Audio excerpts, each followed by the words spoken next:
Where do the Yakuza games take place? Should look up Yakuza. I feel like Tokyo is just the one that ends up in the title.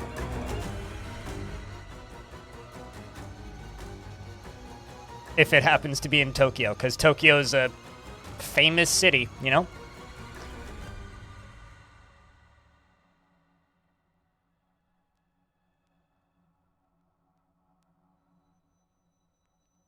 I think it's time for us to play some Longdeath, yeah? How's that sound? Just grabbing sounds for the background.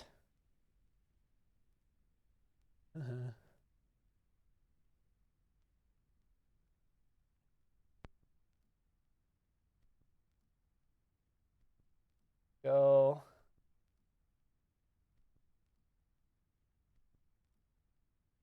Really enjoying.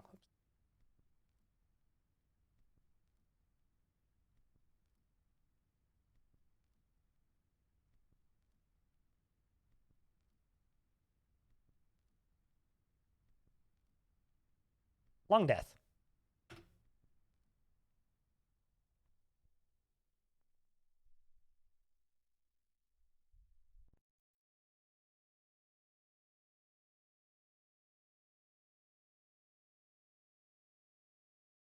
Well, I mean, I would say that fake Tokyo is about the equivalent of fake Vancouver or fake New York.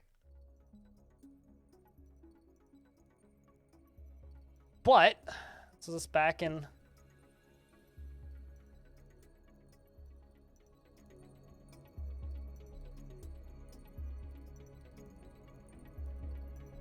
Back in Longdeath.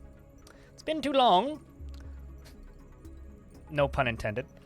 Longdeath. So, current time of year, early spring, year 385. We had a short event where we lost... Thank you, Anonymous. I hope you intended to do that as Anonymous. For the 50 bucks. Check, can I get a massive round of beers for Anonymous? Being extremely generous. Damn, dude. Thank you.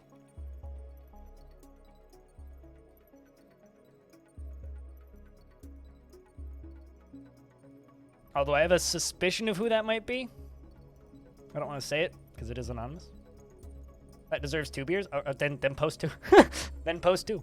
Unexpected ghost money. Yes. No, I'm used to ghosts, like, showing up and possessing one of my dwarves and then stabbing somebody's face in. Not, throwing mystery money at me, but thank you for the mystery bits. The unexpected bits. Best kind of bits. Cheers. I lost my train of thought. Where was I?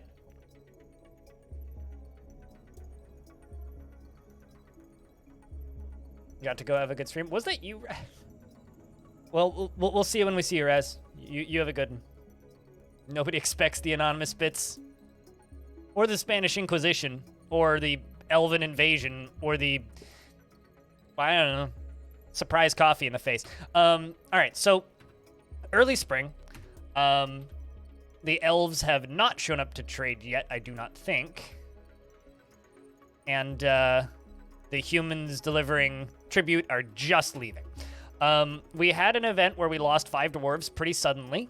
There's Jimmy, who's still less depressed. So we lost 5 dwarves quite suddenly when there was a minor loyalty cascade. We were able to stop it by expelling the last dwarf that was full aggro. But aside from that, kind of a sad story.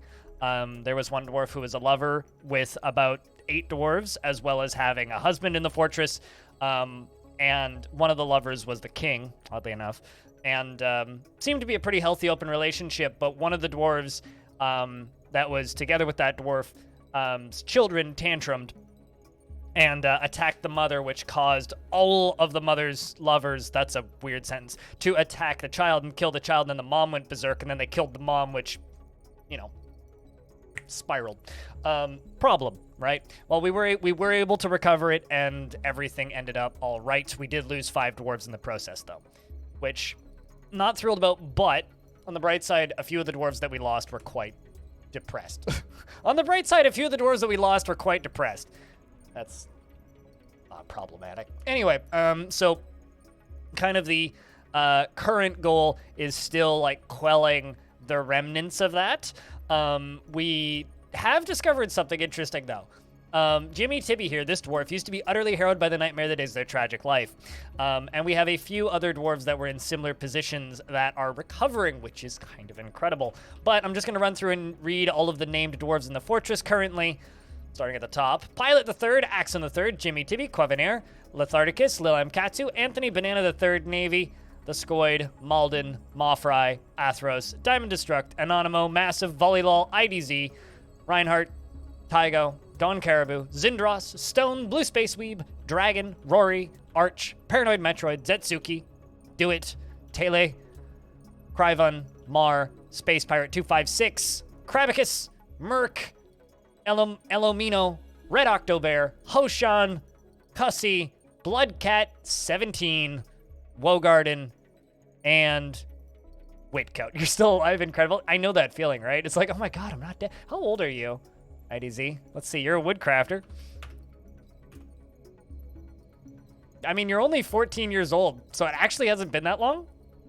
Although this one's going to be difficult because you dream of seeing the great natural places of the world and you're in a constant state of eternal rage. Issue with that is, well, you're never going to leave, so you're never going to complete that dream. But, you know, she tends to form only tenuous emotional bonds with others, and she's assertive and has an active imagination, which isn't particularly, and she isn't particularly ambitious and tends to hang on to grievances.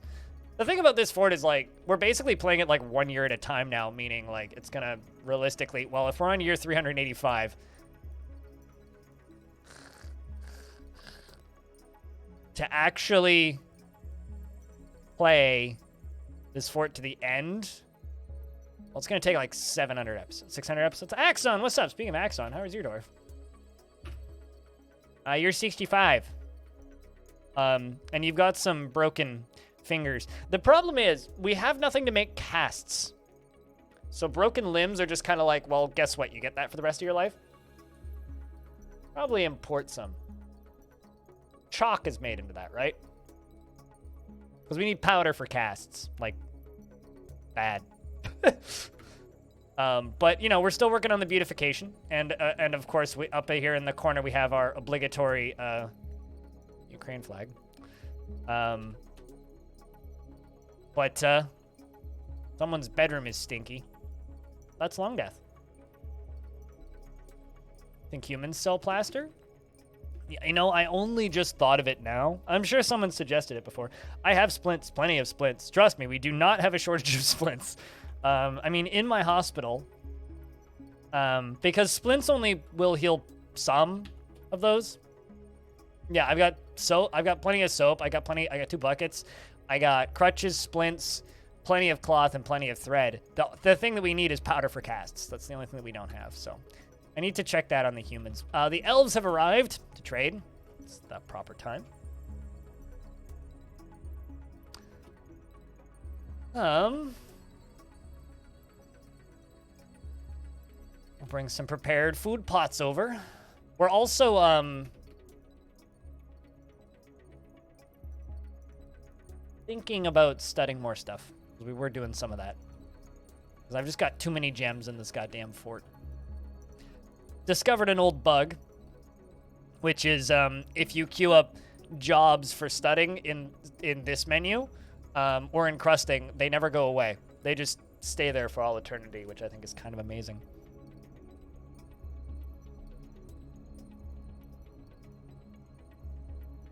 You know, it's kind of funny. I've been able to watch some more streams since starting the new schedule.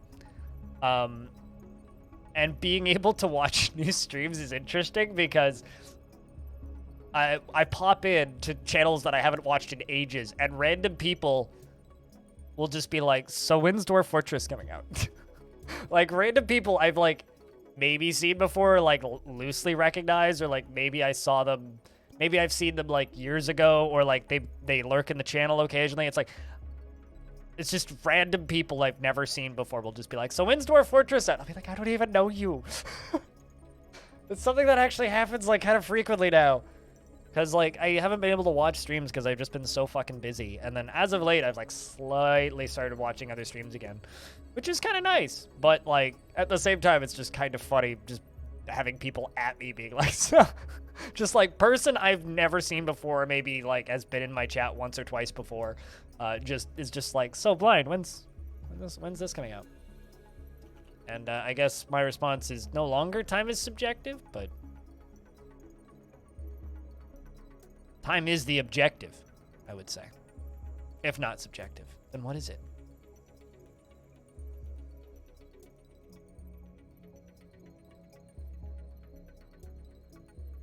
Time is a flat circle, though. One of my favorite things on the... I think I've talked about this before, but one of my favorite things on the...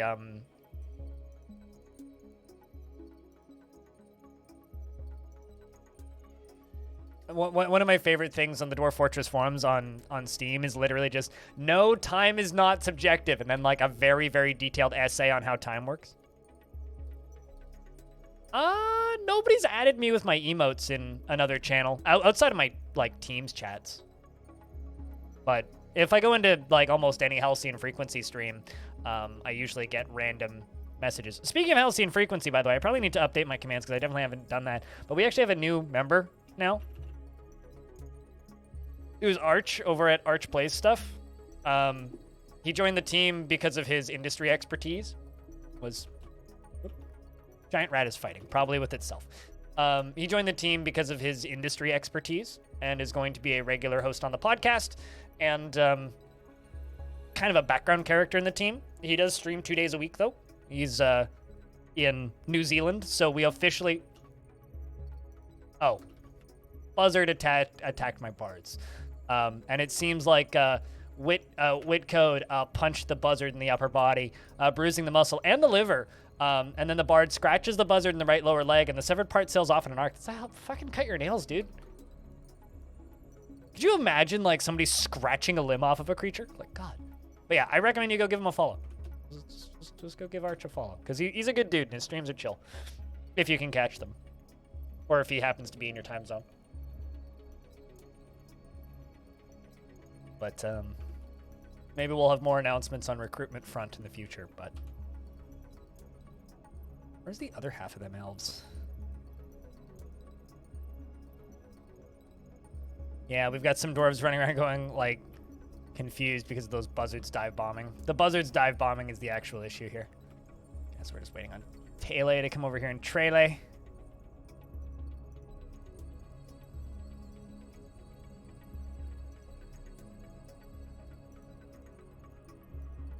There we go. Time's speeding up a bit. Buzzards dive bombing is always going to be a slow process to get over. So I noticed when they were walking in that one of the elven... Yeah, what the heck is wrong with this ew over here? What is wrong with ew? Why you move so slow? Like, what are you carrying? You better have, like, a goddamn elephant in the back of that. Might be the slowest elf I've ever seen. Like, I'm not even exaggerating. This might be the slowest elf I've ever seen. I know he's not, but I wish he was. Erman. Like, are you extremely weak or something? Somewhat tall, his head is extraordinarily broad. No. Not noticeably weak. Nothing abnormal about that description. Just really, really, really slow.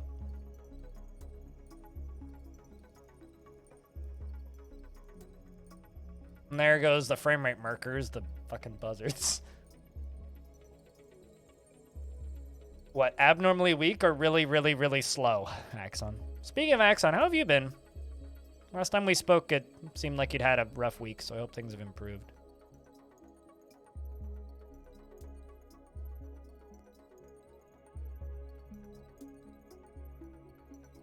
Take your pick. Dealer's choice. Alrighty.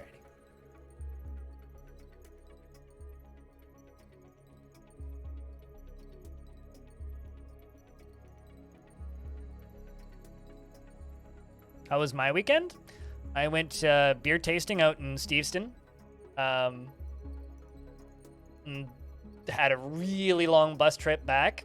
And while I was getting onto the bus on the way home, I managed to squish the juice box in my bag somehow. Not totally sure how that happened, to be honest with you, but I managed to do it. So I had like a juice boxy bag with me all the way home, which was... But aside from that, pretty fine. I mean, I got to do some YouTube-y stuff. I got to do some Twitchy stuff. For the back end, I redid... Oh, geez, there's another one. Please tell me that they're all in here.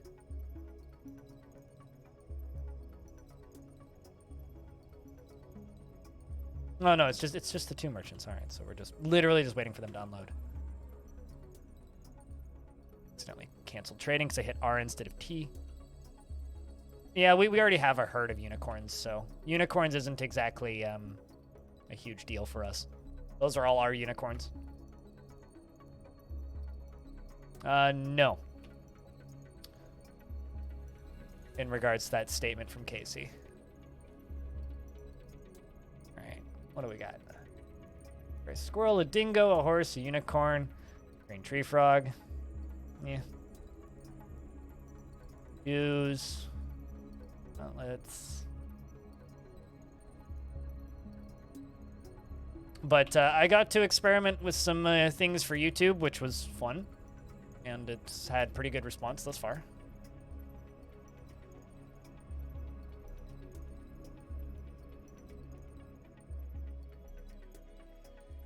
Well, now you know that I have a whole unicorn farm. Well, I mean, that's why I told you, right?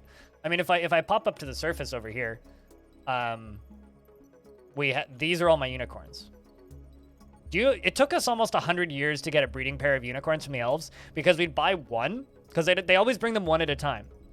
They'd bring one, I'd buy it, and it would usually die of old age before I would get the second one. Or we'd get a second male one, and then they would both die of old age. Or something would always happen. There was one time I had a male one and a female one, and before they made food, a giant came in, jumped the wall into this paddock, killed them both, vaulted back over, and then got caught in one of my cage traps. No, they absolutely age, and they also starve to death if you cage them. So I don't know where you're getting that information, but they not only age, they starve to death. So, yeah, no, it took way too long for us to get a,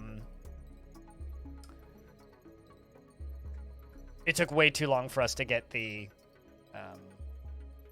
all of that shit up and running. But now that we do, it's pretty nice, I'm not gonna lie. We have more unicorn leather and more unicorn, like, related crafts and things than we could ever need. Which is kind of lovely. Must be able to see over walls. That I don't actually know about that.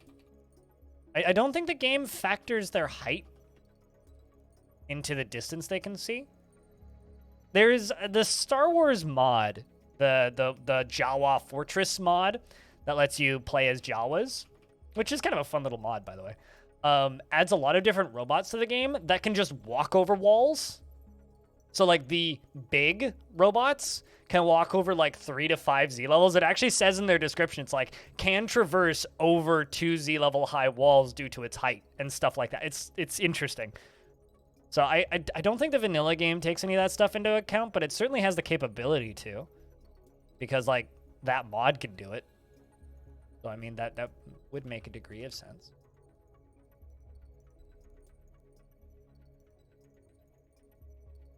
Also, investments are open now for those of you who tried earlier.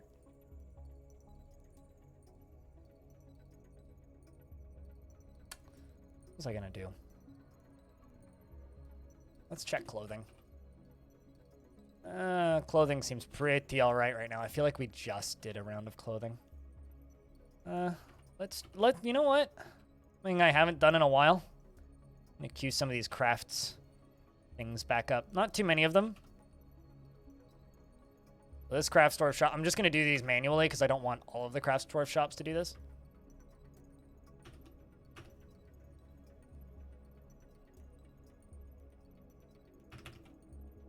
We got a couple of those shops making rock crafts. Just a couple.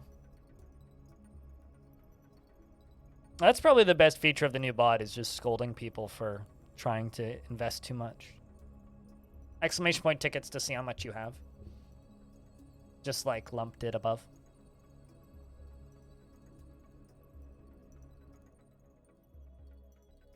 I mean, there you go. I was going to say, you could just keep typing in random numbers, or could wait a minute. I think we're also going to queue up soap. That's ash glaze. Just want ash.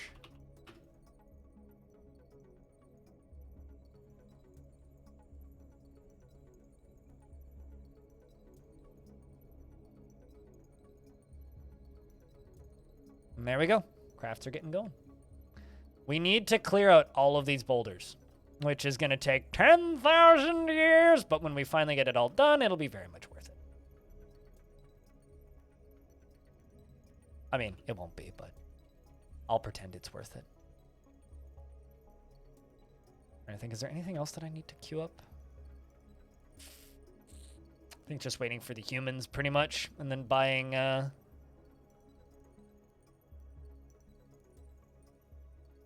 just waiting for the humans, pretty much.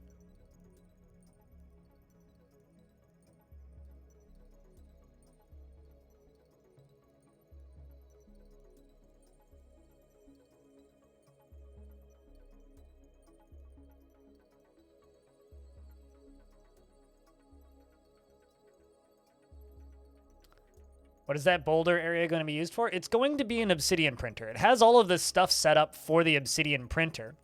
But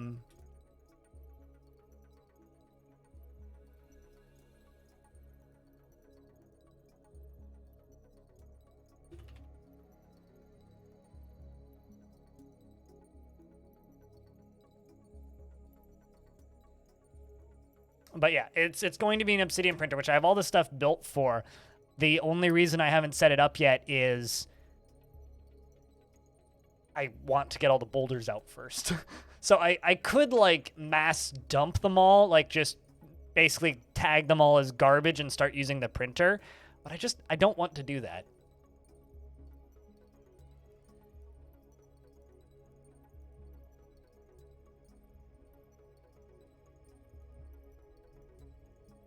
Am I playing with reveal all enabled? You mean the df hack command?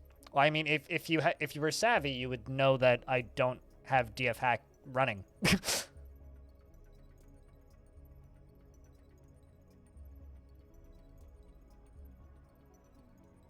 Also, if anybody wants to help the stream out directly, there's a link to a Reddit thread.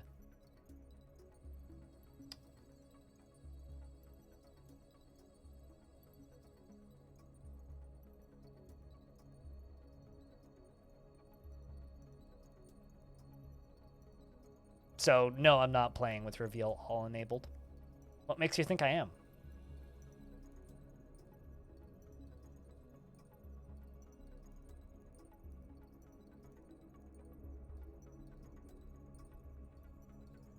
Really need to, like, go through and clean up these around the edges. Oh, wild boars on the map. I love to see them. Good to know that there are still wild animals in this map. And after all these years, I really need to cull my unicorn population. This is actually becoming a problem again. Eat some of those bulls as well. Have some beef. As long as I leave, like, you know, one of each, we're good. Bull, cow, bull. Cool. Any unicorns in that group, we'll just leave all those. Slaughter these ones down here.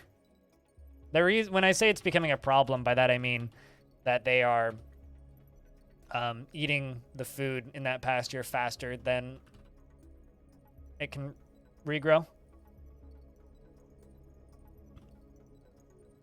I've never played with, well, I have, but I've never actively used df hack in any of my games. Generally, like, the best way to tell if somebody's running df hack is just look at the bottom right of the screen. Down, like there, bottom right. And if you see, like, the numbers that show the average dwarf mood, they're using df hack. If that's not there, then they're not. Because that is on by default and nobody ever turns it off.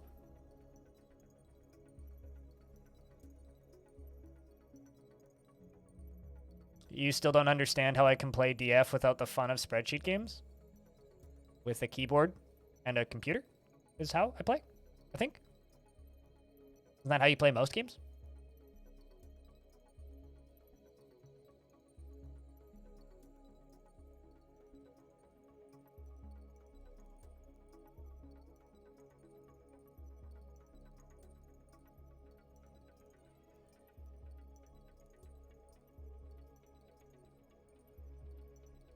I think that a lot of people have a very narrow view of what is playable in Dwarf Fortress, and you do a lot better at the game, player-wise, and game knowledge-wise, if you took the time to learn it the way that it was designed.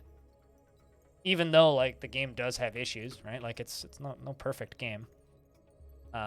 Yes, some elements are clunky and take time, but perfectly playable. It's a joke about the lack of therapists. Sorry, I missed the punchline entirely. If there was a punchline in there, I don't see it.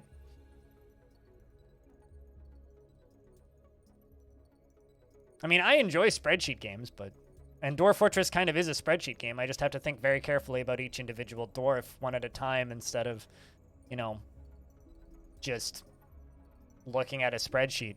And I like thinking carefully about each dwarf one at a time. To me, that's 90% of the enjoyment of the game, is looking at what each dwarf wants individually and then figuring out how to accommodate that.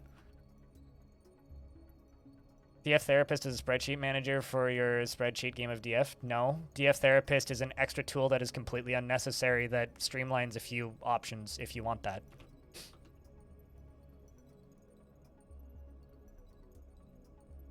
Where it's like the difference between being in a room and managing a team of people or sending out an email to tell people how to manage the team of people. I don't fucking like sending emails. Rather just help. Who the fuck uses email?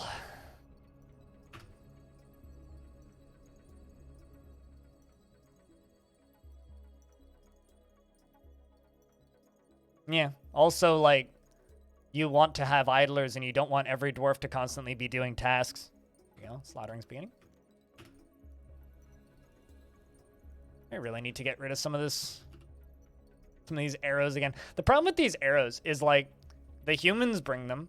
We don't use them. The humans bring them, and then they shoot them at the buzzards when they're here. And then I just collect all these arrows, so I end up with these ridiculously large stockpiles full of arrows. Oh, character sheets? Exactly. Just remember, DF predates most spreadsheet games. Like, I've said this many times before, but I genuinely believe that the premium versions are going to be an abject failure if people still use DF Therapist. Like, the whole point of that is to make people realize that, no, you don't need DF Therapist to play. You also don't need DF Hack, unless you want to cheat, which is fine. But, like, unless you want magic spells like what Cupo does, or if you want to, you know, reveal all, or,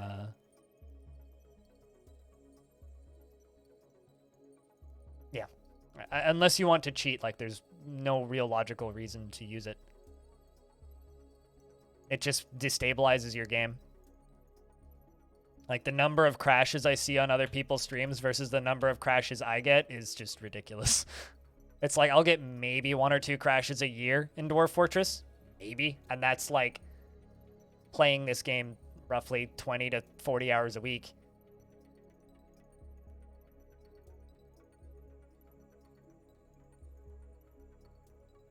That's the main reason I don't use it, is just how much it destabilizes it. It's like the benefits that you get out of Dwarf Hack are vastly outweighed, for me, by a more stable game. It's like I've said this many times, the only feature that I actually wish I had from DF Hack is the ability to just save without exiting, which is a feature in DF Hack. That's the only feature that I want.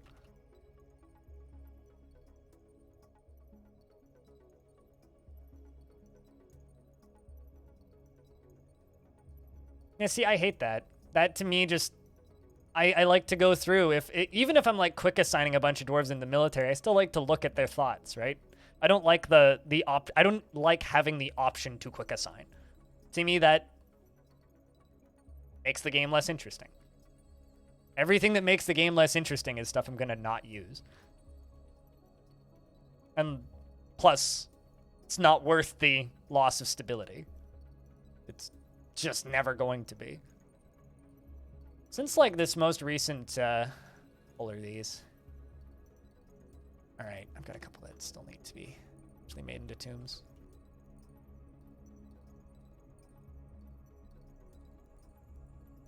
Nope, autosave is not DF hack exclusive.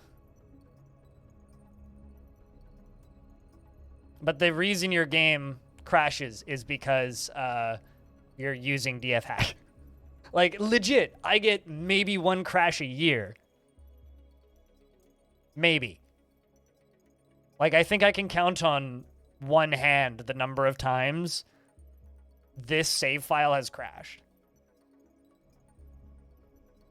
So, if, like, autosave is a vanilla feature, you just have to turn it on in your settings files. You just go into your settings files and turn on autosave. You can do seasonal, yearly, I think you can do monthly autosaving.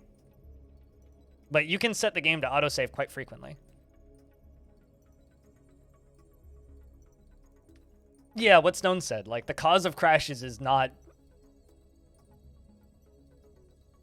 Like, you're literally saying that I use the thing that makes my game crash so that I have saves in case my game crashes. Which is very silly to me. Especially considering, like, what's it called? Especially considering DF hack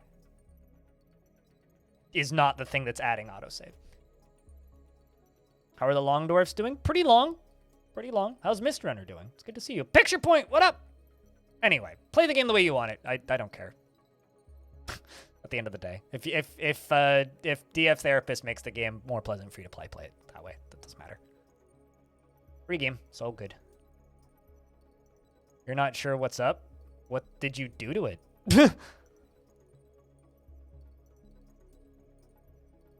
You clearly broke something. I have like 12 installations of this, and I've never had a problem.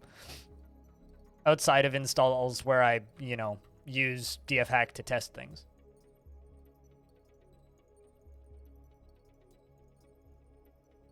See, Spitalier is one of the few converts we have here. Or one of the many converts, I guess. Back from GDC. I'm so fucking jealous that you got to go to that. But also not at all, because I don't want to go to any conventions, because screw being around large crowds of people, but also so fucking jealous that you got to go to that. Did you tell Tanya that I said hi? Although you said that you saw her talk and then reached out on Twitter. So I don't know if you actually spoke, but...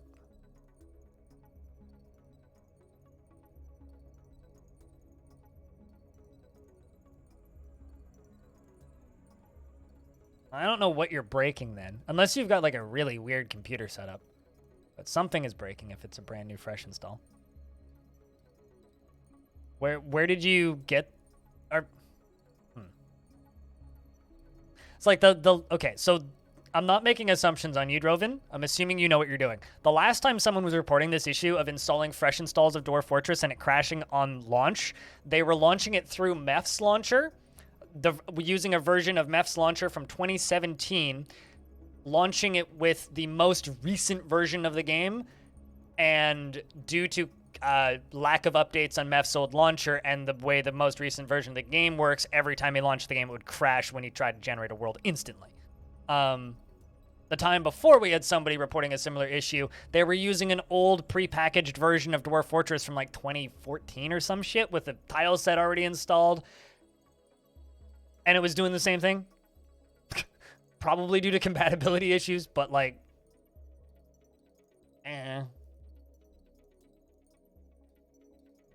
Yeah, that's what Mist Runner said too. It's just like, make sure that all your versions are running correctly. All right, that's Suspend, suspend, and suspend. Put those boulders away. Yeah, there's like some weird. Yeah, that's actually like one of the parts of the DF community that I will never understand is like the people who discovered it on 4chan in 2008 and they're just like, oh yeah, Dwarf Fortress, that game that's been dead for 4 decades and is incredible. And it's like, what? It's like, it gets patches like once a year, right? If there's a memory glitch, I would probably be on me at that point. At this point, I would almost go to Kit Fox's Discord or the weekly questions thread on Reddit and just ask somebody. I might be able to look at your install or something. But yeah, those DF is a dead game crowd. Wave depletion will always perplex me. I will never understand.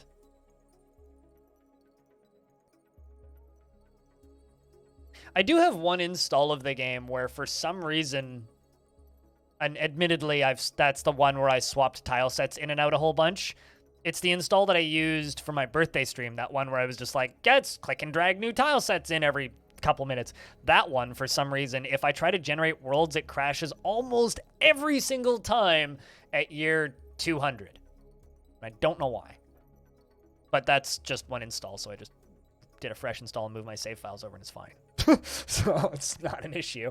But it's like, I do have one install of the game that has some weird quirks like that. And I have no fucking idea why. But it's like, it's like a very small install. Yeah, back up your save files, delete the entire thing, and drag it back in. Like, that's what I would do at that point.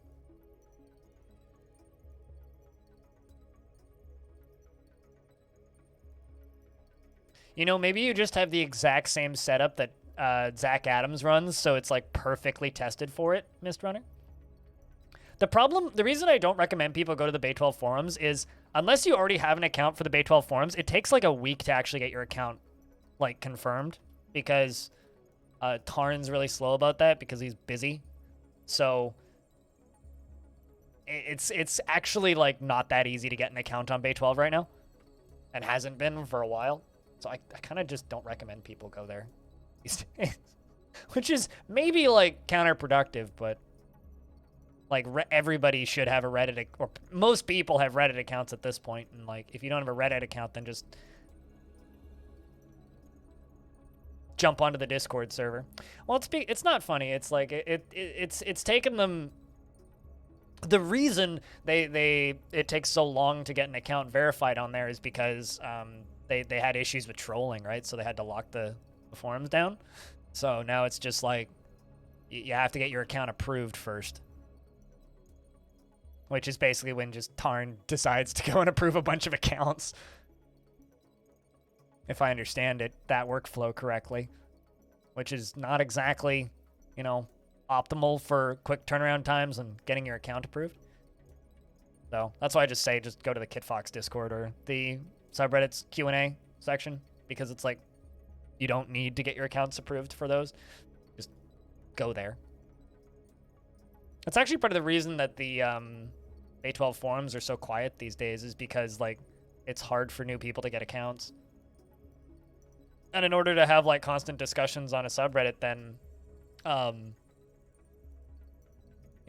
Also, in response for me commenting on YouTube being weird and me not understanding it earlier, chat, that video is like getting a lot of views again. I don't know what the fuck. It's like it got like 100 views an hour for like 3 hours in the middle of the night, then like maybe 3 an hour for like 6 hours, and now it's back up. It's rocketing up again. So I don't know what the fuck YouTube's doing with that video. Yeah, no, the weekly even I answer questions in the weekly Q&A threads every now and again.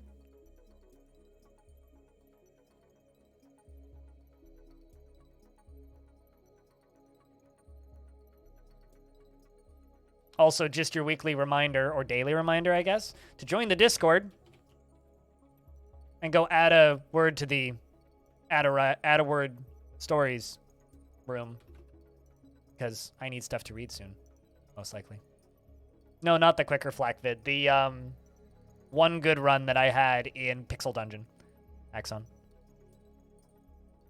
Here, I'll show you again, just so that you guys understand what I'm referencing. This video. Whenever it loads, YouTube, speed up, please, thank you. This. It, you know, the first day got like a normal number of views for VOD, like 150 views, right? And then I remember looking at it yesterday at around 5 p.m. going, that video's dead, whatever. And then it did this overnight for some fucking reason, back down to almost nothing again, and now it's going up again? I don't... That's all I have to say. I don't understand how YouTube tubes sometimes. It just does things. This is why, like, I say that, like, I can quantify and, like, understand how famous I am on Twitch. YouTube is just weird black magic to me that I don't understand. It just does things sometimes and doesn't other times, and it's like, alright, okay. The Quicker Flag vid did alright. It did alright. I wonder if anybody actually bought Quicker Flag because of that video. Quicker Flag's a neat game. I really like it.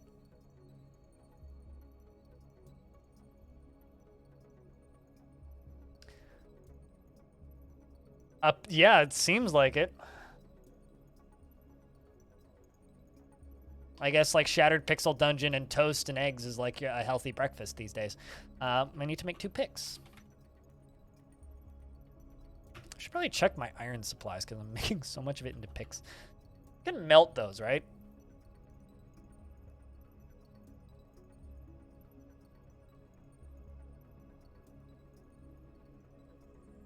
Cool, back down to 59 animals.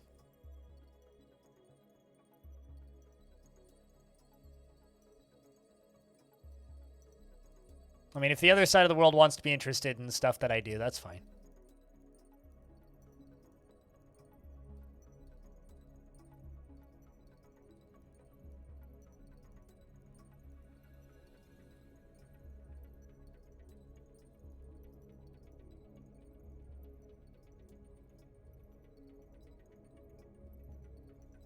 Speaking of Shattered Pixel Dungeon, did you get a chance to try that, Axon?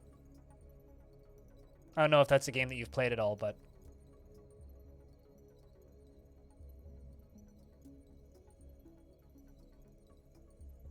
that game is surprisingly good, IMO.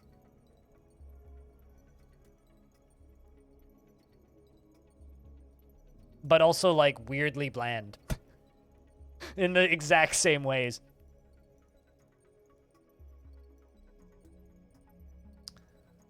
Although, on my just adding to my comment about YouTube being weird black magic, I posted this poll the other day just kind of asking what other content people want to see, and this person had like the most apt comment, which is option 6, who are you and why is this on my feed?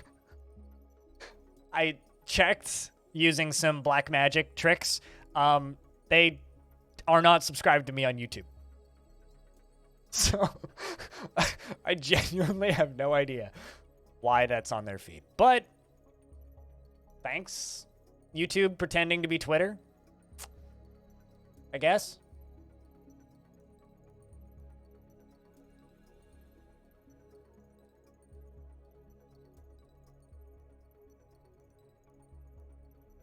I just find that kind of funny.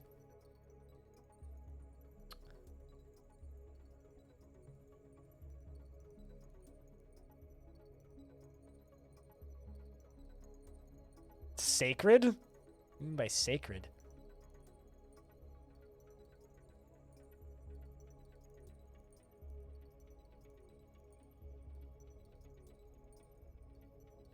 I mean, I don't like playing roguelikes or any games for that matter on phones, so... Well, I mean, looking at how basic normal Pixel Dungeon is, Shattered Pixel Dungeon is still bland and basic to me. So... I'm not remembering teaching clothes making. What's a good memory? We need more of that. Took you a while to figure out why he was scared. Yeah, I agree. I would too. In an emulator? You know, there's an initiative from Google to make Android games run natively on Windows without an emulator. I'm actually kind of curious to see how that ends up working out. Hell yeah. Well, chicken was good. Well, I mean, since you said it was pretty good, I guess it was.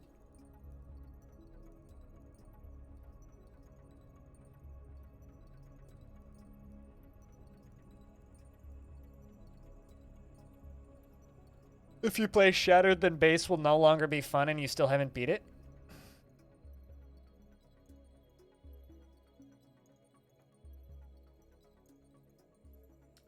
Based on how underwhelmed I was by Shattered Pixel Dungeon, like, it's not bad. It's just not incredible. I feel like normal Pixel Dungeon would just be mind-numbingly boring to me. Maybe I'm a bad person, but, like...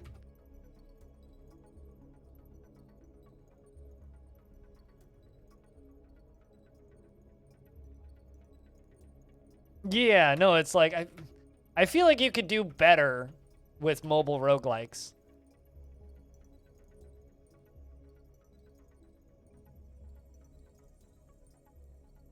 Shattered and Sprouted are your two preferred branches? Yeah, I don't know, it's... Open source games like that is just it's very strange to me. I mean, like, I like playing open source games and there's lots of, like, different forks, but the second that it's like, oh, there's all these different branches of this game and they're all for sale or they all have different microtransactions, it's like, hey, you lost me. But...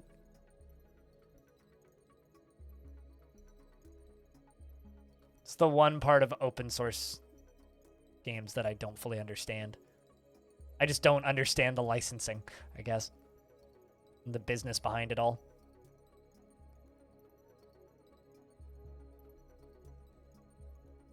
You've not encountered microtransactions on either of them? Shattered has microtransactions. Like, on the end, like the Android version, like, I looked at it. It has microtransactions. It has a store. You can buy revive coins, and there's a chest thing that you can buy. Hold on.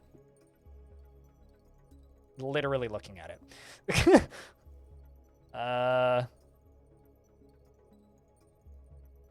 There it is.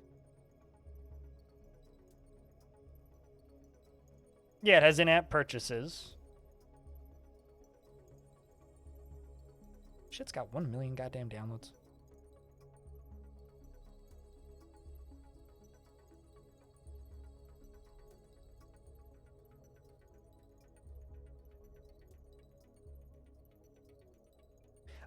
So you can pay to unlock the classes initially, or you can unlock them manually, and you can buy a revive coin. It's pay to cheat. Finds you really dumbed down DCSS. Isn't DCSS, like, on Android? Or am I crazy?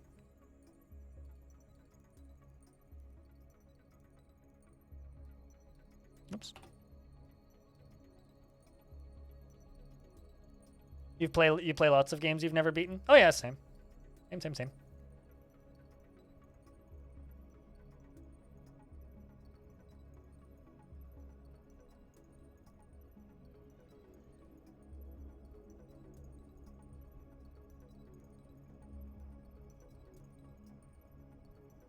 You know that the market on Android is 10 times better? Think about it this way, right? Android is somewhere between itch.io and Steam, where there's just kind of a fucklot of a lot of stuff on there that's bad, and then there's also good stuff. The Apple Store is like Epic Games Store. So, there's stuff that's on the Android store that just, like, has no logical reason to be there. And there's quite a lot of that stuff. Market for roguelikes? Well, I guess, yeah, like, DCSS is on mobile, I think. There's also, just, like, snapping my finger, Cataclysm is also on Android. It's, like, racking my brain. Chat, what are roguelikes on Android? Dungeon Crawl Stone Soup is DCSS.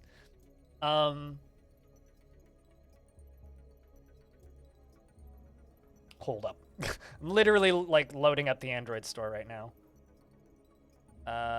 Again. Fact-checking stuff.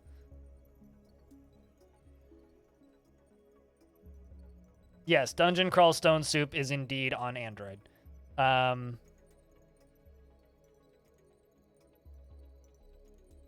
So is Cataclysm Dark Days Ahead. There's 1, 2, 3, 4, 5, 6, 7 versions of Cataclysm Dark Days Ahead on here. Also, Hoplite, of course. It's really only playable with a separate keyboard. Yeah, that's why I said that there's stuff that's on the Android store that maybe shouldn't be on the Android store.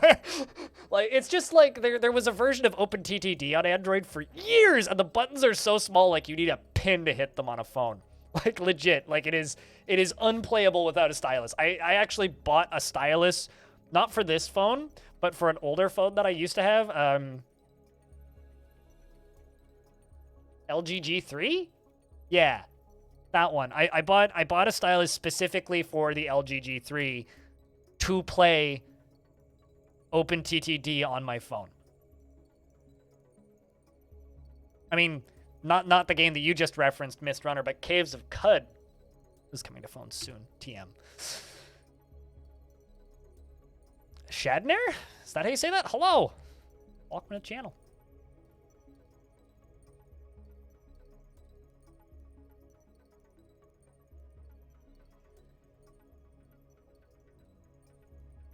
I wonder if Xlarn's on phones.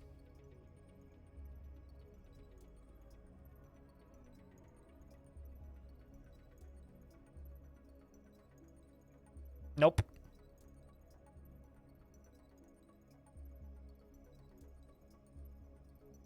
Feel like CUD would be better with a keyboard. You can already load their mobile interface on the PC version, and it's fine. I mean, it's got like a omnidirectional thing on or off. You could play it with a controller. The new UI works fine, or would work fine on a touchscreen. I feel like it'd be better on a tablet. But, like, you know, every roguelike is better with a keyboard. Doesn't matter, like every single video game you could play on a phone, with the exception of things like maybe Monument Valley, are better on a keyboard, right? Unless it's a game that is designed from the ground up for that system, it's probably going to be better on a keyboard. Even Hoplite's probably better on a keyboard and mouse than it would be on a phone, even though Hoplite is designed for phones.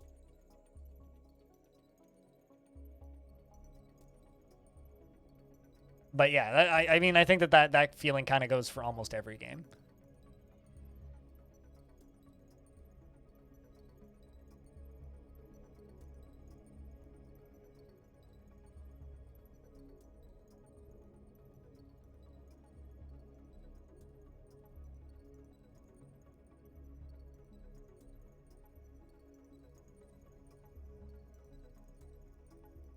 On phone or on PC?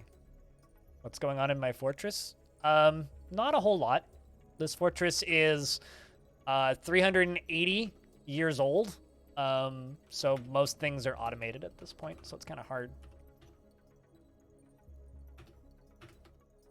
But the TLDR version is just trying to keep the population up, keep the kings and mayors' demands completed, and keeping the animal population down so that the fort can continue, and then trading with people as they show up. This is a very simple fortress gameplay-wise. A little bit later today, we're going to be playing another one of my forts called Mothfall, probably in about 4 hours. And Mothfall is much more active with stuff actually happening. I mean, right now, we're just, like, throwing out stuff that we don't need. That's basically all that we're doing. Like, mayor is not plural. I said mayor.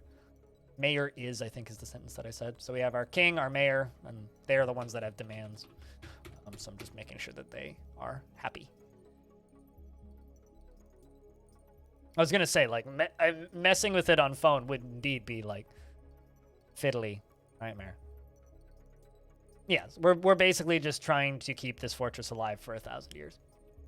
That's all it really is.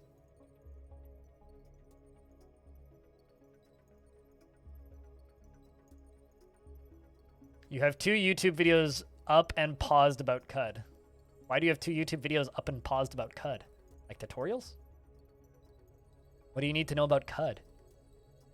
Speaking of CUD, it might be time to go back to CUD pretty soon. Taking a break because I streamed like 2 weeks of that game straight, so. Might have to do like a 14-hour stream of CUD or something. Probably not this week, but maybe next week.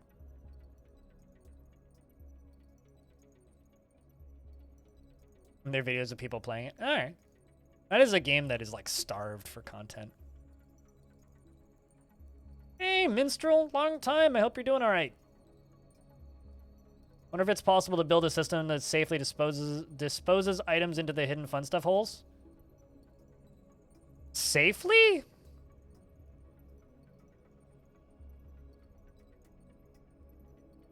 I mean, stuff doesn't fall through fortifications. Because items get stuck in fortifications. They don't fall through fortifications.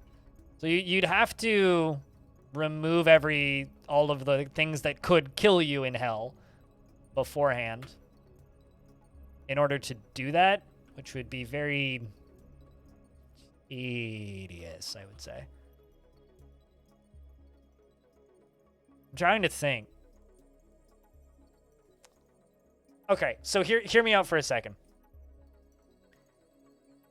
If you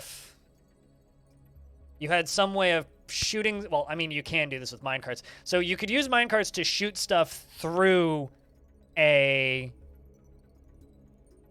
assuming you haven't, like, killed everything in hell, right?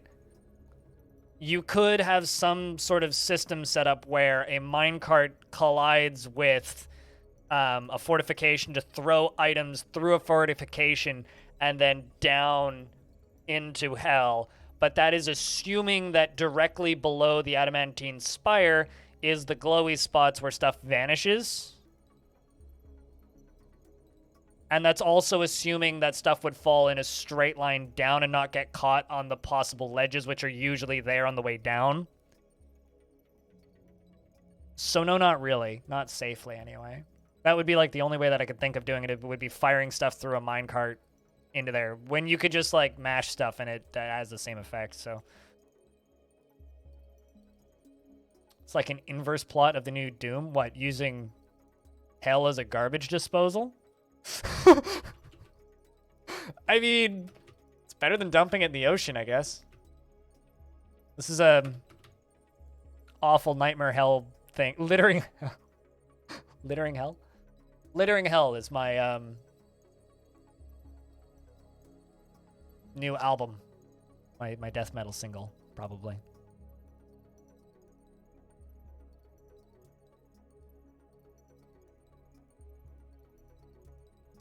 Man, if this dwarf actually recovers from all of this depression, I will be shocked, to put it bluntly. Because this dwarf was utterly harrowed by the nightmare of that was their tragic life for a very long time. And the fact that they might actually be recovering from that is crazy to me. But how have you been, Dawn of Minstrel? What you been up to, dude? It's been a while because of the new schedule. I feel like it's been a while since I've seen anybody, even though it really hasn't been.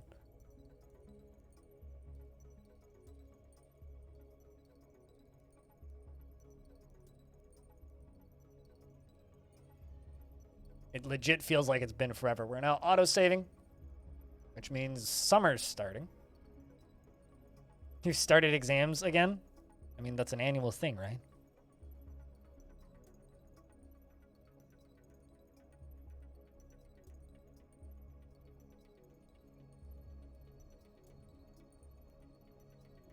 Which means you'll be around more. Well, Tuesday, Wednesday, Thursday. 9 a.m. until I fall over. My internet didn't just go out, did it? No, it didn't.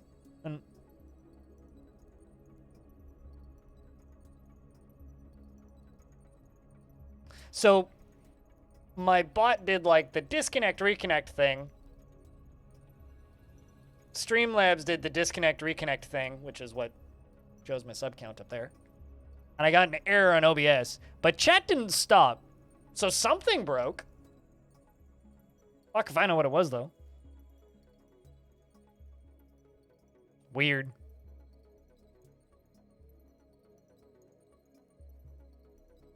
You know, whammies, I don't know what you're referring to as whammy, but whammy is what I call Warhammer fans. They're whammers. People who play too much Warhammer are a bunch of whammers. Not like meant to be rude or anything. It's just, it sounds funny to me. Hey, we're making soap. There we go.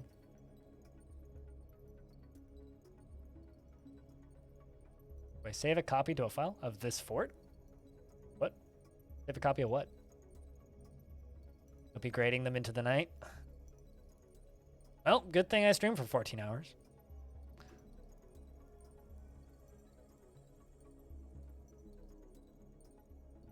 Just going to let you be a performer at a remarkable temple. Temple. The remarkable temple.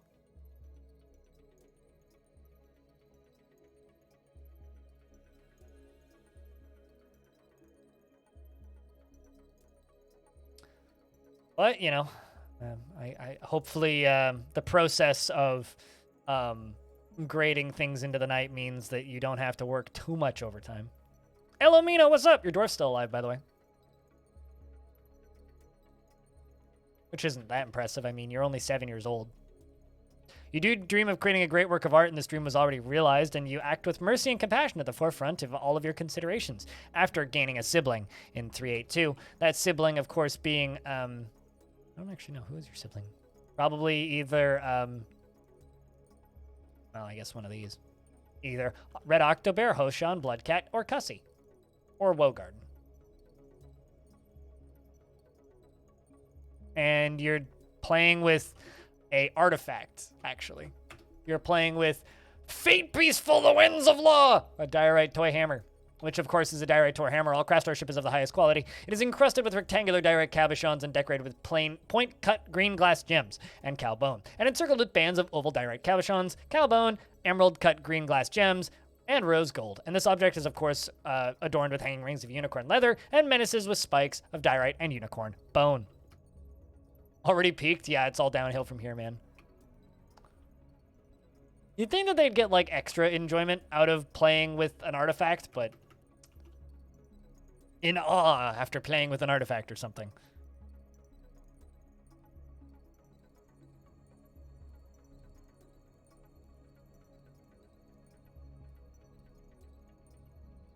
It's very high craftsmanship and very fancy toy.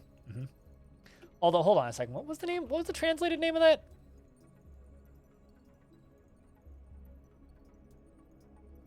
Where did you run off to, Elamino?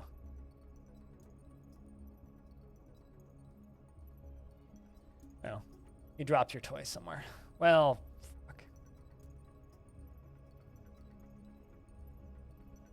Well, not in the bedroom either. I don't know where you put it. It's kind of funny because it's got the word law in the name of it. Meaning, like, I would assume that that's actually a toy hammer that is used in, or a toy hammer that represents a toy hammerer's hammer, I would assume. Because it's got the word of law in the name of it. It's a lot of cage traps getting loaded.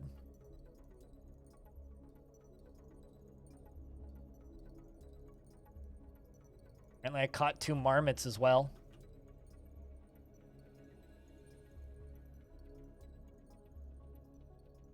Ugh.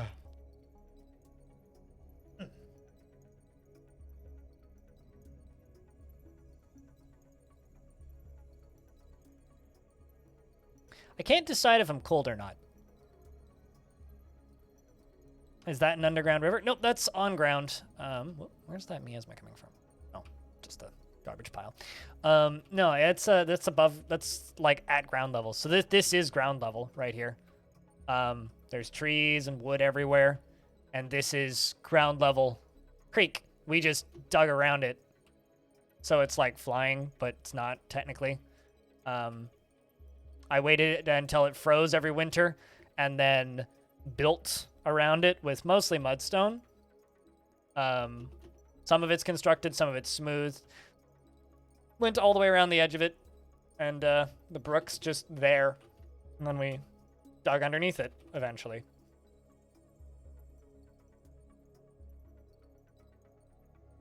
Yep, you started off as a baby. It's been a natural aqueduct for, like, 300 years. I think, like, we finished the aqueduct by, like, year 30 or so of the fort. I'd need to go back to, like, the first few VODs to take a look. Know what year we finished it, but yeah. No, that's been in the works for a long time.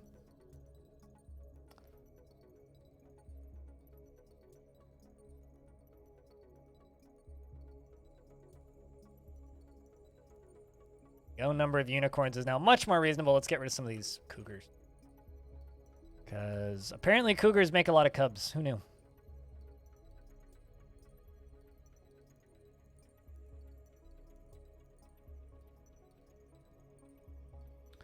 Slaughter a bunch of the cougar cubs.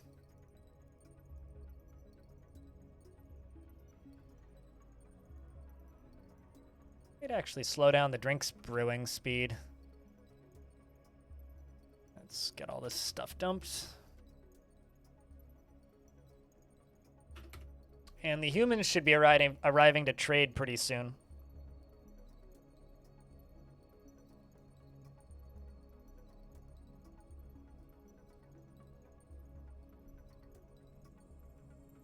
Should be arriving pretty soon.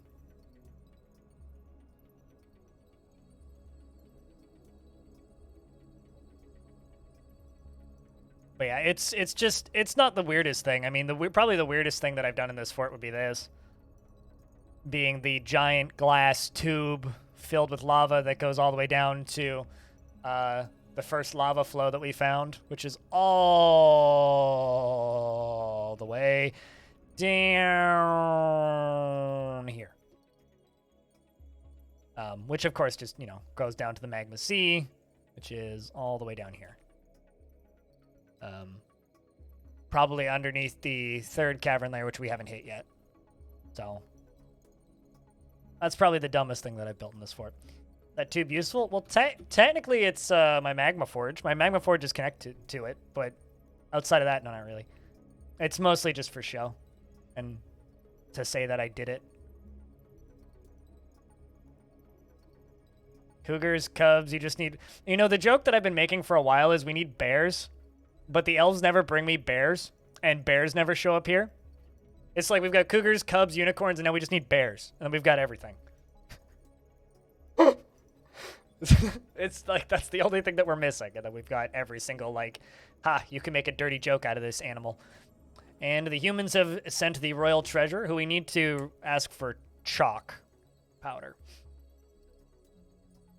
Unless they brought it. What are we up to right now? A lot of putting stuff into stockpiles. What are we putting in stockpiles? The fuck are you going? Oh, wood, apparently. The way that the tube is kind of useful is... Well, the tube itself isn't useful, actually, but the constructing of the tube required us to build lava pump stack from all the way to the bottom, all the way up to the top. That has been useful. Could I make a tour of my wonderful fortress? I can give you a brief overview. I don't think I've done that. Just let me get this trading going, yeah? I do upload the save file publicly once every 100 years in-game. So there is that.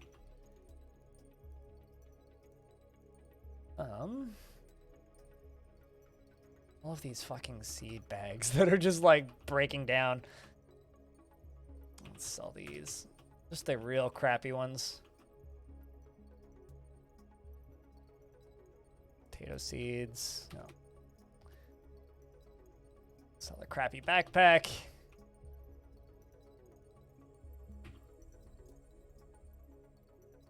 God, look at all these metal bar bins that are just, like, about to fall apart.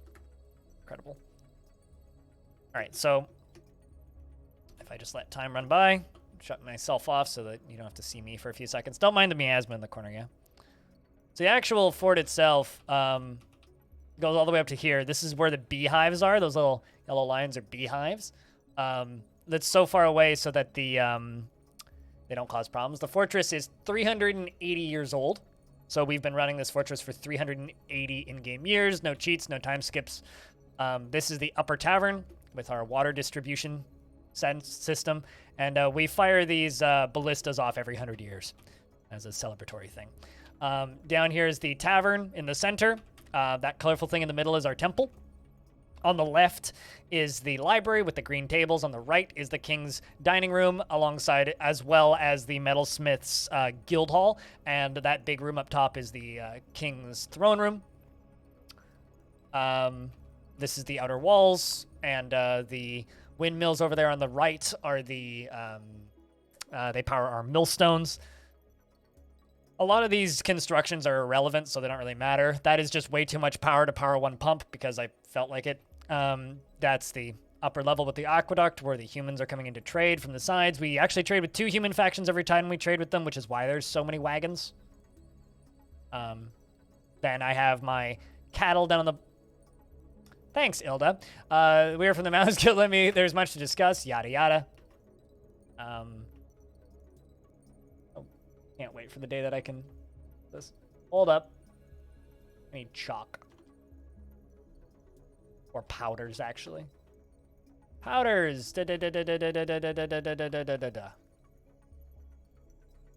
Quicklime works as powder for casts, right?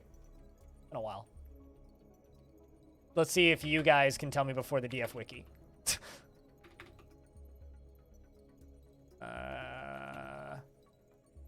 Yes? Yes. Chat confirmed just as I found it. All right. So we're going to ask for quicklime. That's it. And then I can just power through the rest of this. This doesn't matter. We can go back to giving you guys the tour. And Ilda says, on behalf of the Merchants Guild, let me bid farewell to you and your stout dwarves. Goodbye. Ilda. Until next year, enjoy the tavern. All right, so, and then this is the upper layer down here is like cattle. There's cougars and there's, you know, your unicorns. And then when we go down here, this is the trap tunnel, which is operated by levers. In case of emergency, we've never needed it, though, because we haven't been sieged in hundreds of years. And then down here, as we go down, there's a bunch of irrelevant layers. And then we have some storage up here and our foodstuffs. That's food storage and liquor storage. This is the main layer, which we are slowly beautifying. As you can see, the colors are spreading as I import fancy metals. Down here is like main storage area for random garbage and stuff that gets traded. Down here is where we put all the dead dwarves, as well as a couple of lead statues, because I have a surplus of lead. I still have a surplus of lead, so I should make more lead statues, actually. This is a maze that I made when I was bored, complete with giants, minotaurs, and ettins for aesthetics. Down here is my power spot, which is powered by my fountains up at the top. And the reason this exists is so that we can pump lava sometimes.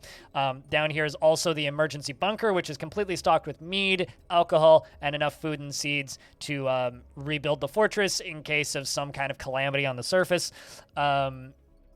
Again, we've never needed it. Down here is where I store my coins when I remember to make them. This is going to be an obsidian printer when it's done. This is the top of my Magmaforge. This is the Magmaforge. These are all bar and ore stockpiles. That is the Magmaforge. This is the first cavern layer, which I've cleaned up with magma. It was so full of corpses, like my dwarves couldn't walk into it without immediately having a panic attack. So I very carefully, over the span of about 30 years or so, dug all these little tunnels and dumped lava all over it, which is why there's so much obsidian down here. Dumped lava all over it and burned up most of the corpses, and most of them are gone now. The reason there was so many corpses was because Forgotten Beasts kept spawning and then slaughtering all of like the Crundles and shit, so there was literally thousands of dead bodies in here previously. Random animals from the cavern layers, because a Forgotten Beast would spawn and then it would run around and kill all of the whatevers happened to be there. Then down here we hit the second cavern layer, and like I said, I haven't found the third one yet. The second cavern layer is like ridiculously deep, so occasionally like giant rats will die because they fall and stuff. But that's as deep as we've gone. Haven't bothered going down to the third cavern layer yet. I probably will around year 500 if I had to guess. And that's Longdeath. The comprehensive tour.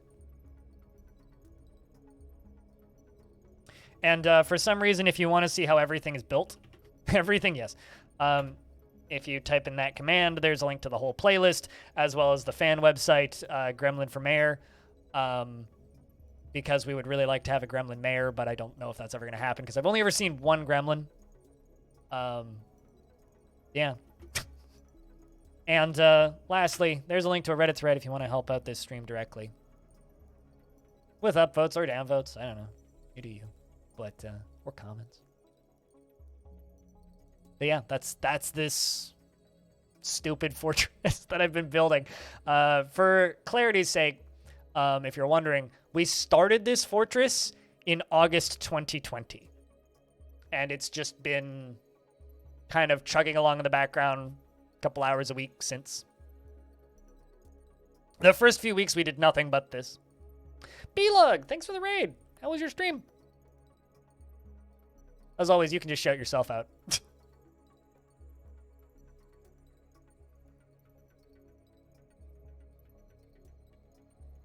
So much underground levels? Yep. What's ironic is, like, my other...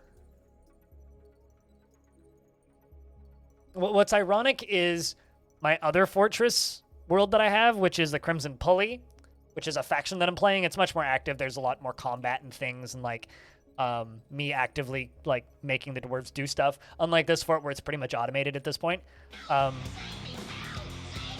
It's a good question, Mark. We'll get back to that in a second. Unlike that fortress, where top to bottom is like 60 Z levels because I made it less deep. When did I add those color floors? You don't remember there being that many? I don't know. The past 6 months, I guess. I've just been slow. Like, I have this massive surplus of Kimberlite, which is the blue, and I had a lot of Electrum and gold and other fancy metals and rose gold and stuff that I just acquired from trading. So I was just like, well, it just makes sense to just start putting it somewhere. So I've started putting it somewhere. So I'm just making patterns. Like, it's nothing specific. I've been thinking about trying to, like, import olivine or something and then have some green somewhere. But yeah, it's just been a slow process. But Mark, how are you at 5 months? By giving me money 5 times, maybe get gifted a couple times, but regardless, thank you very much for keeping that sub alive for another month. I do. Helping keep this weird channel funded so that I can keep streaming. You finally finished FF1 with 100% achievements. How many hours did that take? You don't know how? Well, clearly you did. I don't know. Drugs? Maybe? Clearly you did at some point. You might want to, like, check your credit card usage because it seems to have a mind of its own.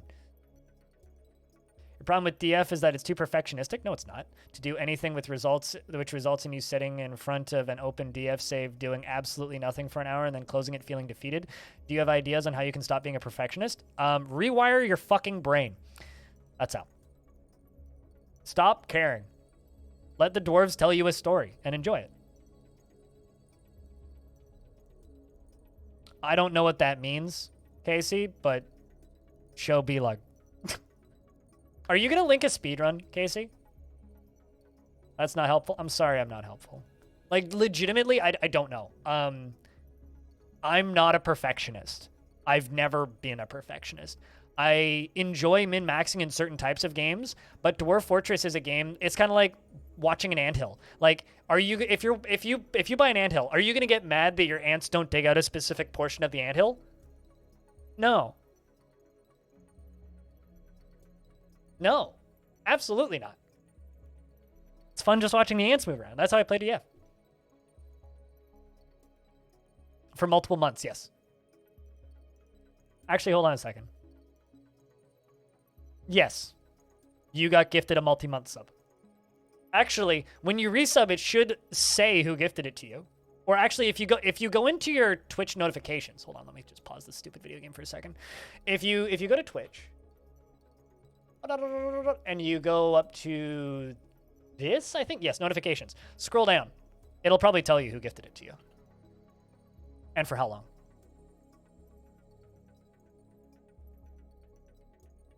Task speedruns are often nuts. That's often like a reoccurring theme of task speedruns. A member of this community by Anonymous. A member of this community it has what's the word? Been a part of the N64 or Super Mario 64 task speedrunning community for a while. And every now and again, he'll just like link videos of just like, check this shit out. It's like this frame perfect, like Mario jumping.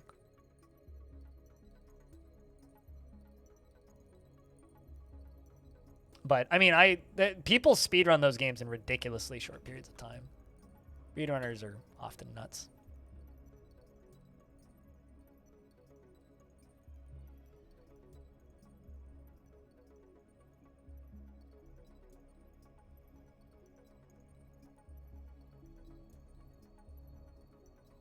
I did a bad thing over the weekend. I reminded my friend that Bloodhound Gang exists. And he keeps sending me Bloodhound Gang music videos now, and I'm angry about this. What's my favorite thing about DF? It exists.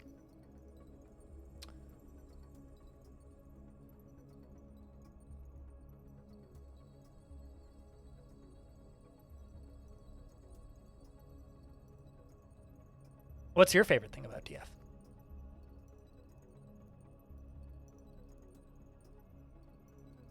I realized that was kind of a cop-out answer. It's like, what's your favorite thing about DF? Yes. That's kind of basically what I just said.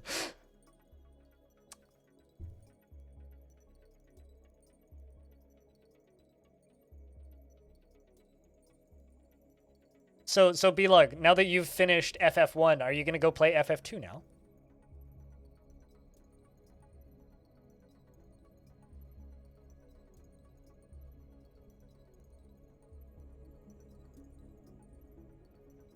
And Troopin' Panda, hello. Tomorrow you start FF2. What happens when you hit FF14? Genuine question. You're gonna lurk while you go shower and grab supper? Do what you gotta do, man. You're really afraid of it? Why FF2? Trust me, there's worse Final Fantasies than FF2. We're looking for climb. Here's some quick.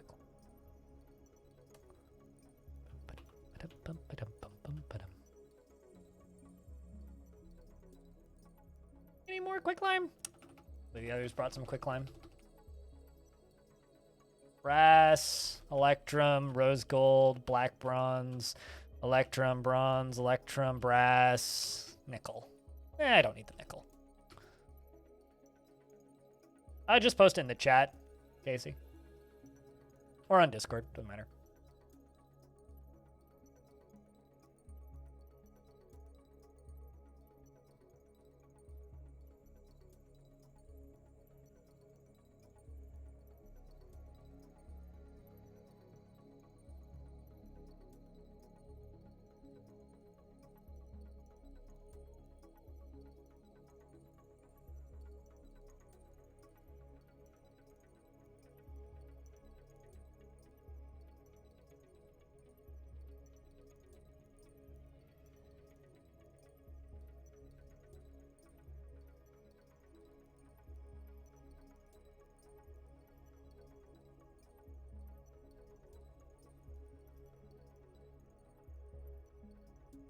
Got a meeting, you will be lurking. I mean, don't get in trouble at your meeting for, you know, typing in a Twitch stream, right? FF2's level up system is a bitch? How so? I feel like just grinding in Final Fantasy games to be a bit of a bitch, so...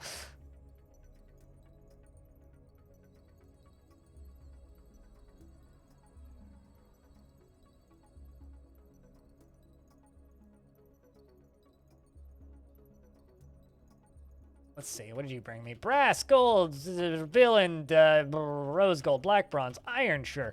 That. Yeah, you know what? All this.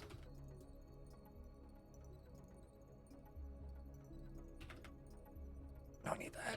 Don't need that. Obviously can't afford all of it. Let's just wait until I have more stuff. Also, just bring over some more crafts, I think. Well, actually, no, they're still bringing a ton of... Let's give them a minute.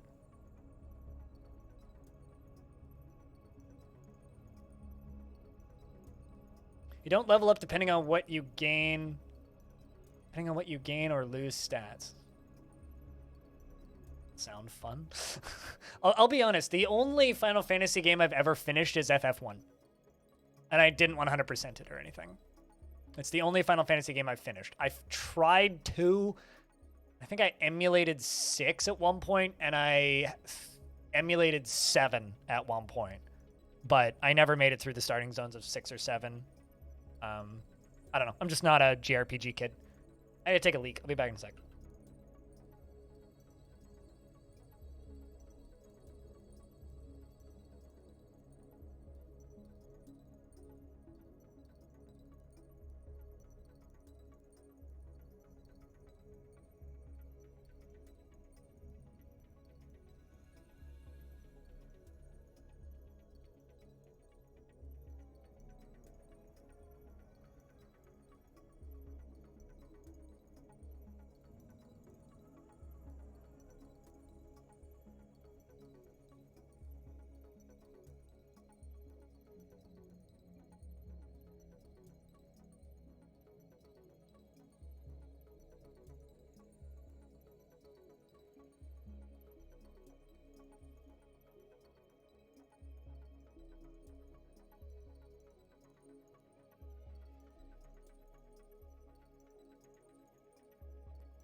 If you attack too much, you lose intelligence. So what you're saying is it's just like real life. I mean, have you looked at Putin recently?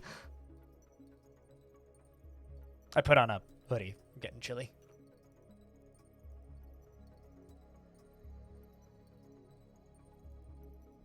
Let's wait a little longer. It's got so much crap being brought away. Yeah, I don't know. This just seems realistic to me. It's like all of the clothing and stuff that we're trading is coming out of here.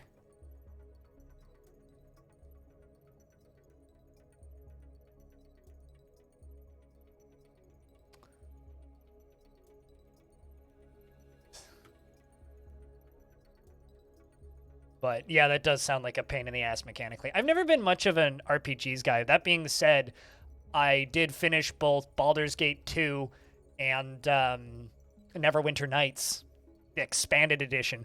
I remember installing Neverwinter Nights is maybe the most time I've ever spent installing a game, with the exception of very large downloads back when I had slow internet, just because the Neverwinter Nights expanded edition with the expansion packs is like it's like 12 discs, because this was like pre-DVDs. It was just this massive like fucking gatefold of like disc. It was like that fucking thick, the install for that game, because of how many fucking discs it had. It was ridiculous. Never had intelligence, just has dex and strength because he was a spy / assassin. True point. Yeah, you make a valid point. Although I would argue that Agent 47 has pretty high intelligence. That or it's not an intelligence score, and he just has like a really, really high luck stat. So like everybody just looks at him and is just like, oh yeah, you're who you say you are, definitely. There's definitely nothing sus going on here. Absolutely not. I gotta get that powder for casts in there.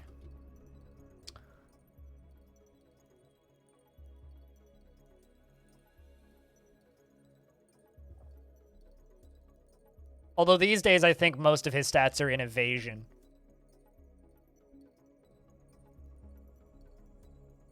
With the intent of making them look like accidents. He also has the special ability of homing briefcase, which you know is very important. So it takes thinking, therefore intelligence. Wow. Man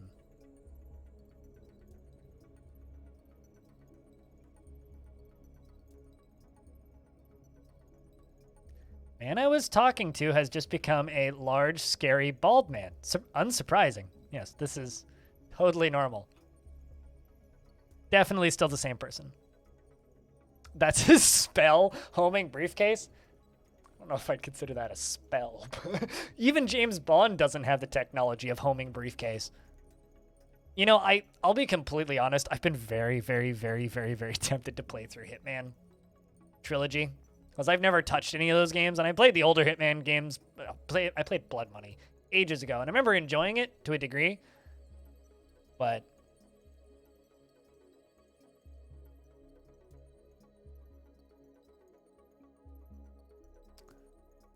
do eat. Yeah, maybe off stream. I don't think anybody would want to watch me play that. Although if I did stream it, it would be like very unoptimized and just me trying to do shit in the dumbest way possible and then laughing hysterically. That's usually how that goes.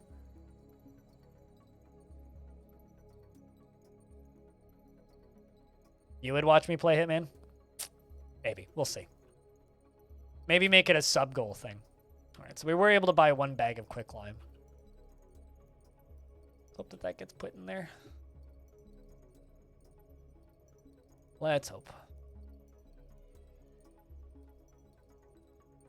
Picking up equipment. Why? Some people would be insufferable. This is true.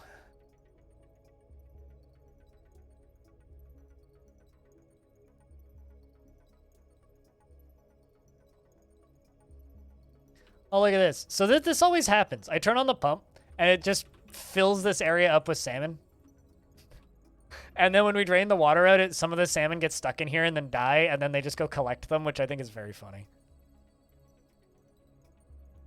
I just love the, like, mental image of, like, we're just pumping fish through those, like, out of this little creek with that pump up here, into here, down through the showers, and then back down in. It's one way to fish. It's like, how do you fish? Take a large vacuum and suck up a lake and pick up the remains and then wait for the lake to refill. That's what the dwarves are doing right now.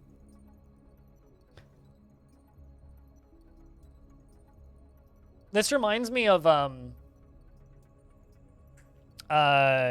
town I grew up in had a volunteer fire department. And about 3 times a year, they would do basic hose and spray direction training, which is weird when you say it out loud.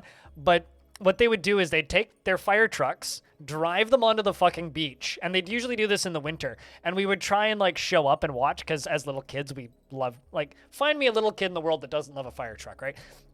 We would go to the beach on these days and take the dog for a walk. And what they would do is they'd take their hoses and they'd put them into the lakes, and they'd just spray water into the air. And they'd practice, like, directional spray and, like, setting up, like, the hose at different angles. And they'd use it as, like, training exercises, right? Like, you have to learn how to use the big fire hose, right? And they'd practice, like, running with the hose while spraying and shit, and walking around with it. And it was always just, like, the most entertaining thing in the world. And I always wondered, it's like, what happens if they suck up a fish? TLDR, fish doesn't live very long if they suck up a fish. Because I remember asking one of the firemen what happens if they suck up a fish, and his response was like, fish dies. Which, you know, this checks out, I would think.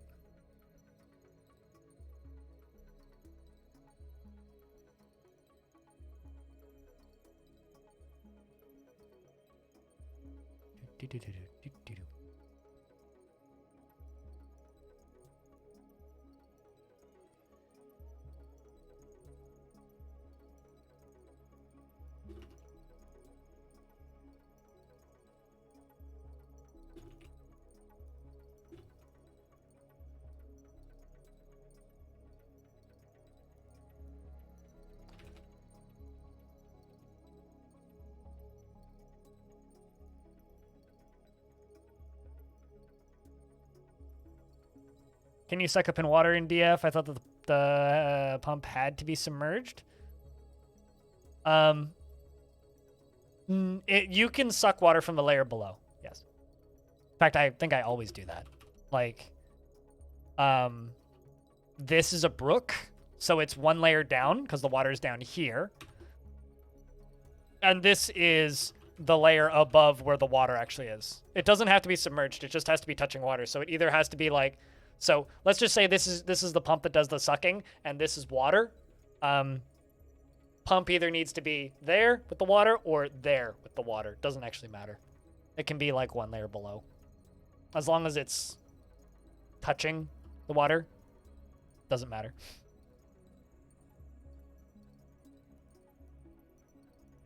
Fish don't move through bars. Do they? Some vertical bars and then you have a fish collection spot? Oh, you mean like in my drain? I hadn't thought about that. Could totally set that up in the winter this year. I mean, I'm going to let it run until fall, and then we drain it through fall. But we could set it up and try it. I hadn't thought of it. I know that they move through fortifications, but I didn't think about bars.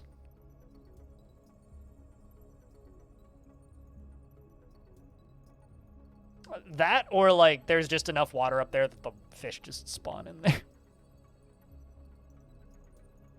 But we could try that. The thing is, though, they're salmon, so aren't salmon technically vermin?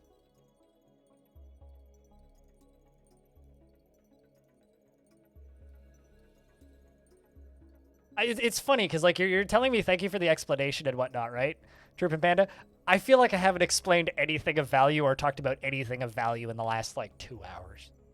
I'm just, like, rambling about DF stuff occasionally, and it's just like, thank you for the explanation. It's like, this is valuable knowledge, and I'm just like, this is, like, completely irrelevant bullshit that doesn't matter to anybody. But you're welcome. Let's bring in some more fancy colored metals.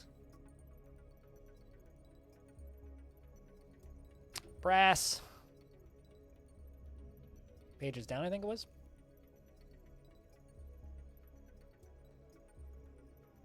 Let's see how much other things we got. Gold. I got 4 bars of gold, so I can do 3 more gold. Because this is all a combination of brass, and I got 7 electrum. 1, 2, 3, 4, 5, 6. I guess we'll just remove 1. Yep, of course it is. That would be a cakewalk, I would describe it as.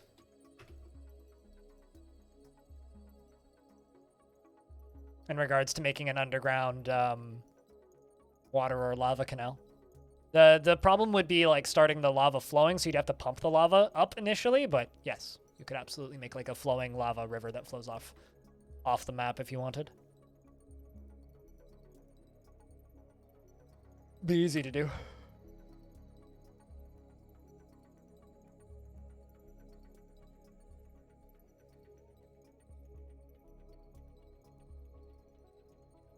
You built your last pump stack starting on the same level as water of a brook and had to choose which dwarf to drown to connect your pump stack to the water? Oh no. Why would you do that? I mean, you could also like just channel it down from the layer above too. So you don't need to drown anybody to do that. Just channel it down from the layer above. But, yep, I guess I've saved some dwarves' lives.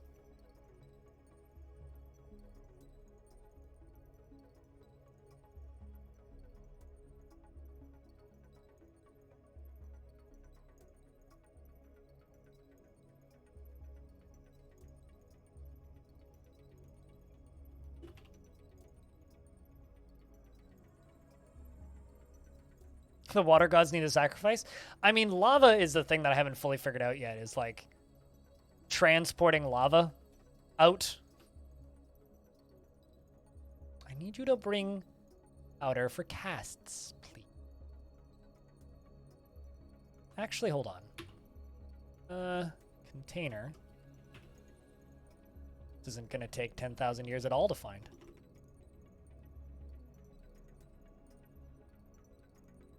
Wondering if I construct the quicklime bag in here. Can I even do that?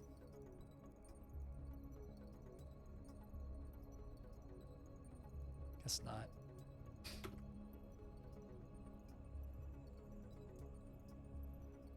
I mean, that doesn't solve the problem. So the thing that I haven't figured out how to do is how to dig into a wall with lava that goes above and below. I know how to do it from above, obviously. Not sure what just saying minecarts question mark has to do with anything, but you didn't know you could start a pump 1 level above the water, so you would build a pump with 1 tile separated from the water, and it was done, and you sent a dwarf in there to dig out the remaining tile. Yeah, that makes sense. It's unfortunate that you sacrificed so many like unnecessary dwarves' deaths, though. But, you know, live and learn, right? You make mistakes until you figure out the result. come out with a optimal outcome. I want to say Lignite's the right color. Is it? No, it's not.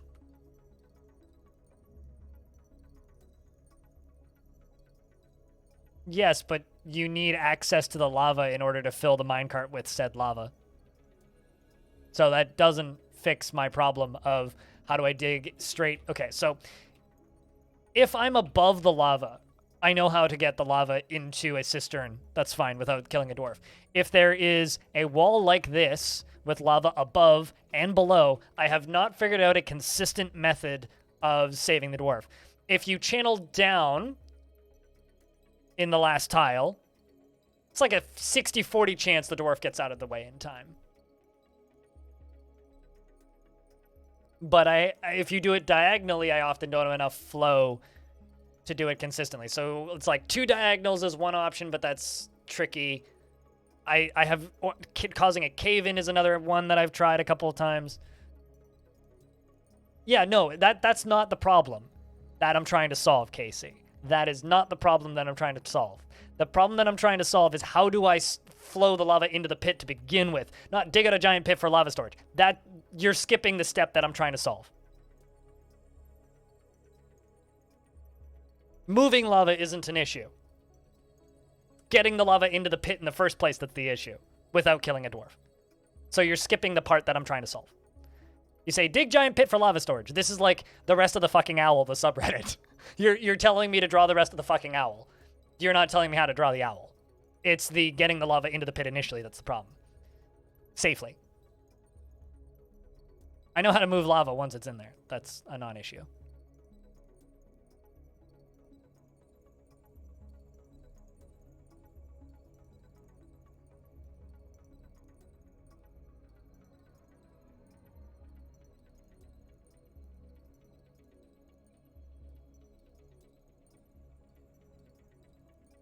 So, am I making sense, chat?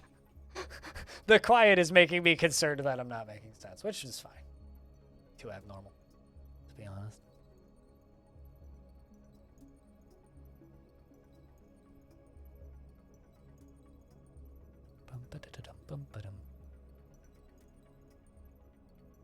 Also, good news. Krug Smash's final Splatterface episode is finally queued up and ready to go. Just good to see. You're just trying to think of a solution. Aw, man. I lost a patron. Sad face. Life goes on. You're just quietly debugging? What are you debugging? What is so full of bugs that it requires debugging?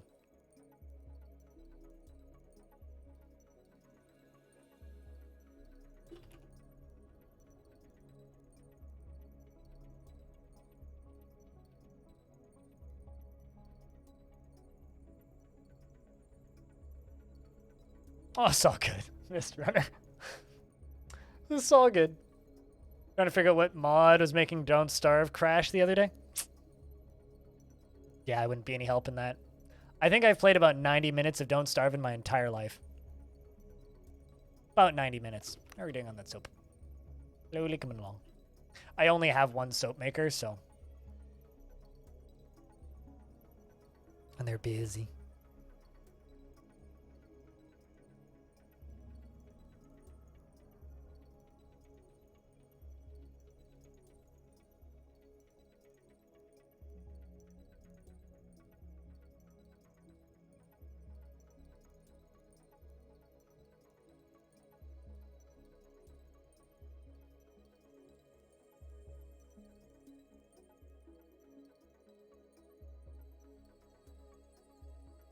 There we go. Rory's making soap. Rory, you're our soapy boy. Have you know?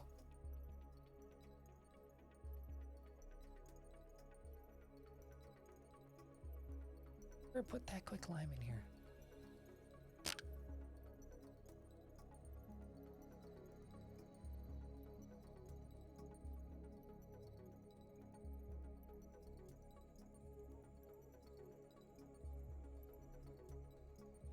Let's just increase that number so that they remember that it exists.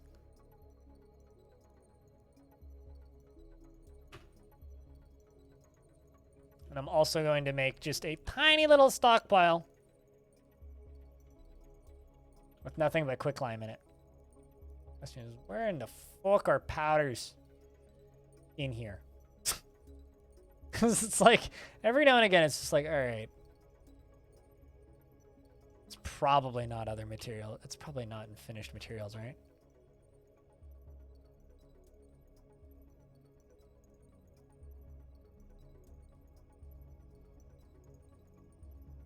To stockpile it in your hospital? That is not true. But I do need to stockpile it.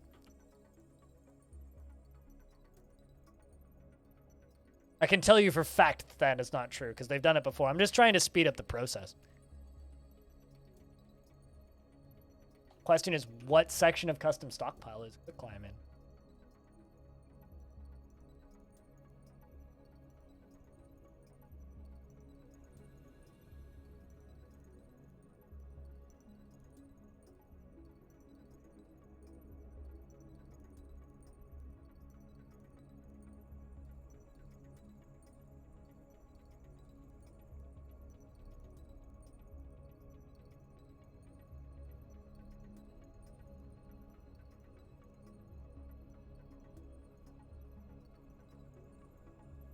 That's the question. It's just, what section is that even in?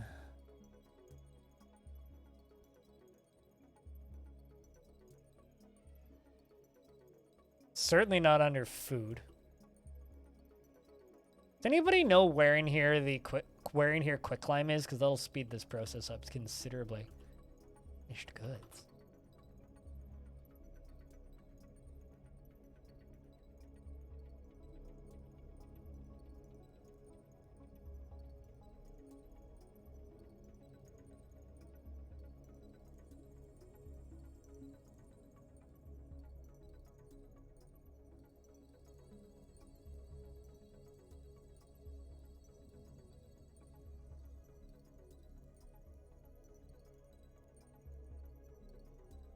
Looking for the letter Q.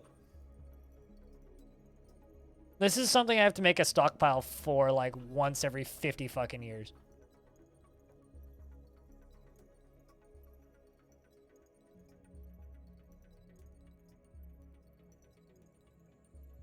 Yeah, it might be.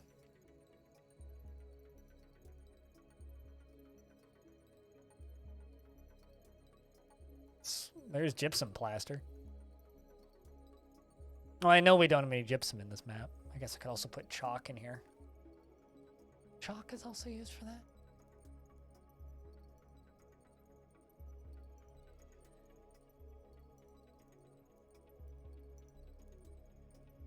Watch me accidentally, like, erase this.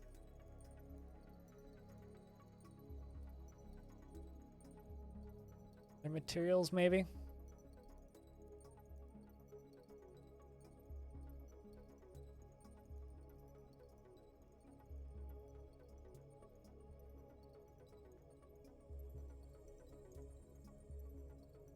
Furniture, boxes, and bags.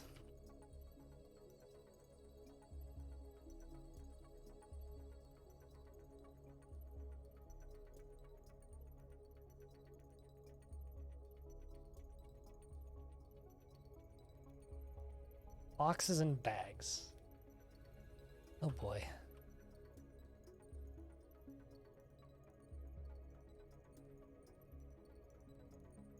In other words, it's one of the weird ones? Yeah.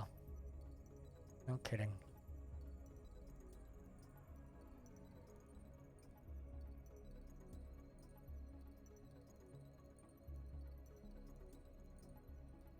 I'll read that wall of text in a second. Hold up. I do see it, though.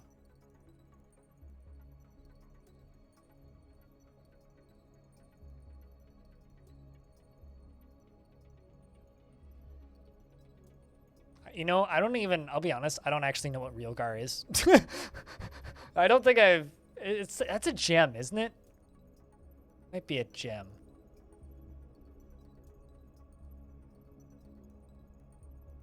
All right, well, I doubt that's gonna work, but fuck it.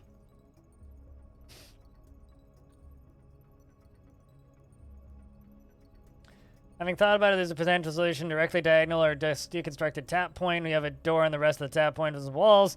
Directly past the tap point, you have the 1Z level drop, and below this you have an airlock and floodgates arranged such that pulling a lever opens and closes the other. From this location, you load the lava once the point is breached and forbid and lock the door. I feel like the lava would evaporate faster than that flow would work, but maybe. Also, it would flow in between the door, unless I'm imagining it incorrectly. You need to be more specific, Stone. Are you talking about the boxes and bags, or what Casey said? What is this? A Twitch chat, and a message that you wrote in Twitch chat. But this is me being too painfully specific, as per usual.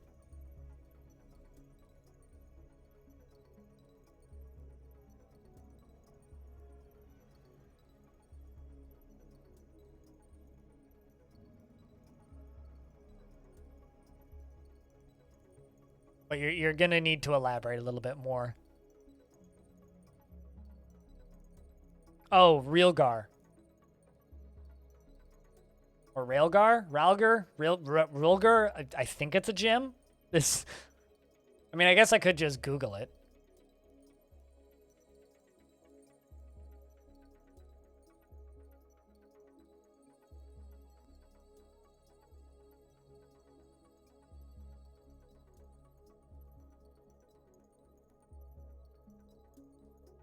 My word. You know, I may have found the most insufferable delivery service on planet Earth, chat. Do you guys want me to go into everybody's favorite part of the show where Blind complains about how it's impossible to get certain things delivered to his address?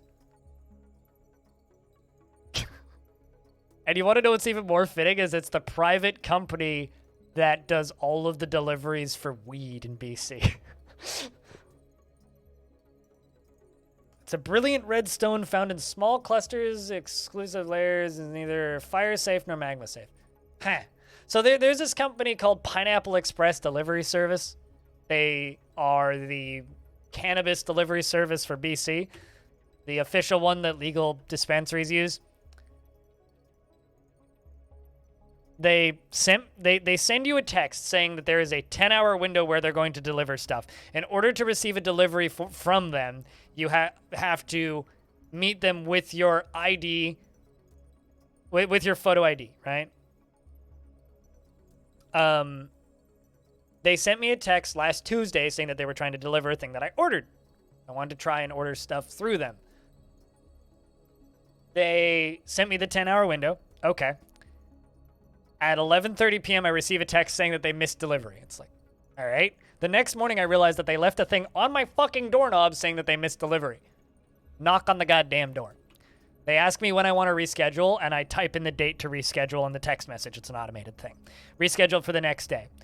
The next day, they say that they're going to deliver it. Same thing happens. They just don't knock on the fucking door. I send them another text to complain and just ask for a refund because I'm saying it's not worth it. They say, all right, when we receive the item back after our next day of deliveries, we will issue you your refund. The next day, I receive the same text message saying that I'm in a 10-hour window for the delivery. It's like, what the fuck? The next day, the same thing happens. And I asked them, I'm like, I asked you to refund this. It's like, refund request received, same text message. Send them a fucking email asking them to just refund the thing and stop trying to deliver it because, like, they're incapable of knocking on my fucking door. I received the refund. I just got an email from them asking if I still want the package delivered. It's like, I've been refunded for it. Why are you sending me an email a week later? TLDR, I just went into the store and bought the thing because, like, it's not that far away. I just need to take a train 2 stops up and get off and walk 2 blocks, and I can just go to the store and buy the thing, which is what I did over my weekend this week. But, like,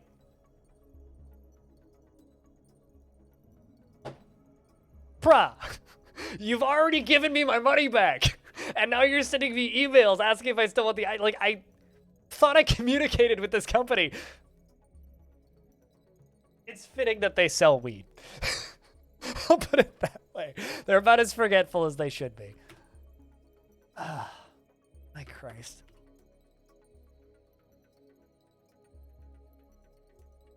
It is fitting that they sell weed.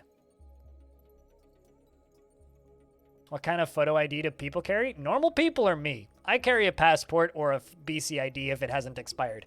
My BC ID has been expired for about 6 months and I've been too lazy to renew it. Previously because pandemic and then because lazy.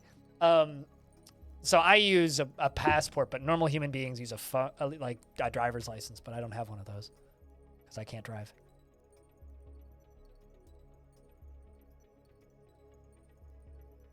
Already answered the question.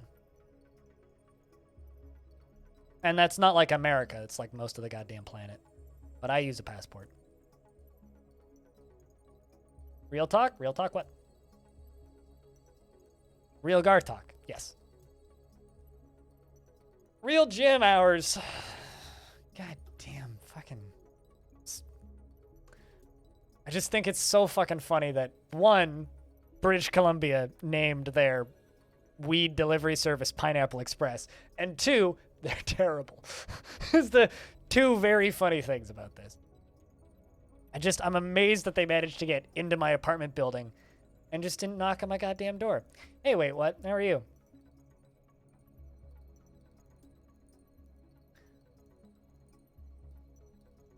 DoorDash won't even deliver you? What the fuck? What is this? 1996? Driving into town to pick up a pizza? So I have this problem.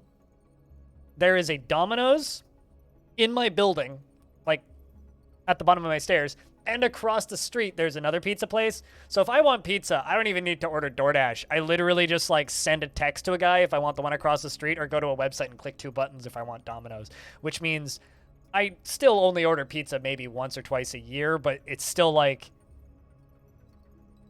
when those days happen, it's just way too easy.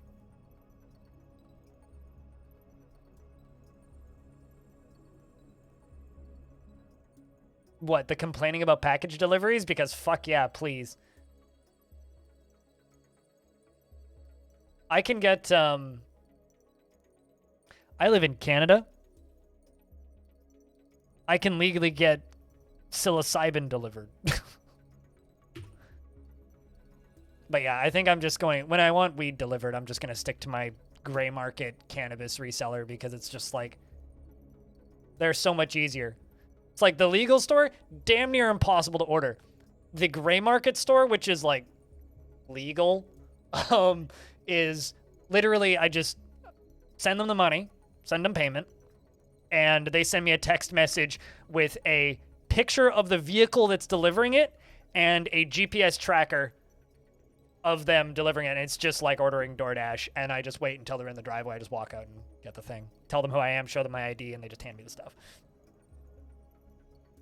Same price as the legal place, so it doesn't fuck that way. Also, it's like, it's not like it's sketchy or anything, because it's usually like a dude who looks about the same as me driving a SUV, or it's a mom in a minivan. Those are the 2 people that deliver my weed usually.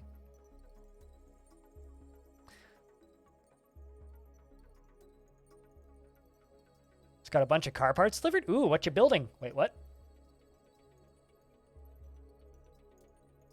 Your problem with delivery is that each of them gives your building, is that each give of our building faces a different street. Oh, so you don't know what street they're going to be on? Yeah, I sometimes have this problem where like, I asked them to come to my building, and I'm not going to say the name of my building, but let's just say that there's my building name 1, my building name 2, my building name 3, my building name 4, my building name 5 now. Because they've built 5 buildings in this complex, and they all have a different number. So I'll order something to my address, and sometimes they'll just look up the building name, and then they won't know what fucking building to go to, and they'll call me at, like, this usually happens with, like, Skip the Dishes or DoorDash, and they'll just be like, yeah, where are you? And I'll be like, I'm by the front door, and they'll be like, is your address da-da-da-da-da-da? And like, no, well, it's on the thing. My address is this. And they'll be like, well, then why aren't you at the door? I'm like, are you at building 1, 2, 3, 4, or 5? And they'll look up and be like, building 1, because they usually go to building 1 because alphabet or numbering. They just go to the first one on the number. And they'll be like, oh, so I'm at the wrong building. I'll be like, yeah, you're 2 blocks over, and they'll be like, oh, it's like it would help if you read the address instead of just fucking Google searching the building name.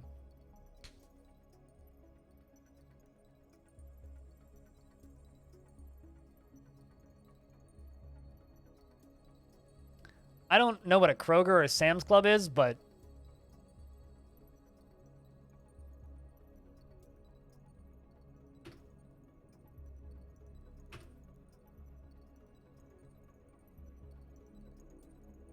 also I don't know what EBT is.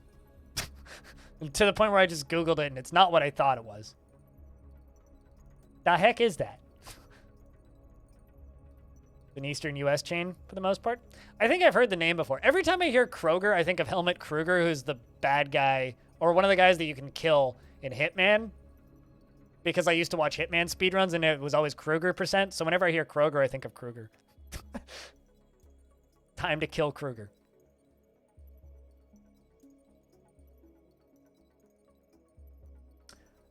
Okay, gotcha. Because I search EBT and I get electronic something transfer. I'm like, I don't know what this means.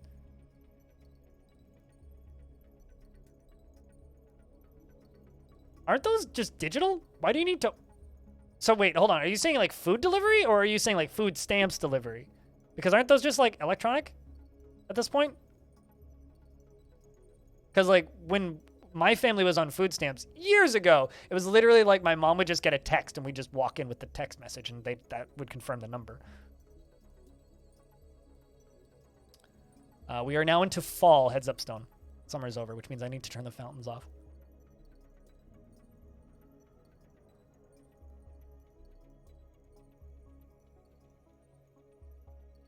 Yes, but you kill him. That's part of this. Don't worry about it, Stone. It was a meme % speedrun. Just don't even worry. Just don't worry about it. You don't have to kill him, but you can. We're not talking about things that you're supposed to do with a video game. We're talking about meme % speedruns that I used to watch. Just like we had egg %.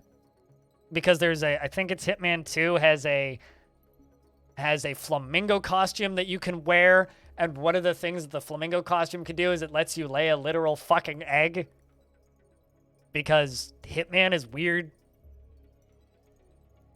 So that speedrunner we had egg %, which was just how long to get the thing. And Helmut Kruger was just the most memorable one for me. Probably there's definitely other people like that. But like no buying gas station hot dogs or chicken wings at a grocery store, but you can buy a cake. Huh. Interesting. Yeah, I don't know how food... I guess I don't know how food stamps work. Now, I mean... Because I was homeless for a bit, but when I was homeless, I had a job, which is like the weirdest part about me and my homeless story. It's like a lot of people when they talk about like being homeless or being like in a situation where you need to be on food stamps or something, it's like a lot of that is because of lack of money. For me, it's because of lack of housing and housing that would accept me. So when I was homeless, it was I just went to Tim Hortons and bought food because I had money.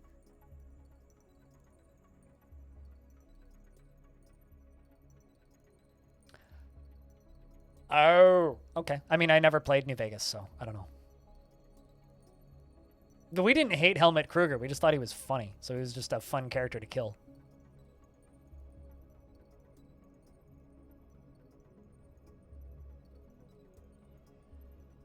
Human merchants. Cannot buy hot food with EBT. I mean, sure.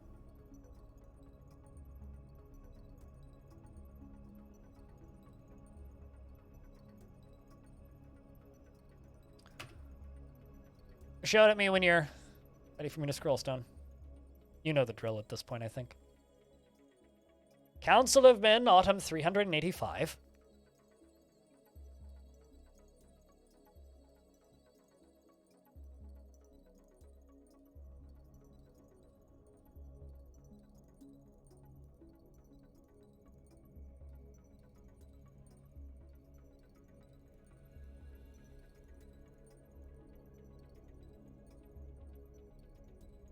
Although, isn't Delhi technically not hot?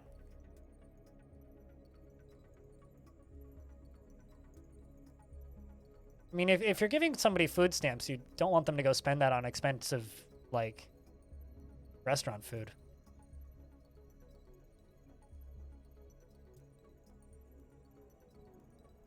You know what's weird to me?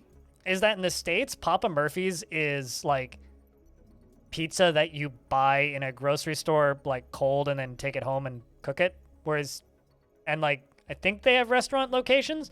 Whereas here it's, like, pre-made or like pizza that you buy at a pizza shop, like any other pizza place. Like it's a normal pizza place. Like they don't even have like the take home and bake option here. It's very strange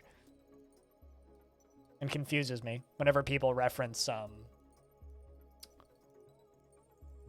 like Papa Murphy's in the States. Stone, did you get it?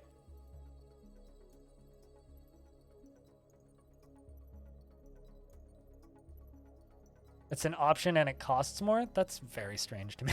Because like here, like it's not an option to have like them cook your pizza for you. Like they just give you pizza.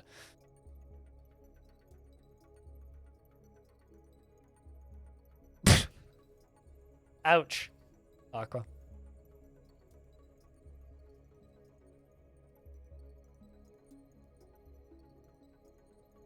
Close to my grocery store, every now and again, there will be people outside begging for money. And usually what I do whenever I see those people is I just go inside and buy I go into the grocery store, buy a sandwich, and just hand them the sandwich on the way out. And just be like, here you go. Because as somebody who was homeless and definitely knew people who were also homeless who would just spend that money on cigarettes and heroin immediately upon receiving money, buy him a goddamn granola bar.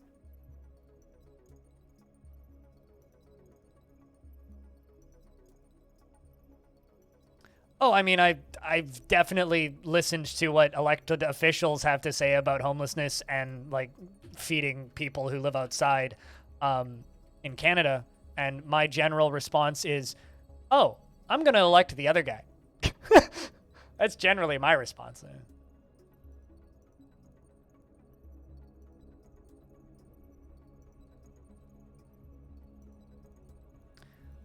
I would still have a job if your management had not refused to accommodate your autism and provide you a proper fucking copy or let me use your electronic schedule and then secretly slid 3 goddamn days onto your schedule and blame you.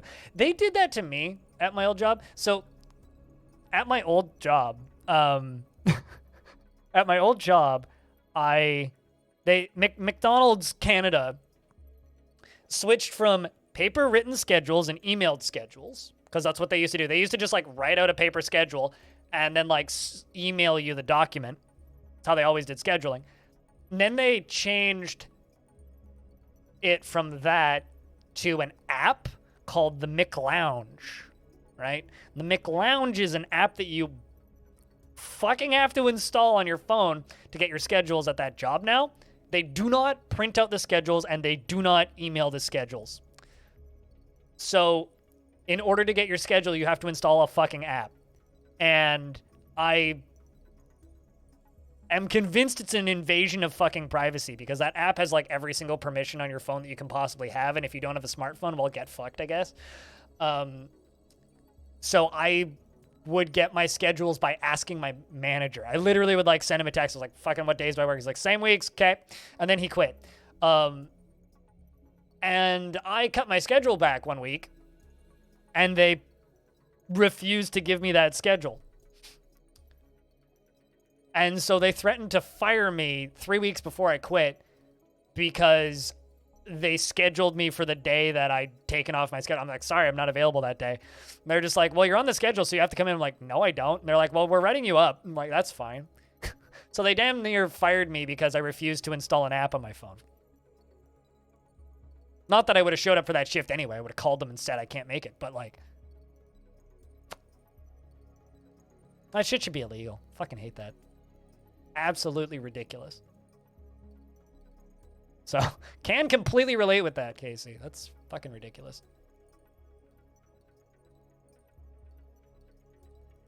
Because, no, I'm not giving you access to my microphone on my phone, or access to my contacts, or my text messages, or my internet browsing.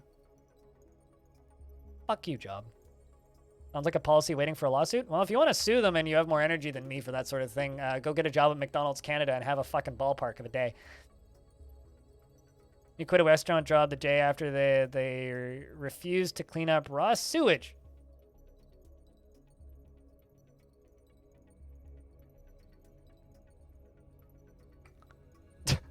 Yeah, your retail job went to a system like that, and you looked right at your boss, district manager, and flat out told him, "Are you paying my phone bill plan? Then I will." I mean, that's just like so one of my restaurant managers at one point tried to get me to pressure wash the parking lot, which they used to pay a contract company to come and do. They tried to get me to do it.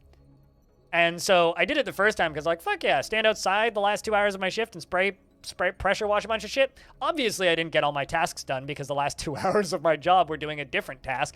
And then when I went to walk out the door, they're just like, "Why didn't you get this task, this task, this task, this task, and this task done?" I was like, "Well, because I was outside pressure washing," which is like a perfectly logical response, right? And they're just like, "Well, you have to stay to finish your other tasks." I was like, "But I'm off the clock. I've clocked out. Like, I'm here for 8 hours and my shift is over." And they're just like, "Well, you have to stay and do overtime." I'm like, "Are you paying me overtime?" And she just looked at me and goes, "No." I'm like, "Well, then fuck you. Goodbye." And I just walked out. And they're just like, "Well, we're going to document this for you not completing all of your tasks." I was like, "Get fucked." And sometimes I wonder why I never made any friends at that job. Perfectly logical response. It literally is. You gave me extra tasks, so I didn't complete my normal tasks. Weird.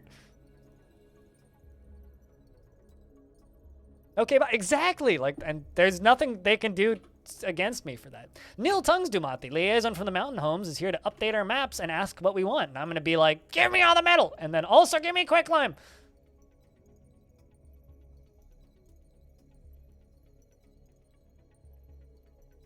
"15 pieces of flare is the minimum." What?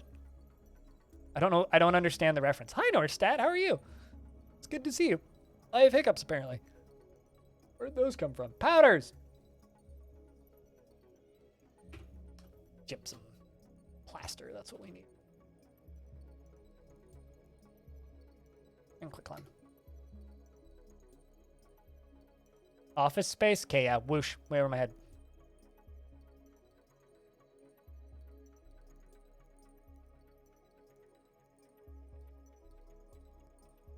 You've worked your retail job for a brief stint at Walmart, or you worked your retail job, and when it hit May for 12 years, I get your seniority to say, no. Yeah, absolutely.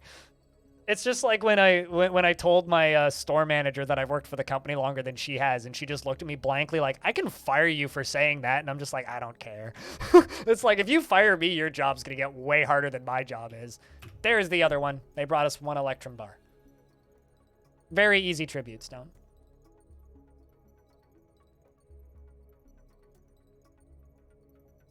That was the point where I realized that I was needed at my job, when my boss threatened to fire me, and I said, "Okay, then fire me." It'll make your job harder than it'll make my life.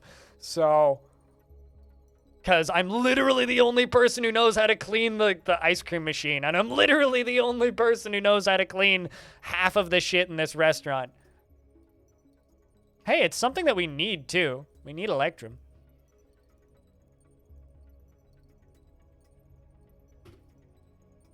Look forward to our meeting next year. Our fortunes rise and fall together.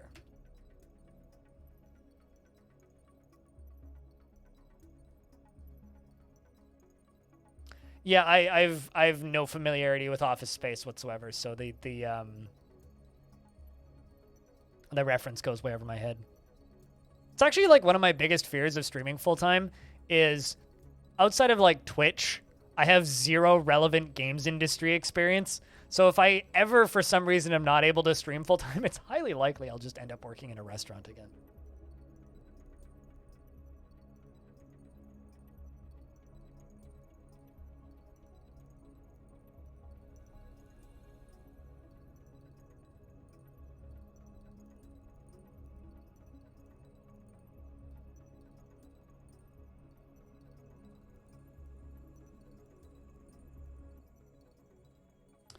Alright, bunch of shit still to sell.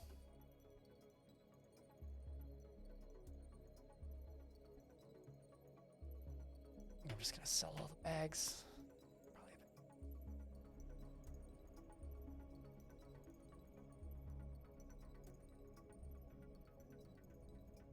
Be fine.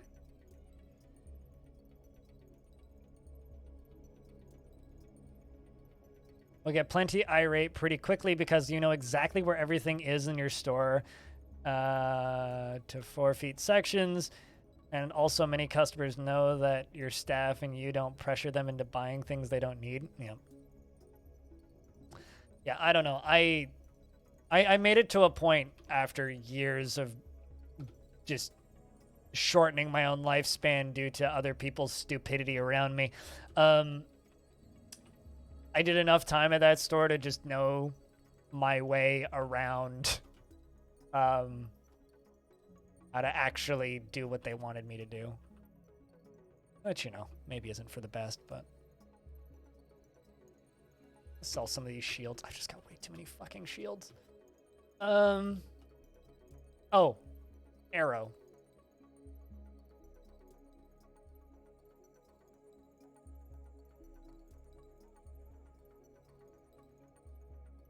You know, let's just sell ammo, I guess.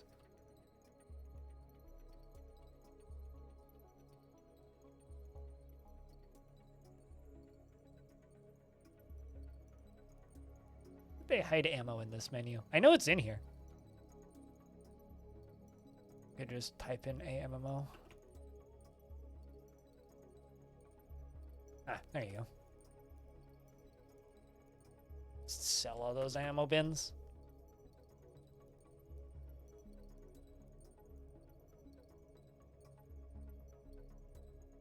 You remember when your manager was hired on as an assistant manager and you were working there? No. Ugh. Although, to be fair, I'm kind of that asshole on Twitch now, too. Just going like, I've been streaming for almost a decade. And I used to do that at the old fast food job because I'd be like, I've been working here so long.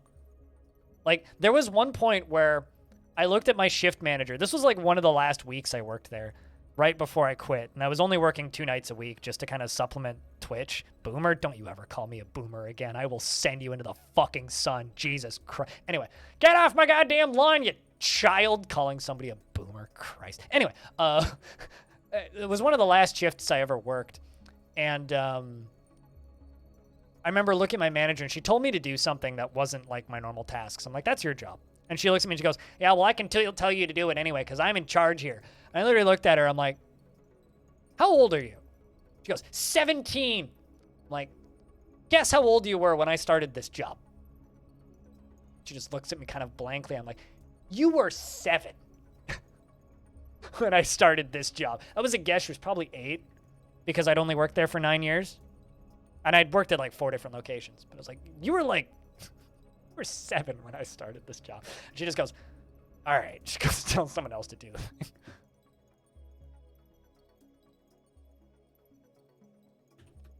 And I went back to drinking my coffee and doing my job. 3 crutches, 2 picks, 2 doors. Rock, door, 2, crutch, wood, 3, pick, iron, 3. I think it was 2 that he wanted, but we'll make 3. EP called Monday to ask her about her health. Long story short, she has a fit note about how... What?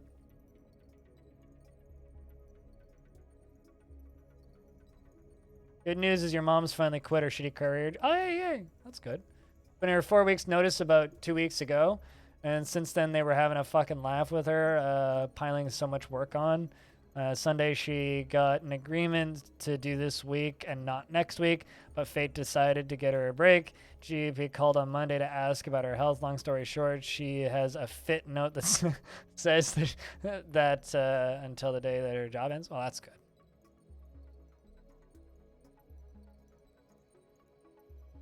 Getting just time off until your job ends is good.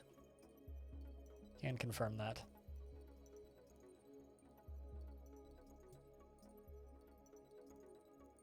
I'm curious about something.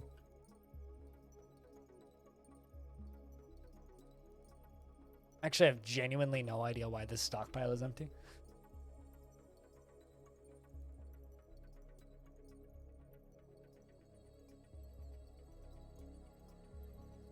Also, I'm like almost 20 years off of being a boomer. But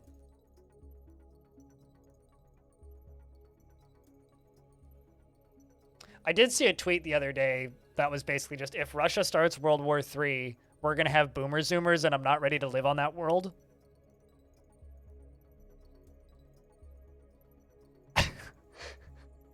And I'm still like just kind of blankly staring into the sun over that comment.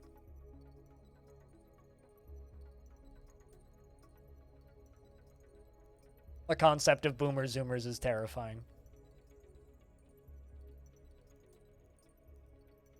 Guess all of these bags were holding dye.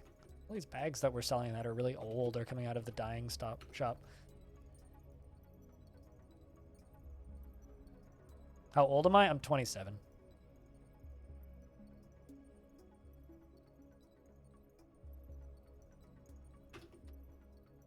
Getting close to 28. June 3rd, I'll be 28. It's like 4 months. 3 months? 2 months. Shit.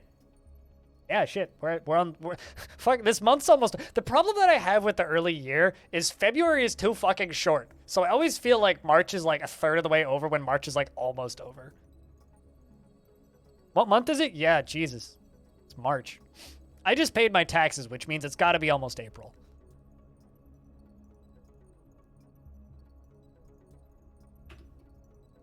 All right, let's God, for powders.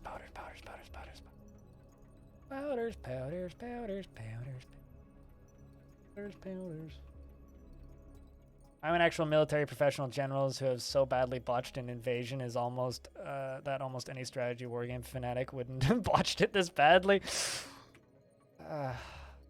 Yeah, any like Slytherin wargame fanatic is probably more well versed. Anybody who's got like 1,000 hours in War in the East would probably have done a better job. Although I'm not gonna lie, I'm real happy that he's botched this invasion because I have so many friends in that part of the world that it's just been real fucking sad to watch. Really reminds me of that article. These fucking nerds spotted the Russian invasion before it was public news because of Google Maps. It's like those people.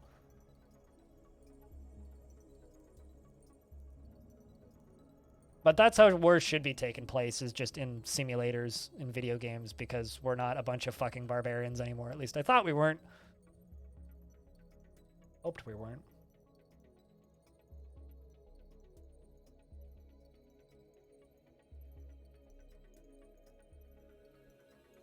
You only have a few thousand hours in strategy games, and I could have done it better, which is horrifyingly depressing. Not necessarily. I think there's a lot of nuance to war that you're missing.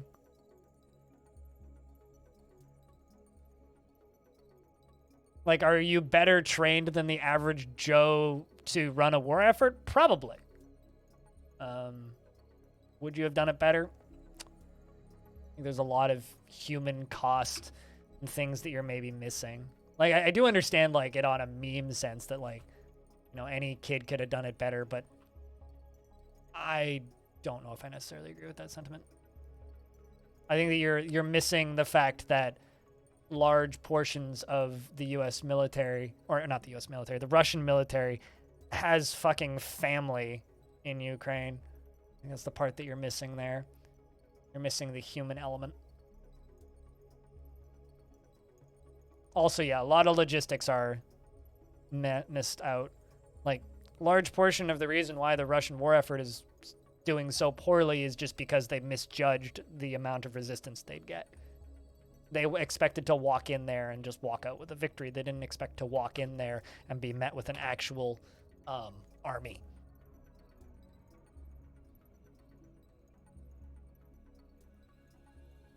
They know that too.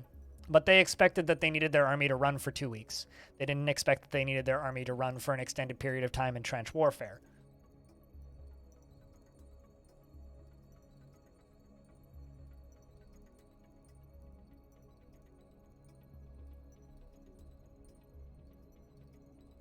Also, what Aqua said. Also, what is a military professional in 2022?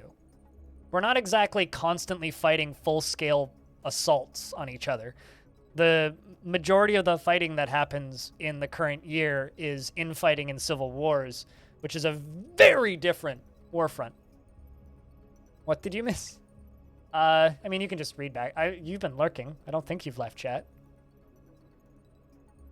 But TLDR, Casey is stating that anybody who's got 1,000 hours in war games published by Slytherin Entertainment could probably have done better than most of Russia's generals, which on one hand I wouldn't disagree, but on the other hand I vehemently disagree, because you're missing out on a lot of elements as to why warfare is a fucking mess in the current year.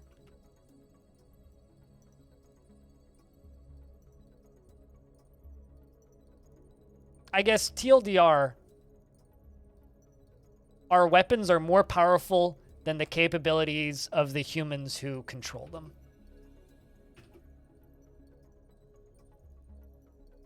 We've made it to a point where, until we fully automate all warfare,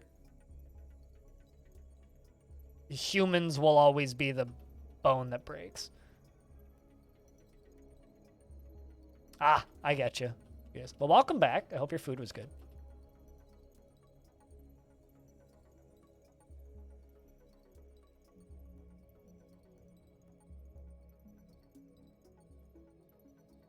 You know, Seething Llama, there was this video, like, sorry to just, I know that some people don't like just talking about war, but if anybody has a better subject, just throw it in the chat. But there was this video that surfaced recently of one of the foreign battalions in Ukraine. And it's just like a smoldering Russian tank with a Z. And this dude in the front basically saying, "Welcome to the United States of Ukraine," in a very Texas accent. Saying like, "See this behind me? This is a tank I just blew up." Like that kind of like very much American accent. And someone in the comments said it pretty bluntly, which I kind of agree with, which is there's a lot of like 20 to 40-year-old Americans that have been like priming their brains their entire life to go blow up Russian tanks. You're not going to win against an entire planet going, "Them's the bad guys." Like the difference in morale. Like it's like playing a game of Total War where everybody's morale on one side is set to 5% and everybody on the other side is at 100%. You can't win against that. It doesn't matter how big your army is. They're going to rout. It doesn't work. You can't win. We have the logistics, but if the army doesn't want to fight, you can't do that.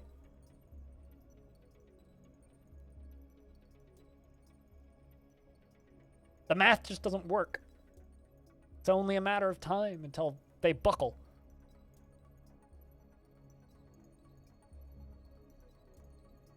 Which is fucking terrifying, Seething Llama.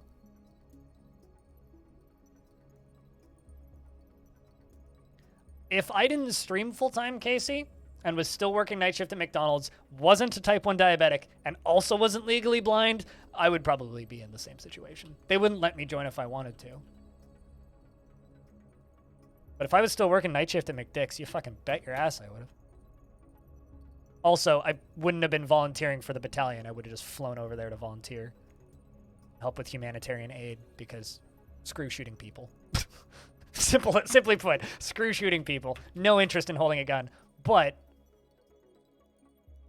I do have medical first responder. And that's what, a 2-week course? I could have taken that again. Which basically means I can give somebody oxygen and stabilize like almost any wound. Or rather, I have the training to. I don't know if I actually could. If put in that situation, I don't know if I could do that, but I do have the training.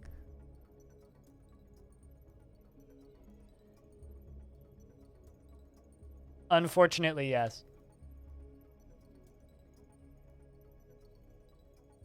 So all of the Call of Duties were in factories. Hold on, let me see if I can find that video so I can just link it in chat.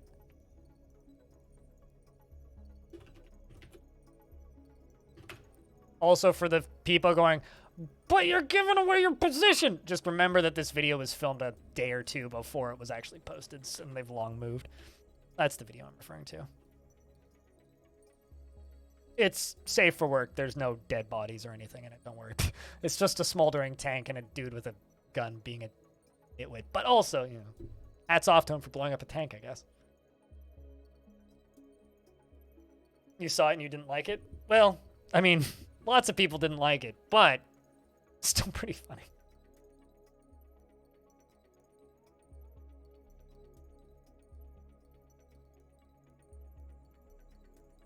I don't like anything to do with war. Doesn't matter. It's just that's just kind of my take. It's like, I don't like war. Oh, of course I don't like it. What else can I sell? Still waiting on all those ammo bins.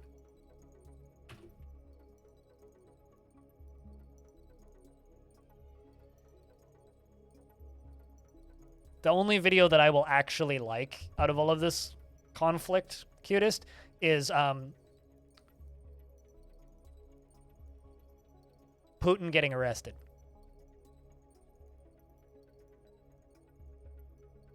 But I have a feeling I'm not going to see that.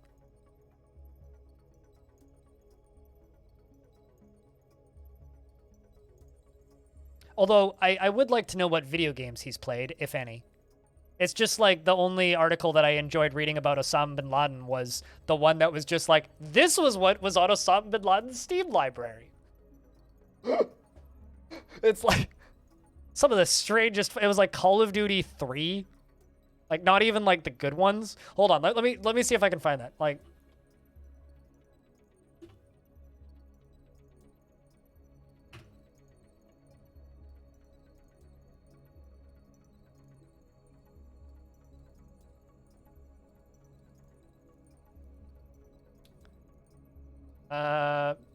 Nine unexpected. This is an article on the History Channel. 9 unexpected things Navy SEALs found on Osama bin Laden's compound and computer. All right, thank you. Where is that fucking article?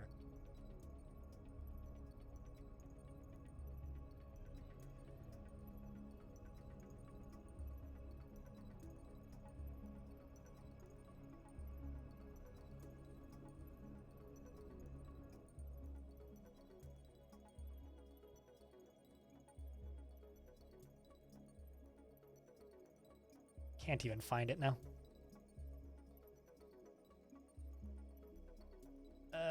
Here's the Reddit post. You guys want to go dig into the games that he owned?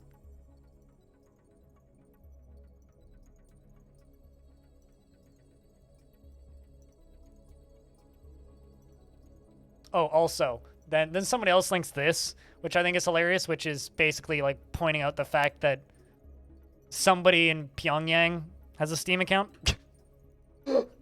Which is also funny. Anyway, enough of that weird shit, but data, it's fun sometimes. Pokemon Red and Blue. That's not on Steam. Come on. Can we finally sell some of this ammo?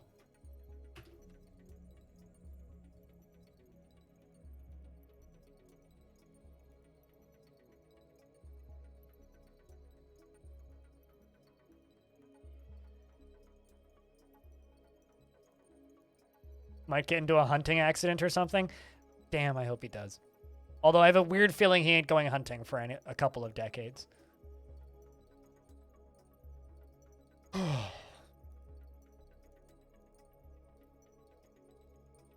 I think that the only thing that violence leads to at this point in our existence, Casey, is the shortening of our species' lifespan. That's all it is. I'm not even like talking about individuals. It's like just our species as a whole. Like just me being like a massive fucking doomer. It's just like the only thing. Ooh, pondering the moon's path. They still haven't figured out the moon's path, but they're still pondering it, so that's good. The only thing that violence between humans does is it shortens our species' lifespan. That's all it does.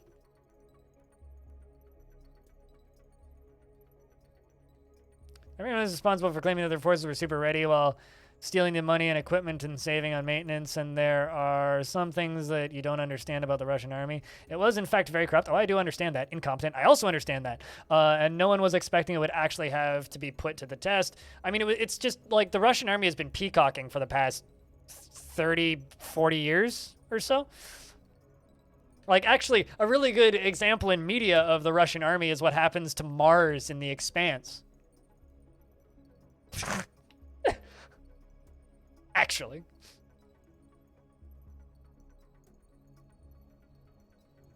Put yourself in a hole and never come out. Wow. I love me.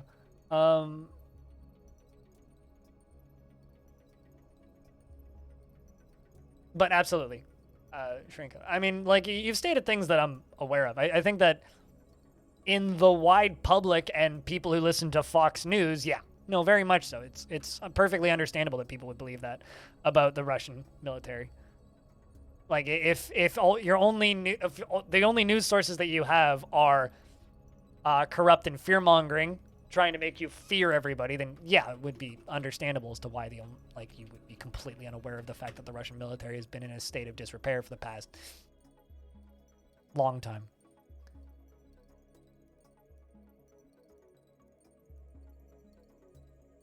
But I feel like a conversation I've had a couple dozen times now with friends of mine in the past month is just the cherish the fact that you can go outside and say fuck the government or fuck insert politician's name here and no one will blink over here because you're just allowed to say that. Speaking of fuck the government, how are you doing, Mind? Thanks for the 30 months. Welcome back. Bye. And happy Tuesday, Pablo Rasta. Good to see you. Check, can I get a round of beers from Mind, keeping that sub alive for a 30th month. How goes life from the center of the deep state? Sweden. Doing marvelous? Fantastic. Glad to hear. I'm doing all right myself. Had a good weekend. 2 more nights at your house. You've been living with your ex for 2 months and you finally signed a lease today. Fuck yeah! Get the hell out! 125 acres? Wait, is that the building's property that has 125 acres? Or you're just like surrounded by 125 acres of nothing? Sounds like a really good way to get murdered, but also I hope you enjoy it. I grew up in an area like that, and I miss it. Massive city park. Oh, fuck yeah. Hell yeah. You can go camping in your backyard. Who's going to stop? Well, you're not technically supposed to camp on city property, but you could go camping in your backyard. Be like those YouTube channels and go, like, sneaky camping.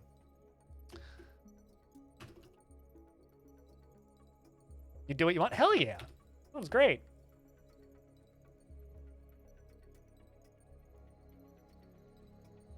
It's more wood than just in the morning. Frog fryer. Sorry, I need to scroll up. I missed the first half of what you said, Mind, because it got swept away in chat.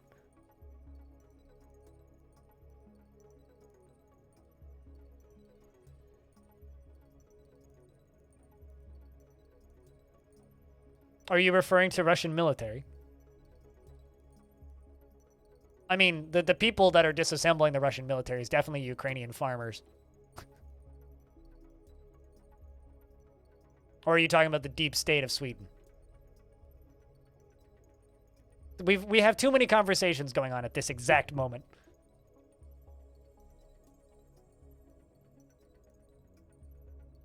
Okay, I'm caught up. I made an off reference and then forgot about it seconds later. I apologize. I think that's all of the yellow blocks we have right now.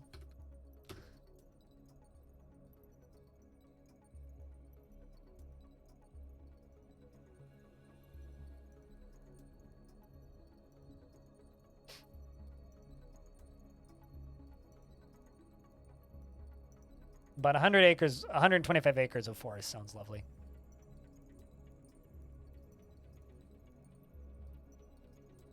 Floors, both Ukrainian and Russian flag scarves. That's kind of hard to avoid, but I did intentionally build a Ukrainian flag here. I haven't intentionally made a Russian flag.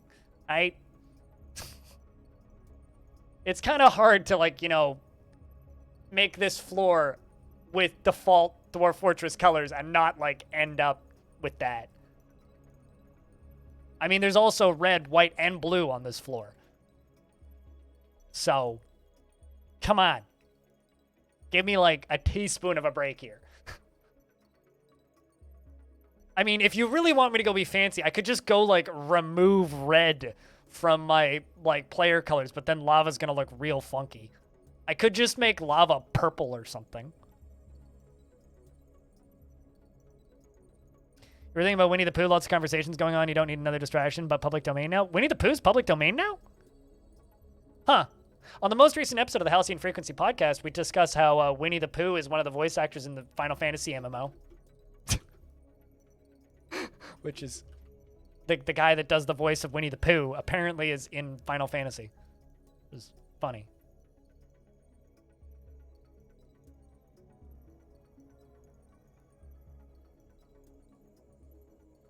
I'm just going to be honest with you, Shiriko. Ukrainians stealing tanks is probably my favorite video genre to come out of this entire clusterfuck. Like, out of all of the things that have, like, shown up on the internet since then, it's like, that just becoming a meme is actually kind of amazing. Oh, bother. Yes. No, as, like, the voice actor of Winnie the Pooh is also one of the characters in...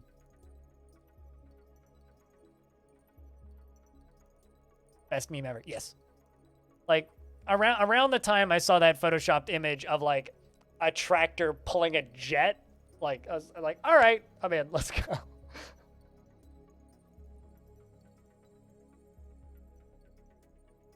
And tank crops have to be a DLC for Farming Simulator one of these years. Or a mod.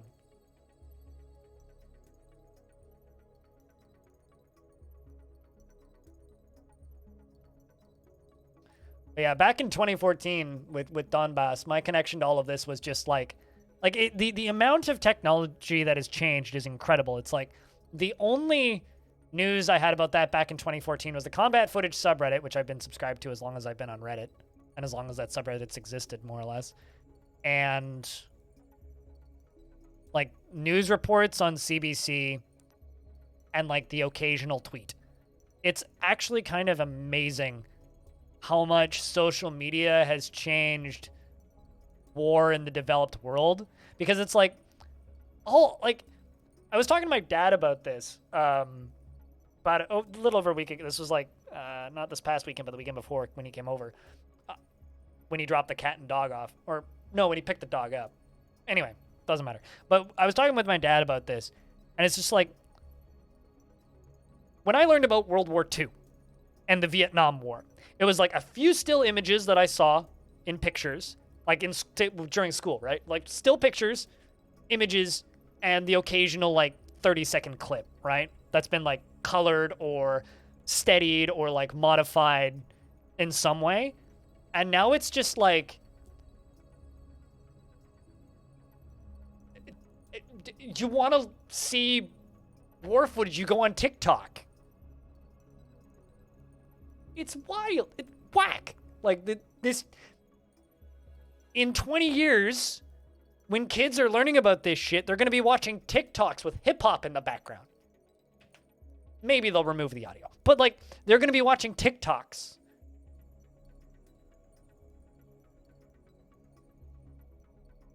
He keeps in touch with his family in Ukraine.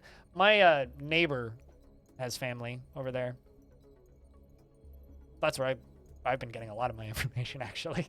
It's like that, and then just Twitter because of game devs that I know out there.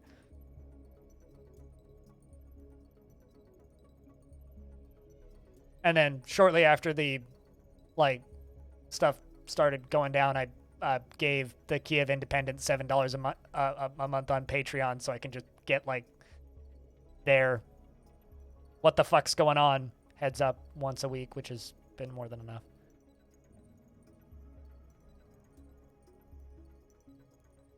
Because that's about as on the ground as you can get.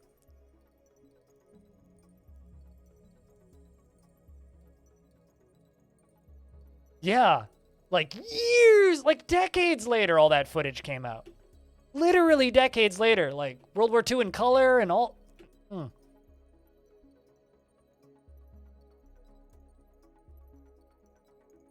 And now it's just like, it's like I could just go on Reddit right now and just search by new on combat footage. I'm not going to link any of this shit because it's all not safe for work, but if you want to look for it, just /r/combat footage. Search by new. It's like, when was the most recent video?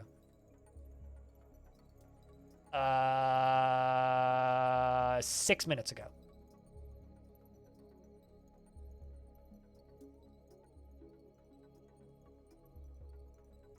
Yeah, it's like every 30 minutes there's like new footage. Not even. Less than that. And this is like after shit's slowed down. Darren, what's up? It's good to see you. I just want to inform you that that picture that you posted, Darren, is just bragging. Not fair. Made us all jealous.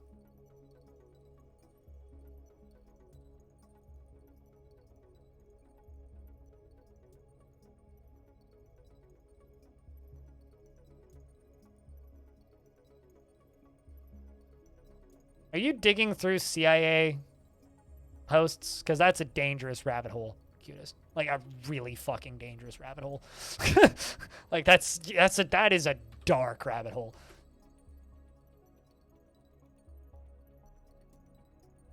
You know, before she started losing it, my Oma, who I'm gonna go visit on the 1st,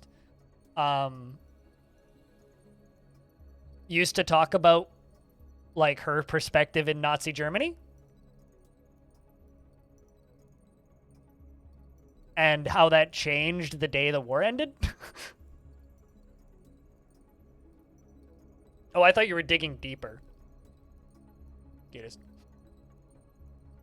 I didn't actually read the thing that you posted. I just saw you were linking CIA stuff. I was like, oh, are you digging into other parts of that?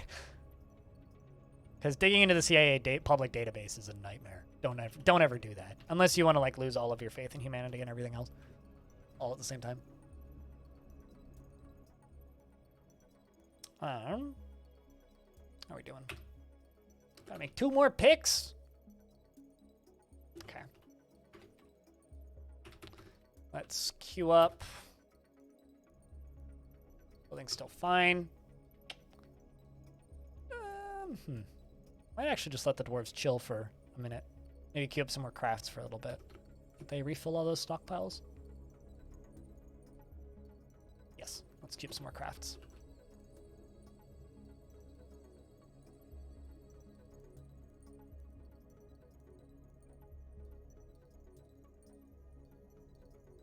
For stuff that's no longer classified, yes. When documents become declassified, they are made publicly available. That's the whole point of declassification. You can just go search their database.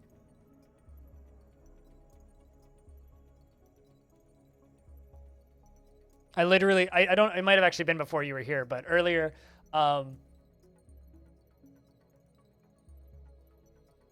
I can't actually, I was trying to figure out how we got to that topic exactly, but I can't remember now. Because it was convoluted and 5 different conversations were happening in chat. But TLDR, we were talking about the video games that Osama bin Laden used to play.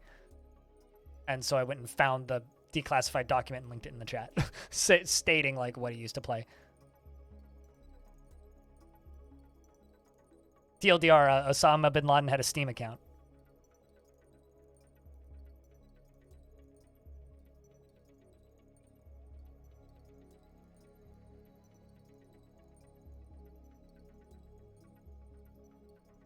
Yes, I was wondering what video games Putin's played. I'd be willing to bet that Putin's played Tetris. I'd be willing to bet at least $1 that Putin has played Tetris at least once in his life. At least once. You'd be scared to go on their website? I mean, as somebody who buys weed on the internet, you're fine. It's all Counter-Strike with fucking hacks. Just hacking in Counter-Strike. Tetris is a goddamn banger. Tetris is like the definition of a banger. Wait, what? Just flat. Tetris is wonderful.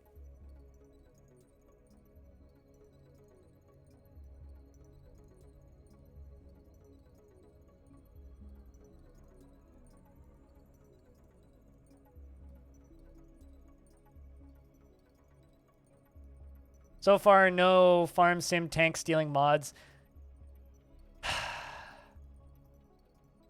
I mean, there is a game on itch.io called Russian Farmers Stealing, or not Russian, Ukrainian Farmers Stealing Russian Tanks. I think that's the name of it. Hold up. Scrolling up here, trying to find it. All right, no, it's just called Farmers Stealing Tanks. There you go. Just you play as farmers and you steal tanks, and they have a bunch of pages and information on how you can donate money to help Ukraine. But yeah, it's literally a web game on itch where it's farmers stealing tanks. You are a farmer and you steal tanks. The video game. So, you know.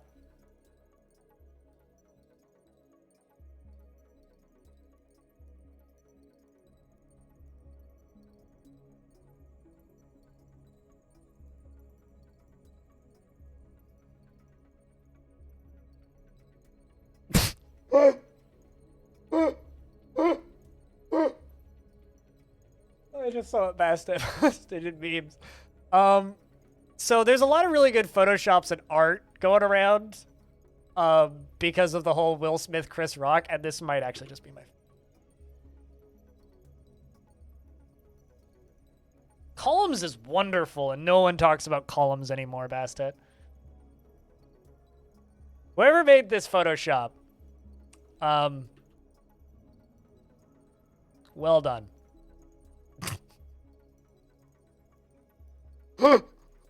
That is phenomenal. Fucking gold star.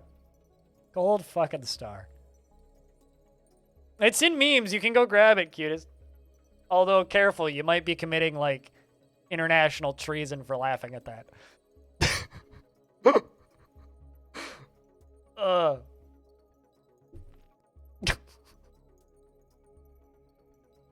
Oh, that is great. I should really make, like, the clapping animated emote available in my chat. I do that. What's on... If anybody wants to go link me that on Better Twitch, I'll make it available. Unless it is. Shadow Clock, my love. That's a good book. It's been in the Fortress for years. It's a classic. Actually, how's, what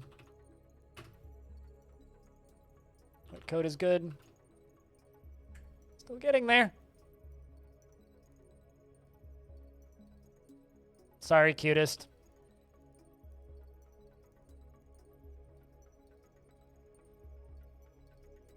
But here, I'll do this. Is that interesting? That would be a declaration of Russian army and up to 15... Oh, desecration of the Russian army and up to 15 years in prison. God.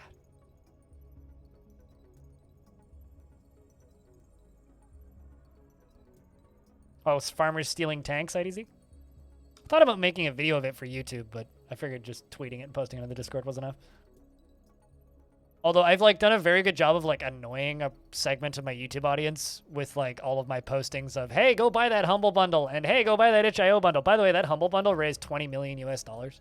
So I didn't think I'd ever do this, but well done. Humble. 25 million Canadian, which is a bigger number. We should transfer that into yen so the number looks even bigger.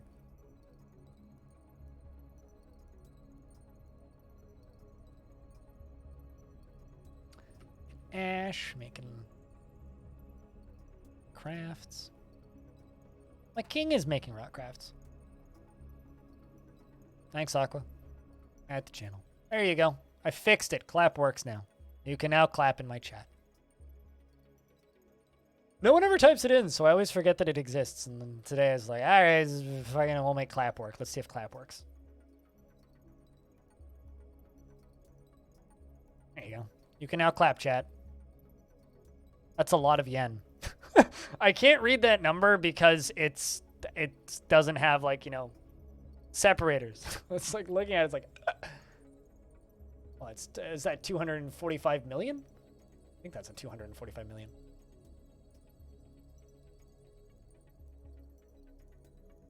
When you just clap with a type in clap with a capital C, but you need to have FFZ or Better Twitch installed to see it. Or it's FFZ with the Better Twitch extension, or both. There you go. It's 2 billion. Oh, okay, I missed a zero. It's like, I think you guys could agree that separating out numbers is really difficult when there isn't any separators. It's even harder when your eyes don't work.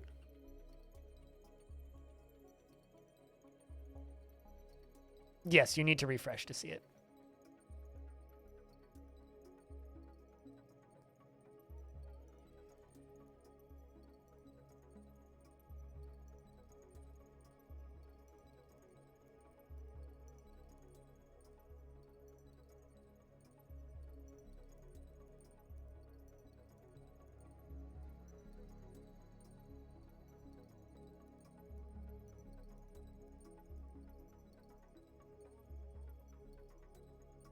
Those little hands look adorable next to Crypt Happy.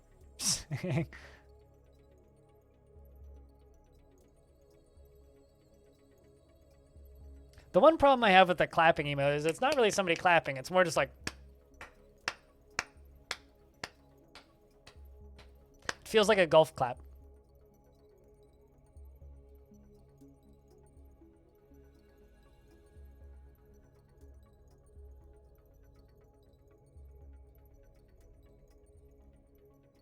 Feels like a golf clap.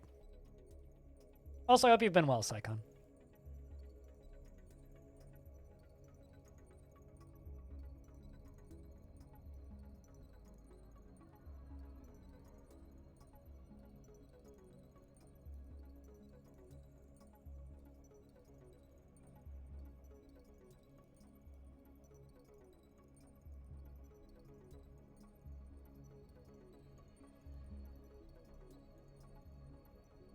You have to unbetter Twitch? Yeah, you have to unbetter Twitch. Because if you don't have better Twitch, then you just have unbetter Twitch. Or, like, worse Twitch.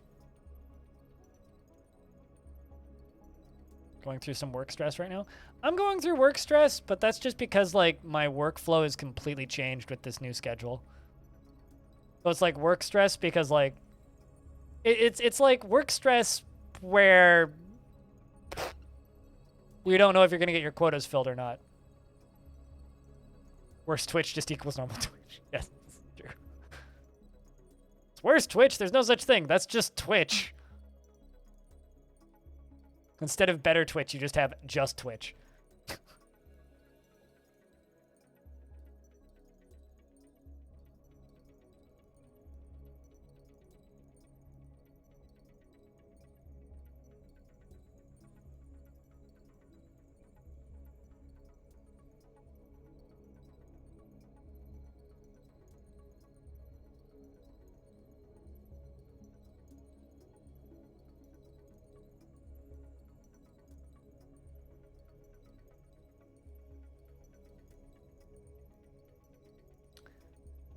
TU is becoming your boss on April 11th?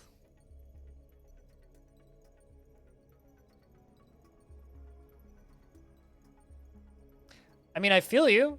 One of my superior workers at a location I worked at pushed me down a flight of stairs and got a 12-hour suspension for it, which he could serve on a day when he wasn't working, and there's 12 hours between his shift. Basically, he got sent home early. 12-hour suspension. You'd think that would be 12 working hours, so it'd be like 1.5 shift suspension, but nah. They're like, go home, Dave. See you tonight. It's like, what? You just pushed your coworker down the stairs. It wasn't caught on camera, so it was my word versus his. Because there was no cameras in the stairwell, and no camera pointing at the bottom of the stairs. So it was literally my word versus his, and nobody at that job liked me. So they believed me enough that they sent him home early. But it's fine. I was young enough that I bounced. Had a bruise. That's about it.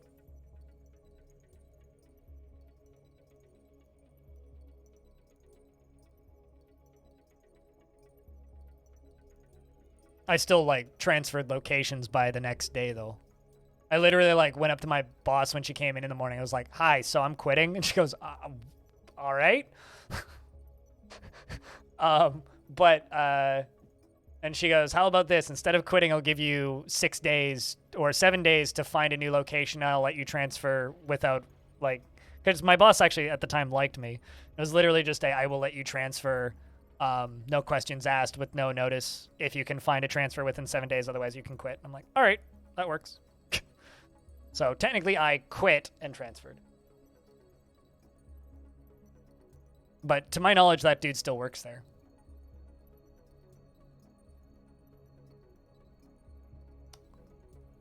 All right, so we are into winter. First of Moonstone 385.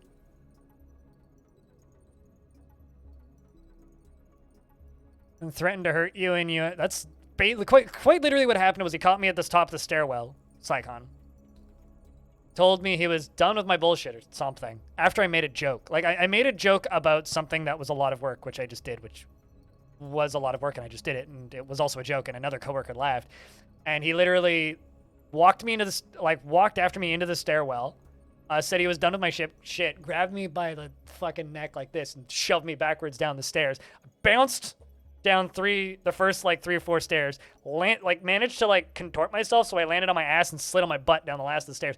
He ran after me down the stairs and went to grab me again, and I backed out, and then my manager was like, what the fuck was that? As she was in the other room. Not my boss, but my shift manager was like, what the fuck was that? And I go, Dave pushed me down the stairs, and Dave goes, I didn't do anything.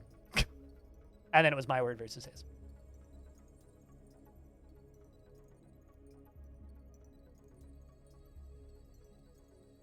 Yeah, that's fucked, Psychon.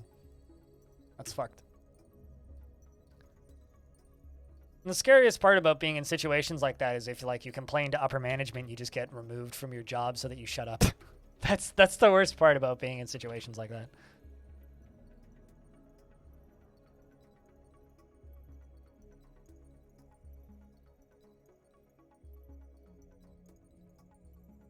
Except I was gone within 3 days, whereas you had to stay there another 7 months, and I do not envy that.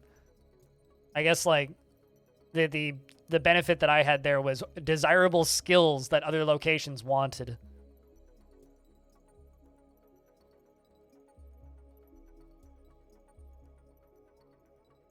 You're actually in trauma therapy now? Is your work paying for it? Because they fucking better be.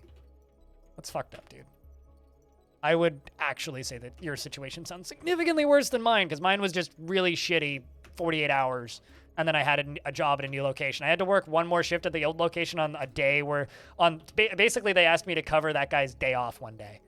Was the one more shift I did there. I ended up doing one final shift at that location, and it was just because I covered that guy's day off, because I did still like my shift manager and all the other people that I worked with at that location. I just didn't like that one dude who pushed me down the stairs. So I covered his day off, and then they were just fucked after that. From word that I got from somebody who worked at that location, it took them 2 years to replace me because no one wanted to do my job. 2 years. Which means that place fell into a state of disrepair, and management lost a lot of bonuses because of me quitting. So get fucked, I guess. I would literally confront you while you were trying to use the restroom. I don't know who this guy is or how big this dude is, but he would have literally lost an ear if someone tried to do that to me. Back in those days, when the guy shoved me down the stairs, the only reason he didn't gain any bodily harm after doing that was because I was frazzled and he got me off guard. If someone tried to convince me, or if someone tried to confront me in a restroom, they would have lost an ear. You're stupid. Thanks for the Prime month for the 19th month in a row. I mean, my valuable skill is very simple. I know how to clean the inside of a McDonald's, and not a lot of people do. I was a fully trained maintenance technician, which is a fancy word for I know how to clean the stoves.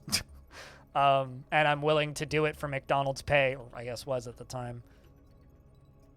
That was my marketable skill, is I was a fully trained maintenance person. Most McDonald's locations have 2. And on average at the time, most McDonald's locations around here had about 120 employees. They now have about 80, thanks automated checkouts and DoorDash. But they used to all have approximately 120 employees and 1 or 2 maintenance people. So because of that, unless a manager goes from being maintenance to being management, which was very rare. Usually people would make it to maintenance. They'd work maintenance for a couple of years, then they'd quit because it was a very quick pay raise. Also mandatory night shift. So not a lot of people wanted to do it. It was like the easiest way to get above management level pay. At the time it was, you'd go from $9.50, which was minimum wage here when I got the job, to $14 an hour instantly. So it was a nice pay raise very quickly, which is what I did. Like within 6 months of working at McDonald's, I was maintenance because like an opportunity opened up. A guy quit, or rather, a guy got fired for, I want to say, hotboxing a bathroom. I'm pretty sure that's what he was doing. Leaving and smoking weed and disappearing on the night shift because it's really easy to do that on the night shift. So he got fired. Kind of a sad story actually, but anyway, he got fired and I got his position. I literally jumped for it. I was like asking if I could get some, because I wanted full-time hours. I wanted enough hours that I could save to buy an apartment at the time, which I almost did. And then my ex made me move out early and start renting, and I've been renting ever since. Get fucked. Anyway, my sadness aside, my marketable skill was that I was a trained maintenance person. Nobody wanted to do that job. So I basically had my pick of any store in the lower mainland.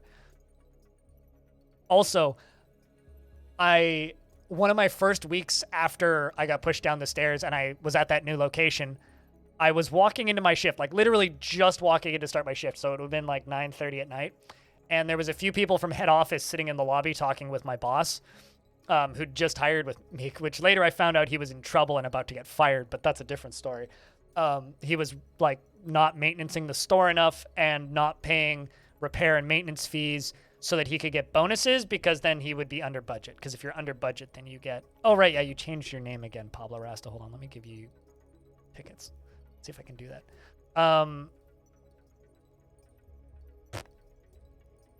Actually, I don't know how to do that on the spot.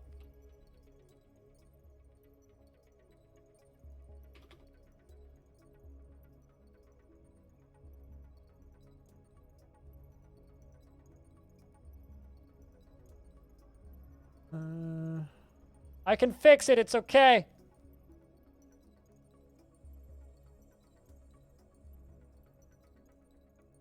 Well, I can update it to your last account, regardless of whether or not that was correct. You have 410 tickets and 82 hours on your old account. I've updated that. That should do it. Check it again, Pablo. Tickets. Anyway, it doesn't matter. I just want your hour count to be right.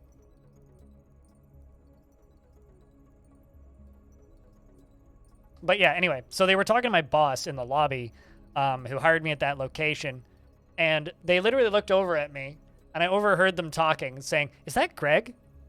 You got Greg?" Although they said my last name too, but you got that guy? How did you get him? He's like one of the best in the province. Keep him. Yeah, I lasted there for another 3 years. Like, I was well known enough that, like, if you work maintenance in McDonald's for more than a year, you will get famous at head office, and they'll be like, "Oh my God, you have a maintenance guy that's been around for more than 6 weeks? Holy shit." Also, invest all doesn't work. You have to type invest 410. Assuming they're even open. I don't even know if they're. How am I, or stupid? I'm pretty good. I had a good weekend. Good time off. Hero fame. It's the saddest fucking hero fame. Being the guy that knows how to clean the ice cream machine. I'm the guy that knows why the ice cream machine doesn't work ever. It's because people turn it off and then the fucking milk melts. All those conspiracy theories aren't really true.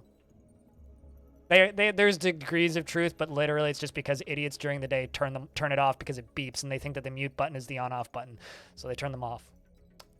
Investments aren't open. Well, there you go. Can't even invest your tickets.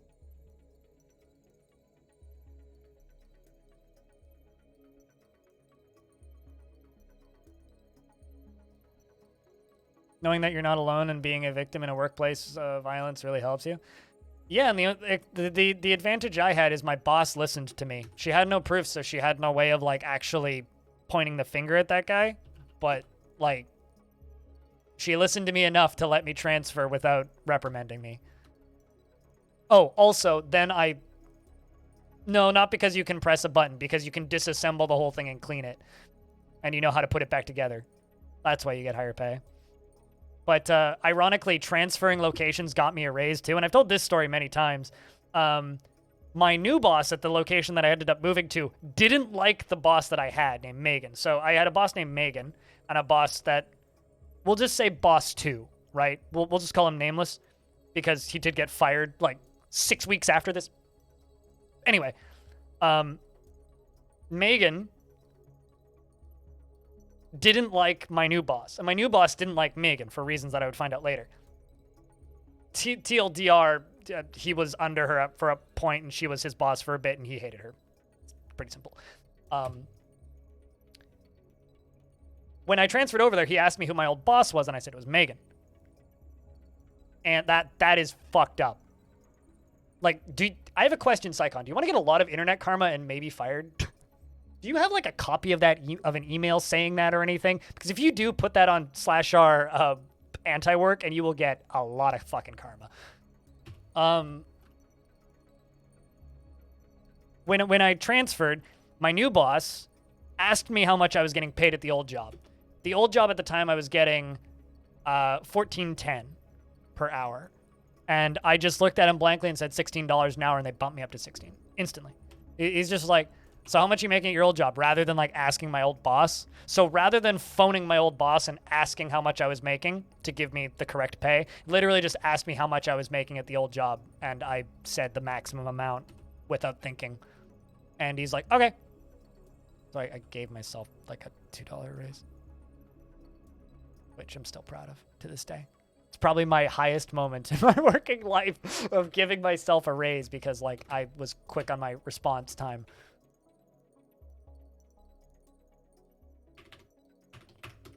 If someone ever asks you how much you were getting paid at your old job, say more. That HR person should go to prison. Wait, what? Literally, also, I genuinely am of the opinion at this point that the term boys will be boys should be a fucking hate crime. Like, you should go to prison for using that to dismiss violence. It's fucked up, or at the very least fined. It's like I get where that term comes from. I understand where that term comes from. I also understand where a lot of hate crime terms come from. It should not be legal to use that as an excuse, especially if you work in HR. Aw, Jimmy lost it again. Come on, come back to us, Jimmy. Okay, so being a bard, bad. Got it. Remove you from that gig. I'm going to put you back into the Smiths of Armor, and I'm going to just let you be a military dwarf again, because that's what was helping him. But taking him out of that squad seems to have killed him.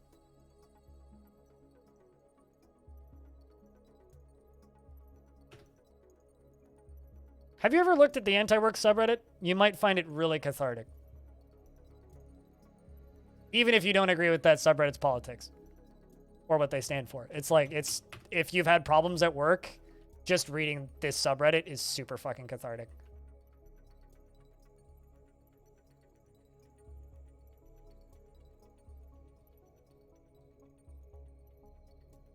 I read that subreddit for therapy more than anything.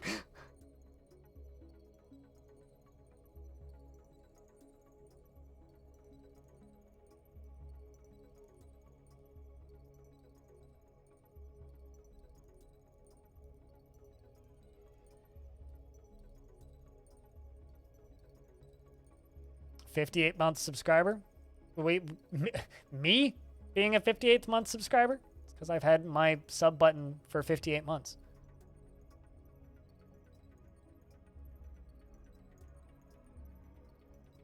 I mean, there's people lurking right now that are 58 month subs. At least one that I can see.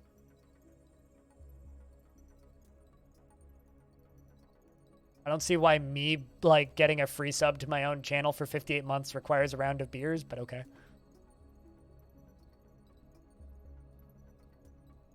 Maybe when Stoned Hobo tunes in, you can just do that by default because he's been subbed for the same amount of time. Or when Audio Coaster pops in, or when Diagman pops in. Diagman and Speedio have both been subbed for 58 months at tier 3. So, give them a round of beers just for showing up, not me.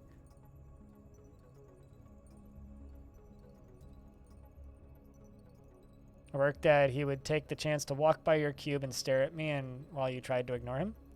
I have a real question. How have you not killed this person?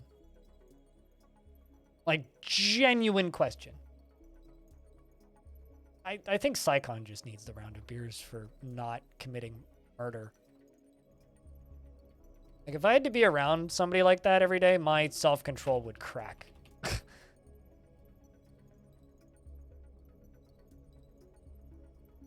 Thanks for streaming for 58 months. I've streamed a lot longer than 58 months, dude. I got my sub button in 27? Whenever affiliates got sub buttons. Hold on.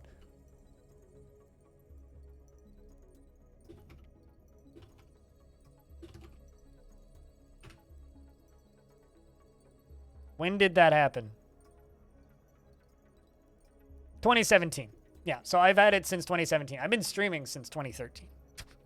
So, you know, when all these people, whenever you see somebody, a newer streamer who's streaming, who's complaining that they're not partnered yet, and they've been affiliate since month 2, tell them to fucking shut up. Because I streamed from 2013 until 2017. 5 years before getting a sub button. A sub button, not even getting partnered. Took me another year to get partnered. It's like 2018 I got partnered, I think. It was, yes, it was 2018. End of 2018 I got partnered. Go figure. Yeah, weird, right? I can't use Twitch without Better Twitch because I need, I can't use Twitch without Better Twitch because I need the lines in between chat. You need a Crypt Happy for your Quill Diggy. I'm just gonna throw that out there.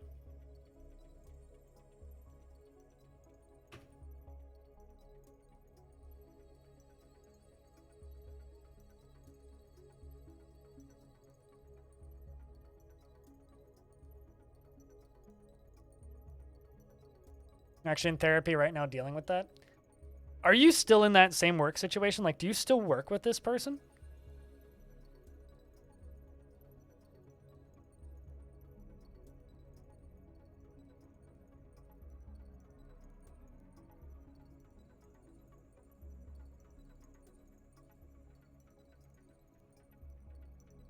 Because, like, I am incredibly fucking sorry that you had to go through that for as long as you did. Because I had to go through something similar. But I would say it was about 6 weeks of buildup of the dude getting more and more and more annoyed with me. Granted, I was an annoying teenager, so I don't entirely blame him. But, like, for me, it was just, like, anybody who's watched my stream for a while, I think you guys know that I can be sassy, right? Imagine that, but also, like, going through, like, early 20s angst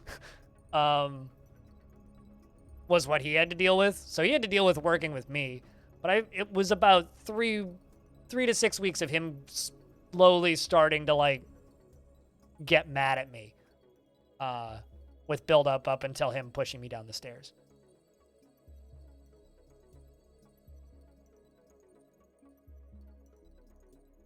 Two years later, you moved to your current job. Okay, so now you're in therapy. I gotcha. Okay, so first off, I'm really fucking happy you got out of that situation. And that fucking awful.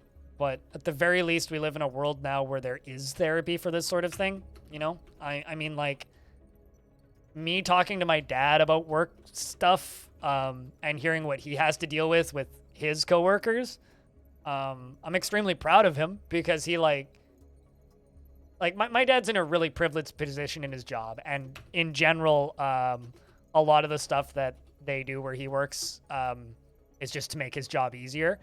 But at the same time, like every now and again, my dad will talk about some bullshit that they make him go through, and he's just cut his shifts down, or he's just made the decision that he's going to cut his shifts down to 4-day weeks. Super fucking proud of him.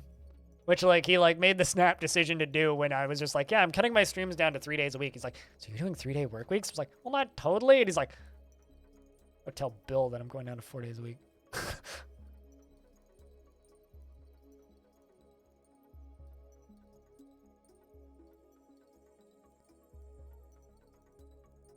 He ended up threatening a female coworker with physical violence. About 8 months later, I left, and he got fired, and the HR person stepped down from what you heard from a former coworker. You know, you walk into the street, right? You go, this is hypothetical. I'm not saying anybody actually did this. You walk into the street, and you walk up to a random person, and you threaten them. Police get called, and you get charged, right? You're at work. You go up to a coworker. You threaten somebody. Person complains to HR, and HR says, boys will be boys. This is a fucked up world we live in. What the fuck is wrong with people? Like, the hell? The fucking hell. The balls that some people have.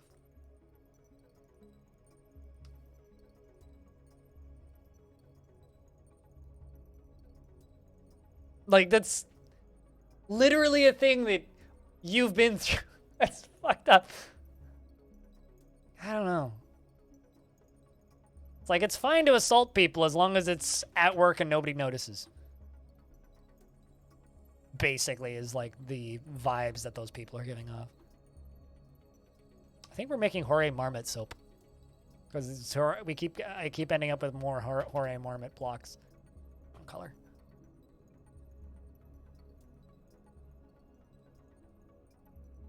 No, work is just high school again, which is like prison, basically.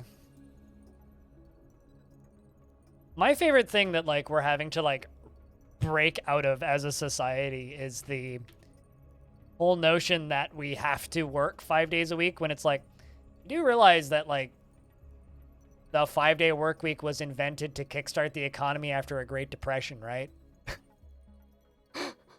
To switch to an unsustainable economy because we had none. To be fair, you can get paid for doing work in prison. Like, prison labor is a thing. You don't get paid much, but you get paid. They call it rehabilitation. It's almost like it's, at this point, you know, so I read a lot of true crime, right? And I listen to some true crime podcasts, and I watch true crime documentaries. And the thing that I see time and time again that causes serial killers is systemic abuse from family and work, okay? You know, 100 years ago, or not even, in the last 150 years, we've been weeding out the culture of it's okay to beat your wife, right? We've been trying to get rid of that as a society, right? Because that was the way people were wired 150 years ago, and 100 years ago, and 70 years ago, and in some cases still to today. And that's something that we've been trying to weed out of society. Because, shocker, beating your family causes people to be serial killers, causes brain injuries, which removes empathy and makes you not respond to society correctly. Jobs can have that same effect on people. If you are trained that it is okay to be abusive to people around you, you forget how to operate as a human being and be kind to people and treat people with dignity, or treat people like people instead of just, you know, usable tools. I don't know. This has been a really weird tangent. You worked 8 days straight for for this one break you got today. Also worked near 230 some odd days straight with no breaks. I did that when I was kickstarting streaming. Like, technically, I probably worked, like, 5 years straight with maybe, like, a day off here and there. That's how I built this stream. But that's building a business, so I don't... Also, that's passion-driven. Like, I did it because I wanted to, so it's kind of different, but...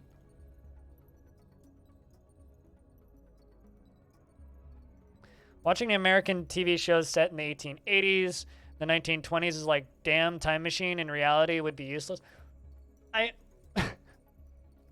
Sure, but go read the Wikipedia page and the brief life story of Edward Gein.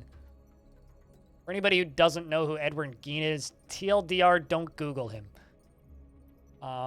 He was a violent serial killer who liked to make clothing out of people's skin. But just go look up what that dude's childhood was like.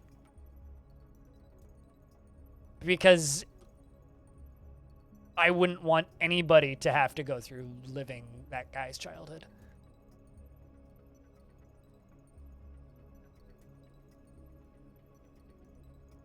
He's also the reason I get weirdly uncomfortable around people who obsess over RimWorld memes. Because I'm way too deep into true crime.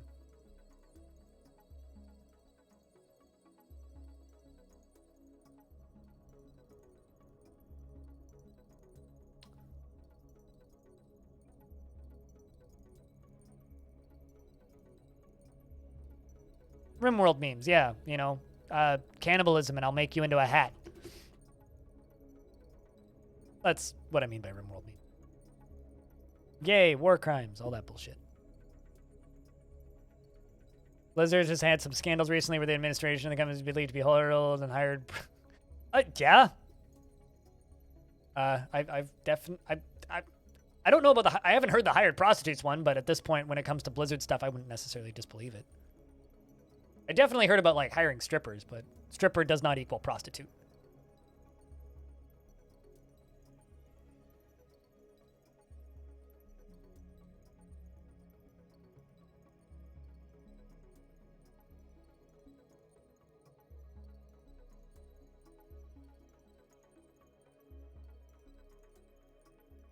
But yes, Blizzard has had some absolutely horrible things come out about them recently, which is why they're getting sued by the state of California currently.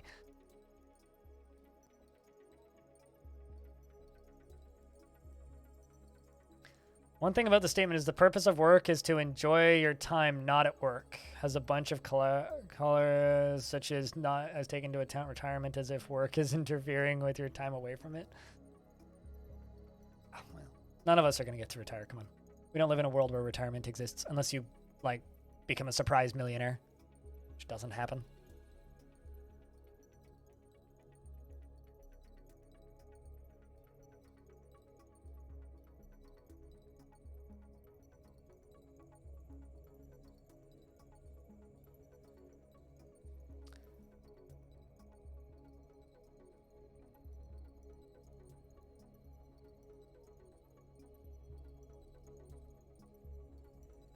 But,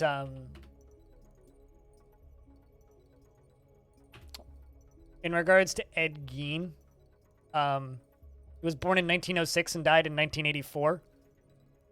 And honestly, if he was alive today, probably would have just been a pretty happy gay man.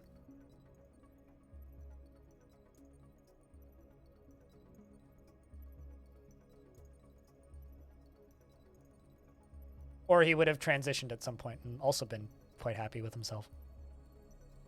But because he was completely demolished by society and a horrible fucking upbringing, he instead cut women up and made vests with tits on it. That's Ed Gein. That's Ed Gein.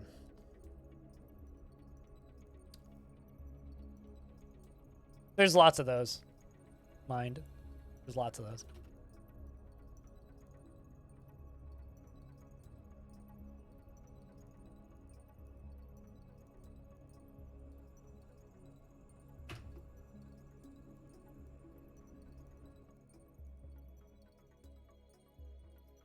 What a great time to walk in. Yeah, Ed Gein. Happy, wholesome character. Fun for the whole family. How you doing, Scoops? To be fair, the last 2 hours have been kind of all over the place in this chat. Kind of all over the place.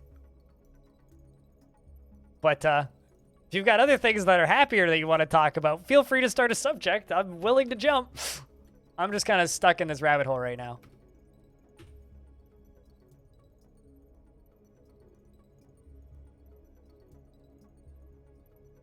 Has this been helpful? Because hopefully we're not making your trauma worse, Icon.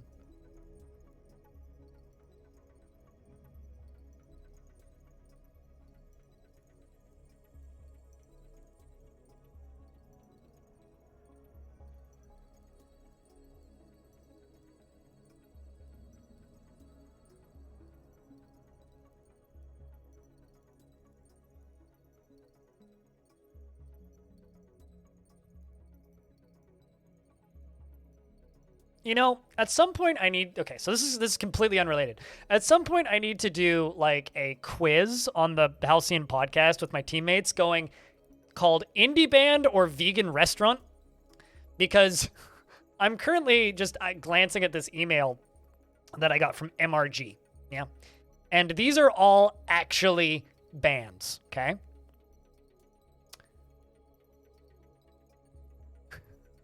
These are all actually bands. Plants and Animals. Wildflower Garden. Feed. Spelled F-E-E-D.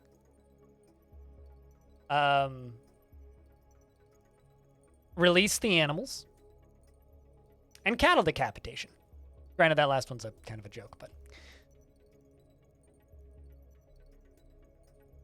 At some point, I need to just go together and just grab a whole bunch of bands that sound like they could be vegan restaurants, because there's so many. Feed! Feed! Hi, Orange.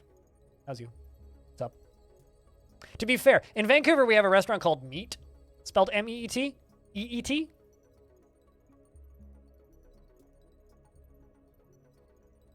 They have some of the best, like, quinoa salads you've ever had. Major tomato? I have a major tomato in my fridge. It's massive. It also keeps barking orders at me. Keeps calling me Sergeant for some reason. Need to call Sergeant Pepper to deal with Major Tomato. I need lunch. I think I'm getting hungry. Talking about food too much.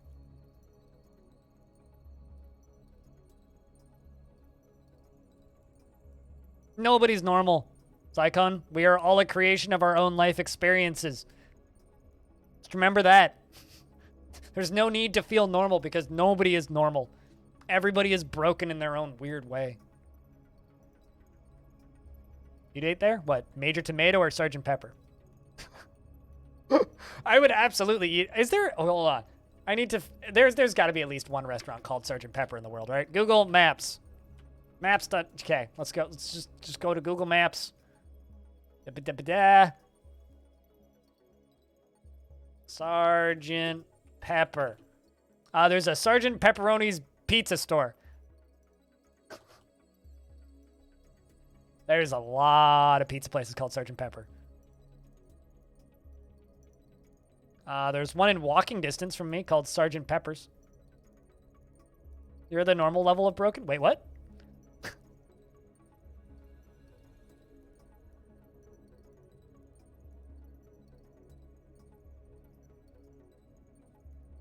Also, hey, Von Roland. Hope you're well.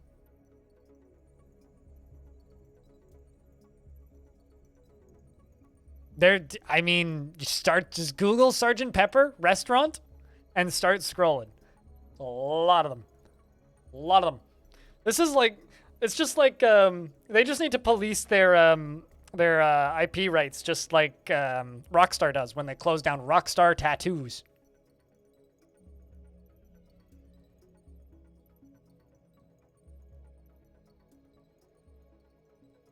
I mean, hold on.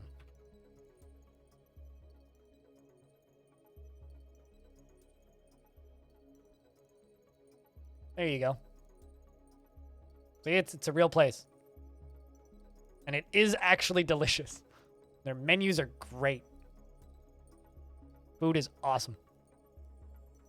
A little bit on the pricey side, but it's also like in downtown, in the middle of downtown, in the touristy section of the middle of downtown, so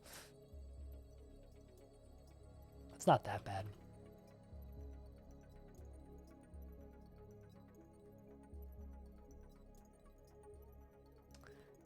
You found out Little Caesars is named after the child between Cleopatra and Caesar? They didn't call their child Little. There's no way in hell.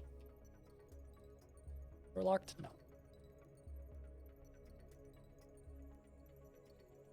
What is the vertical bars hotkey? Capital B. Sus. No, okay. I was hitting V, not B. Let's just make it out of lead.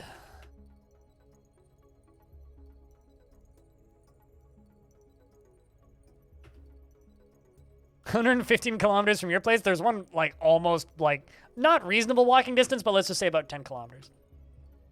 Everyone called him Little Caesar. Do you want a random fact that you don't need alongside of that one, Scoops? Did you know that the guy who invented Pringles cans was ashes were put into a Pringles can before he was buried? I don't know. Are you a dad, Psychon? Yes, you can tell me a dad joke. Although I will say dad jokes often read better when they're spoken instead of written, which is why I always recommend people just simply put dad jokes into resubs. So when you resub, you just put the dad joke in there, and then everybody gets to read it, hear it, like, yelled at them. But yeah, the guy who invented Pringles cans was buried in a Pringles can.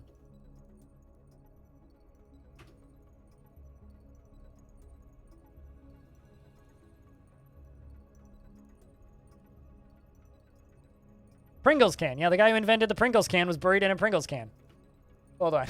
Guy who invented Pringles can buried in a Pringles can.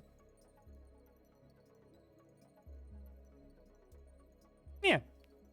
Pringles can. Pringles cannot. Ha! It was his literal dying wish.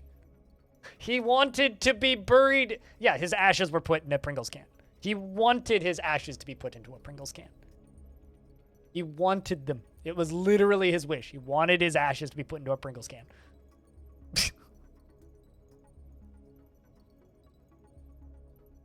No, not a Pringles can the size of a coffin. Although that would be much better if that was the case.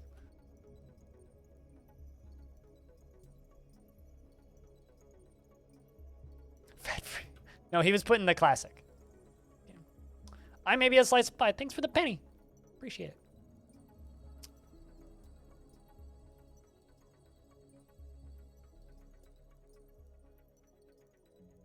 Do you spell sci-fi with a C? Chups?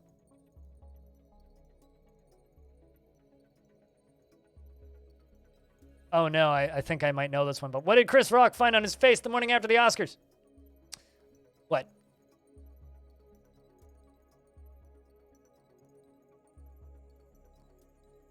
Possibly the best Photoshop I've ever seen?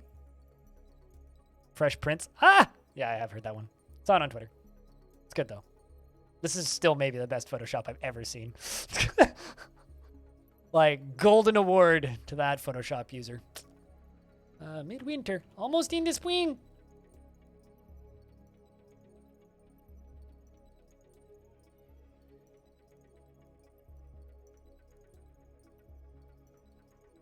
Specifically not a golf clap. Yes. Another fun fact, the guy who invented a Segway died by driving off a cliff. I thought that was an urban legend. Like, I thought that wasn't true. I thought that he, like, died, like, or that he's, like, not even dead. Hold on. Guy who invented Segway.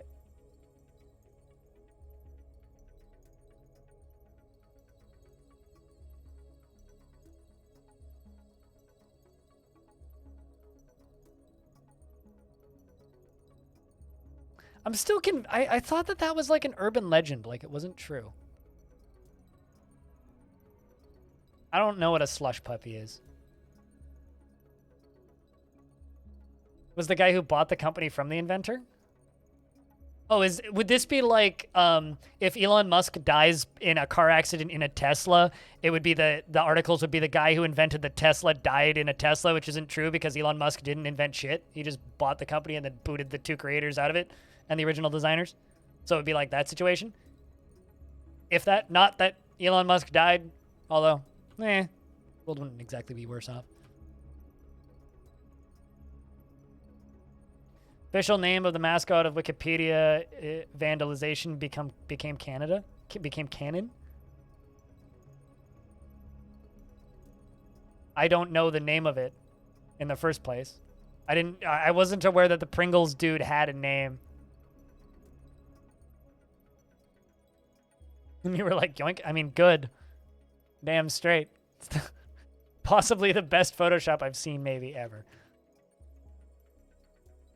And you're Pringle? Really? Julius Pringles. I mean...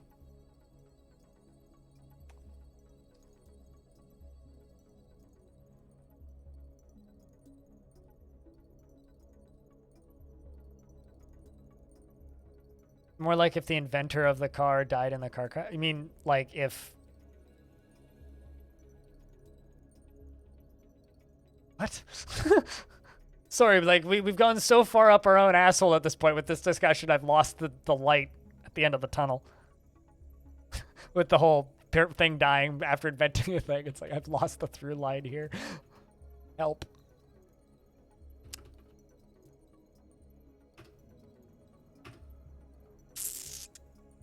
Frustrated after being able to practice martial art for too long. You're in a squad. I'm gonna get that squad training.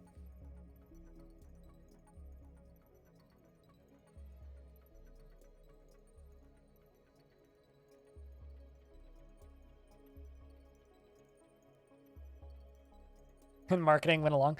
I like to think that marketing just checked the Wikipedia page. That's funny. That is amusing. Can't deny.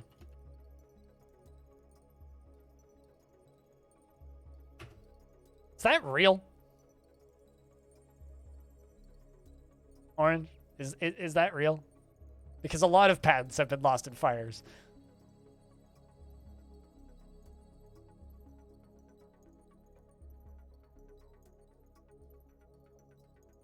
I do Africa a favor and don't disparage them like that. That's like saying that both Justin Bieber and Nickelback are from Canada, so Canada's main export is bad music.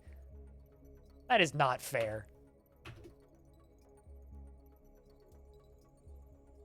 Also, that is true. It's Nickelback. I don't know who invented it. Well, whoever invented the fire hydrant bettered society, so I guess we can all state that. And many dogs are thankful for the existence of the fire hydrant. This is true. Frog Fire. Bad music does sell pretty well. I'm trying to think. What's another, like, bad artist that's from Canada? Oh, Drake's Canadian, isn't he? There's another one.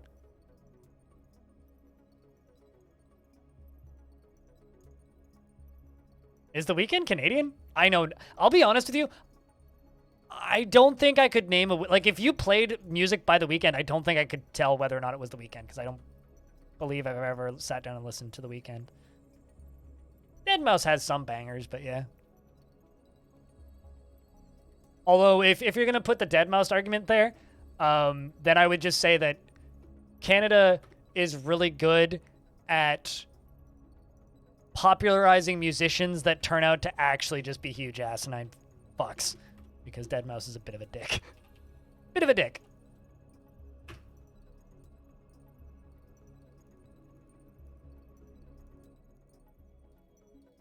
Yeah, well, I mean, Canada's got a lot of really good musicians. We got Rush, we got Billy Talent. We got lots of stuff. Foot in Cold Water. Just a random band nobody's heard of. Hi back, I'm still blind. Great Big Sea? Great Big Sea. Doesn't I heard something about the vocalist of Great Big Sea getting dementia, which is real sad if that's true. But I mean, Great Big Sea still tours. I saw them a couple of years ago.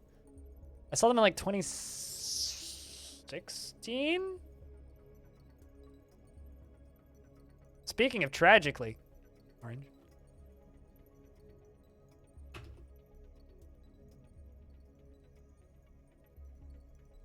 Cool. Yuma, I missed most of Slash Art Place the last time they did it, so.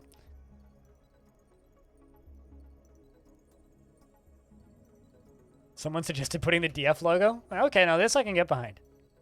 This is a political movement I can get behind. Fuck trying to draw the Canadian flag again. I'm just gonna put the DF logo in there.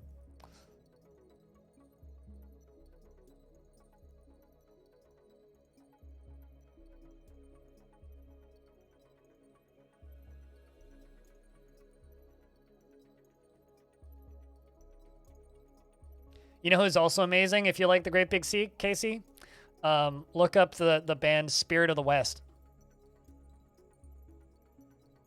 They're like the Irish/Scottish other end of Canada version of that. From about the same era, too.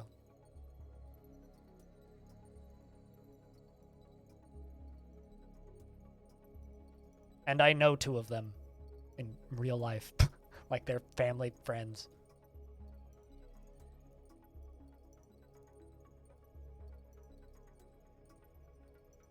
I was actually wondering what killed him, Chups. I was really liking his solo project that he literally just started. It's really depressing. I heard that he passed away and listened to some Foo Fighters the other day and was like, yeah, I'm still not super big on Foo Fighters. Turns out, for me, my like of the Foo Fighters is just Dave Grohl being a weirdo and not actually their music all that much.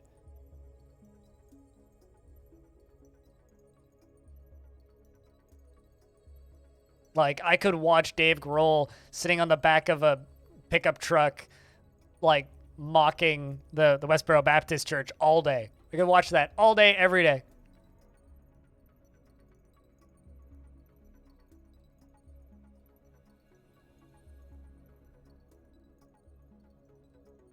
Dreadnoughts are pretty good.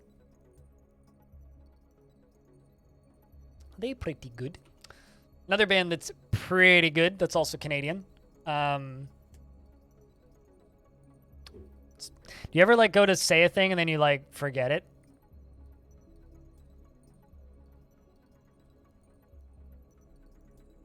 That just happened. It'll come back to me.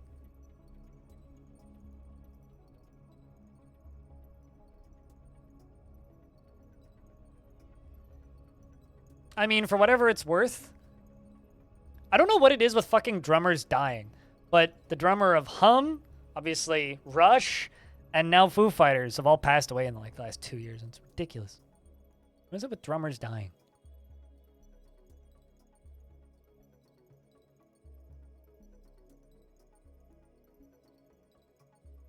You had Eminem screaming at you that you're a lying shit once, and he was going around asking people what their favorite album of his. Then how did you know it was Eminem if you've never heard any of his music?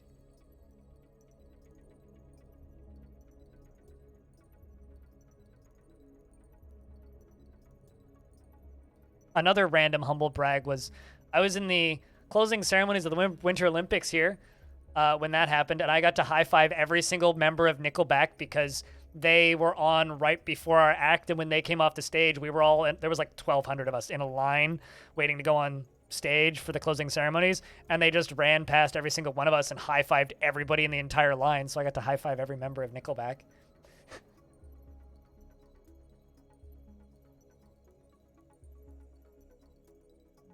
Sure. Pixar didn't happen.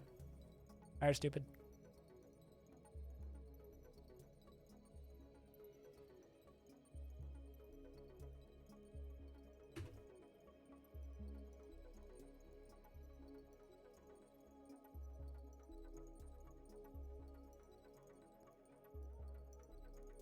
I think I can just fill the bottom half of this in with blue. I've got so much blue and so limited of all of the other colors that it actually makes building these patterns really difficult. Meatloaf died? What? Really? Why? Thought he was immortal. The fuck? I didn't know that, actually. Huh. I never really, I mean, I know a handful of, like, I would do anything for love, but I won't do that. I know that song, but, like, I never really thought about Meatloaf aside from that. That's kind of sad. Yeah.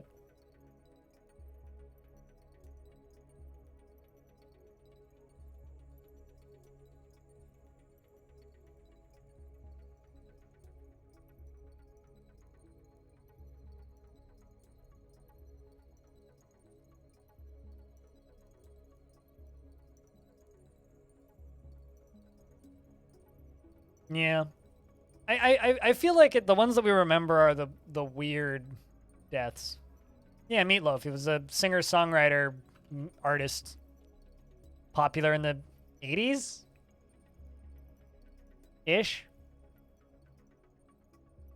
He wrote the ballad "I Would Do Anything for Love."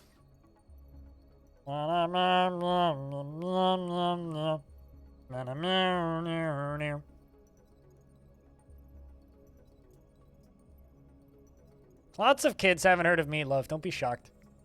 It's like somebody not knowing who the Eagles are. Like, okay. Reportedly, he died of COVID, but it's not been proven.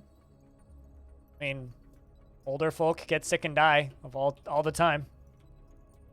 So, doesn't surprise me too much. I'm sure a lot of people died of COVID last year that just died mysteriously. Or in the last few years that just died mysteriously.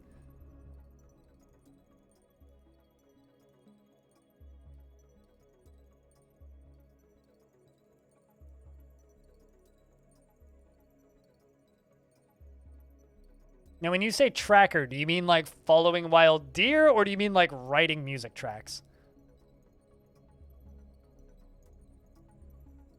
Also, investments are open if you actually want to invest tickets, chat.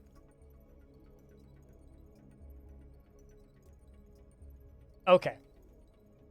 I guess the term would be composer then. I haven't heard the word tracker used in reference to writing music since I was thinking about like Mad Tracker.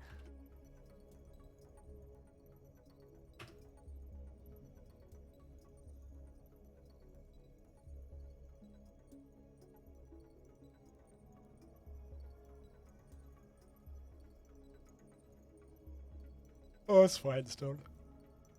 Ah.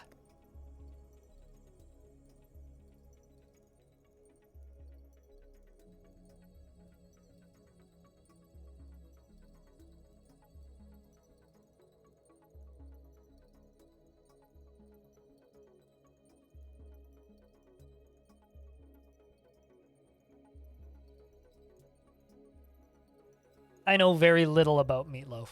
I know that one song, basically. That's like it. So please correct me on all of my misstated facts about Meatloaf, because you're definitely right and I was definitely wrong. Guarantee you that from the get-go.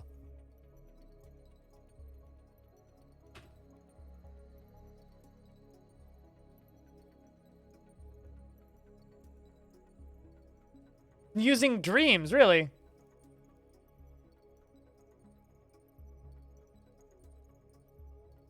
You'd rather do something new? You can't read sheet music at all? Really?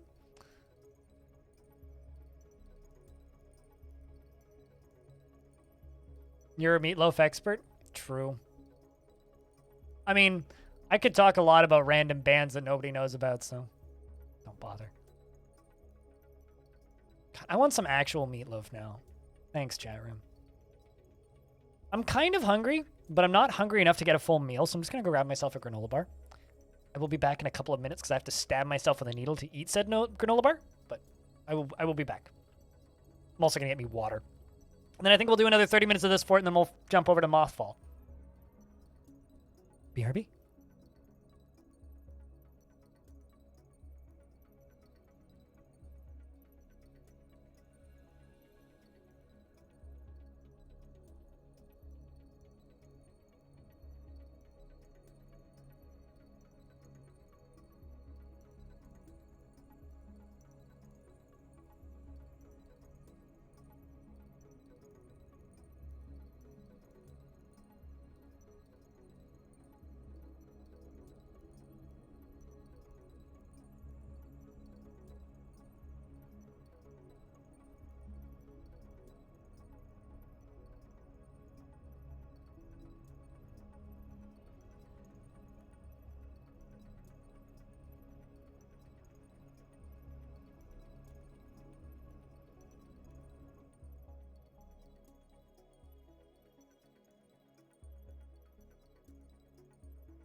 Oh, I can tell you why, Frog.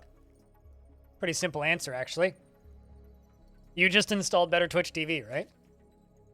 It's because he's adding you. It's to highlight the text at you. It's a disableable feature in Better Twitch.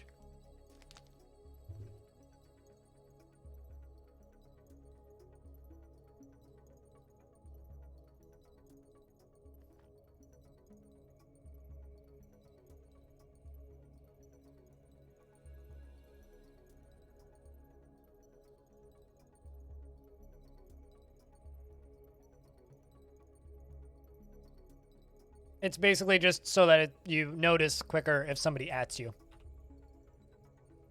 Very useful feature.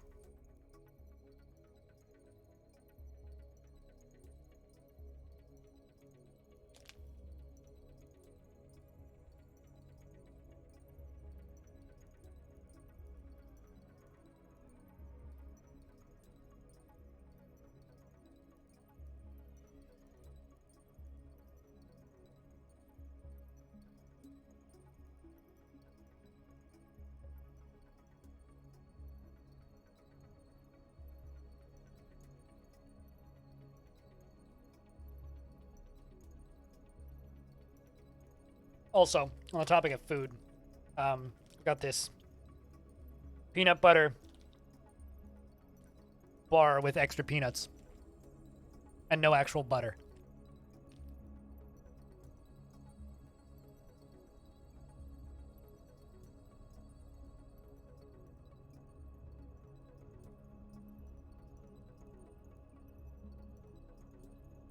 I already told you what it is, but I can confirm. Yeah, it's literally just because Stone is adding you. Here, I can do it too.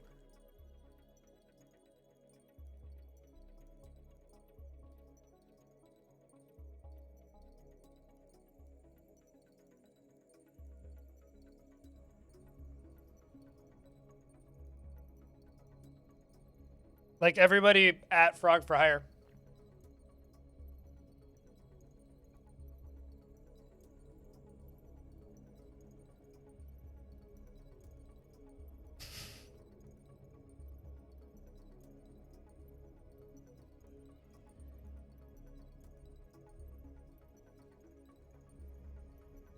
If anybody's wondering, this is not sponsored. Lara Bar. Please give me money or free Lara Bars. Either works. Frankly, I could eat these all day. They're great. Oh no, it's springtime. I mean, yay, it's springtime.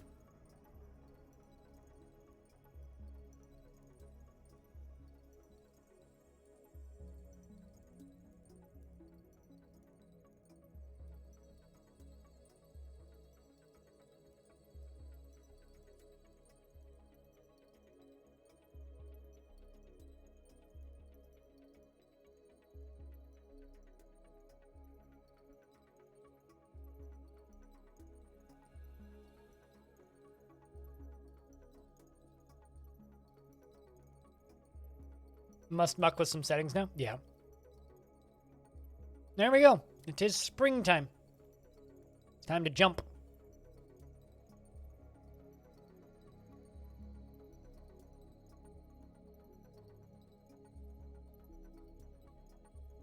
Oh, also, I was asking Lara Bar, the company, to give me free Lara Bars or money. Either works. But that also goes to you, chat, too. If you want to give me free Lara Bars or money, I'm totally happy to accept either of them. Just for reference. Ooh, also, I may have finally found a coffee roaster in Vancouver that I can buy coffee from on a subscription because they just launched a subscription service. They sell coffee in both 12-ounce bags and 5-pound bags. The problem is the least frequently you can order their coffee is once a month. So I fear that if I order the 5-pound bag once a month, that will be too much coffee for me. But like the value is so good. It's like $80 for 5 pounds of coffee. It's like, man, I spend like 1 pound of coffee is like too much money already.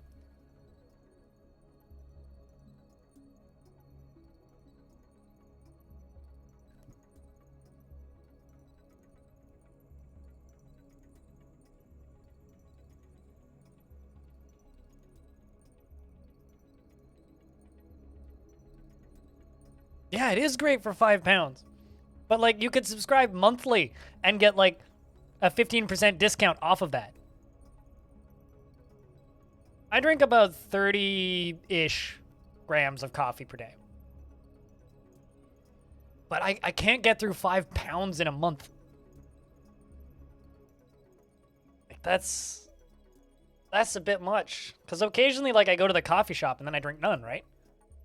Like, usually once or twice on my day off, I will go to the coffee shop and just get me coffee.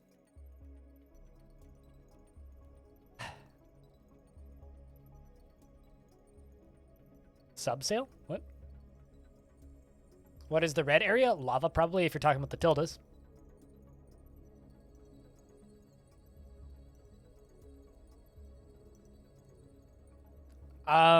No. That's all I'm gonna say. Taylor. Do you want to, like, think about the logistics of that for, like, half a second and how much shipping would cost?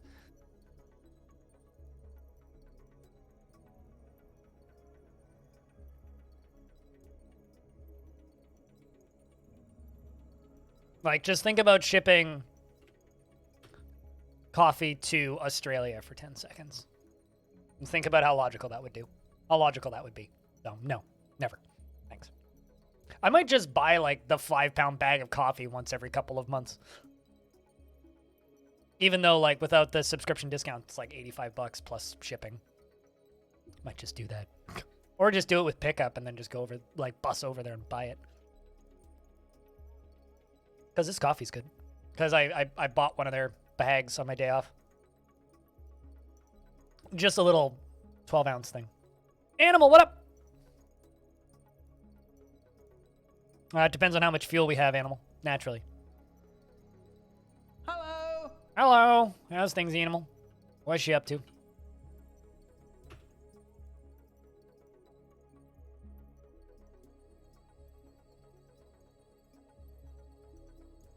Mars, yes, the chat meme that nobody else remembers except for you. Maybe Hobo.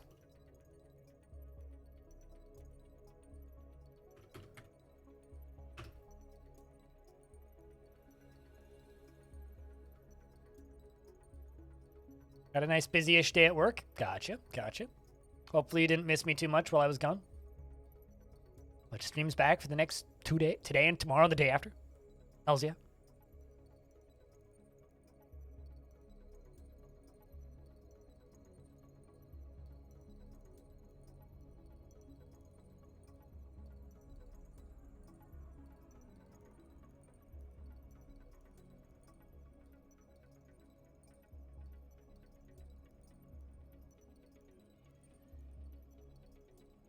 Until we can go to Mars in no time. So until after I'm long dead. Noted. Although I am happy to report that that video actually has exactly 1,000 views, which is kind of great. I wonder what Harry's up to these days.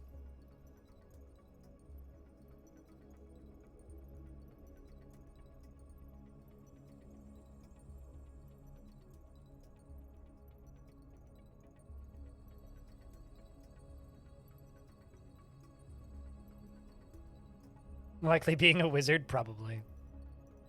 Miss that dude.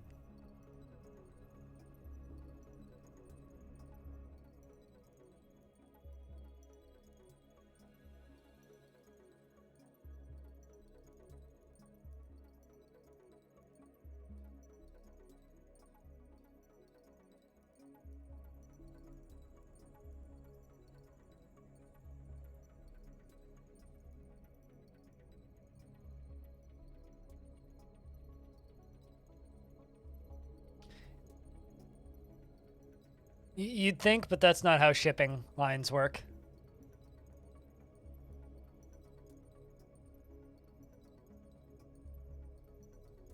Oh, I understand why you were talking about /art place.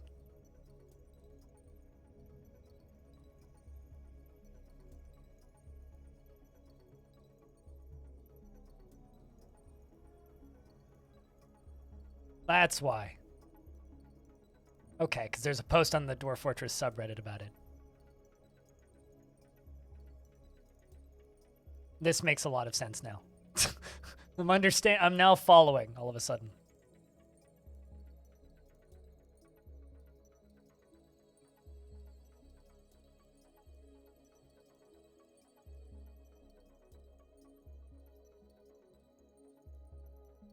So we are largely just waiting for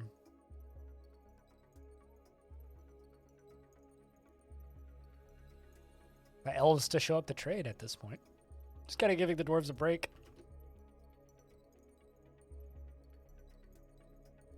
With alcohol in it? Because that's what Irish coffee is. That's just shitty coffee and Bailey's, sir. With whipping cream.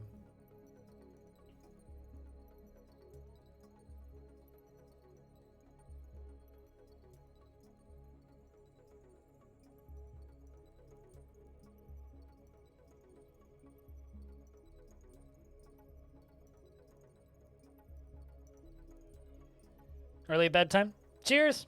Maybe we'll see you tomorrow. Chops. Thanks for hanging out, dude.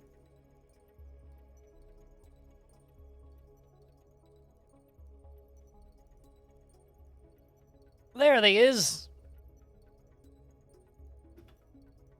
Ew, they says. I don't disagree.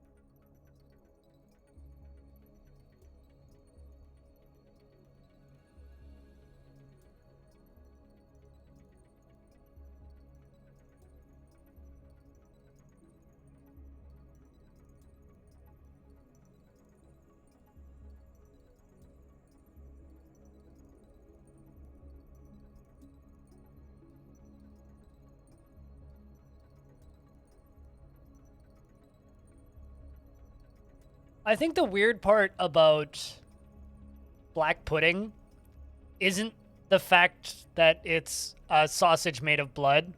The weird part of black pudding is that it's called black pudding, not like black sausage or something else. The fact that it's called pudding and not sausage is what's weird about it. But that's about where the weirdness begins and ends.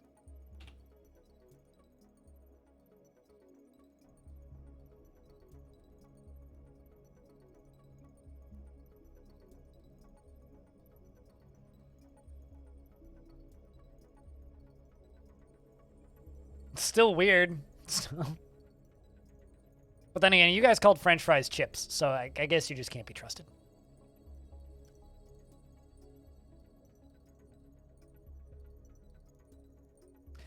I fell down that rabbit hole after I watched Xbox Ahoy's video on trackers. It's a good rabbit hole. Speaking of good rabbit holes, sup, Clino?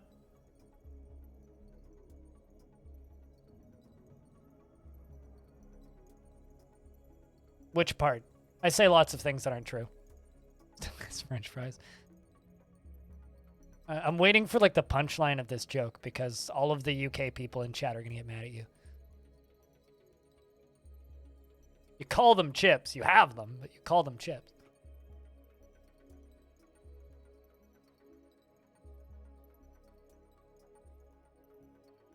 This is not the reporting that I've gotten from any other British person I've ever met in my entire life, so I'll just take what you're saying as fact, but...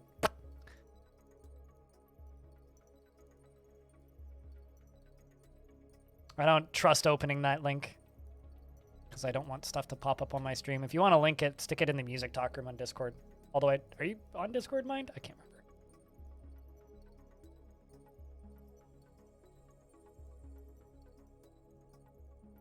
You know, CCJ, I'm not here to argue with you. You can call me whatever the fuck you want. You can say whatever the fuck you want about French fries and chips.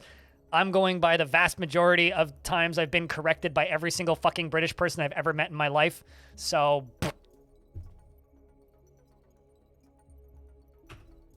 I don't have a horse in this race.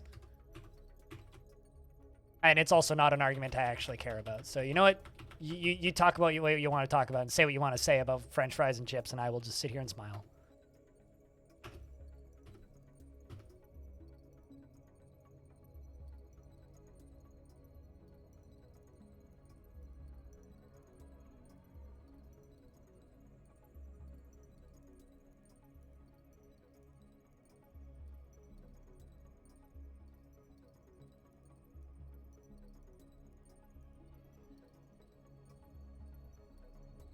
You know, it's funny. The fastest way to make me irrationally angry is to talk about food naming.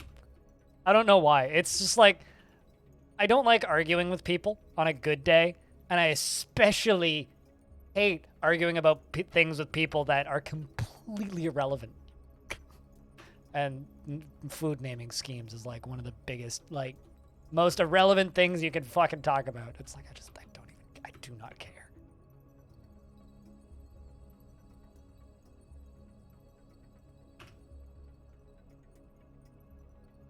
Any fun colors? Colors bismuth. We'll go with bismuth all the way around here. Yeah, the bismuth is the same color.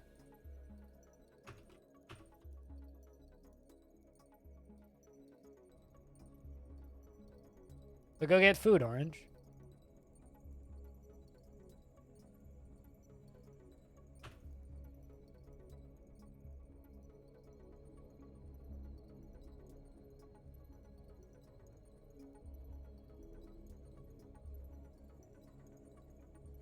But yeah, I'm just gonna null this entire conversation. Like, as in, I'm just going to ignore it until it changes to a different subject because I have no fight in this race. Do not care. Y'all are stupid for even discussing.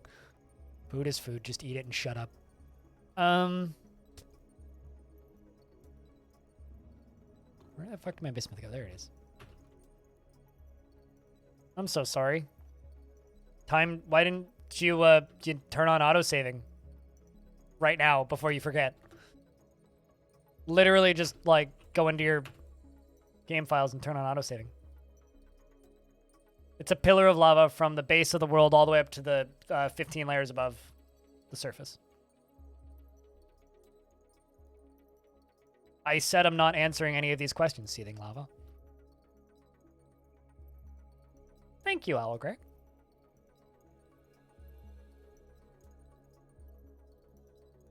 Because Miracle Whip makes me want to vomit, and mayo is disgusting. Unless mixed in with other things, like in a salad. So.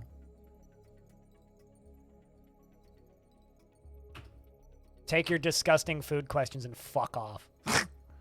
I've literally asked you twice to, like, shut up with the food talk. And it's like, you want to make me irrationally angry, make me irrationally angry, and we'll do this. If you don't want to make me irrationally angry, shut the fuck up and get out. Or just shut the fuck up and change the subject. I said it would make me irrationally angry, and you got what you wanted. Not actually mad. Alright, see you in whenever.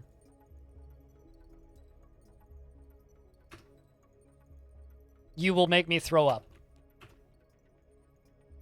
I'm not joking. It's like beyond a dislike at this point in my life. It actually will make me throw up. So unless you want to see a man puke on stream, shut up. Let me ask you a question, 800MTV. Are you capable of reading? Because then you have enough RAM to play Dwarf Fortress. That's all. That's literally the only skills that you need are reading and a keyboard. And a computer, obviously, that can run the game. It's not a very complicated game. You can read, you can play DF.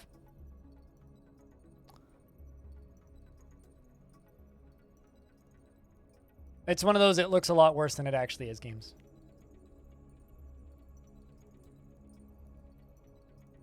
Speaking of, where the fuck did my bismuth go? Must have used up all the stuff that was close by.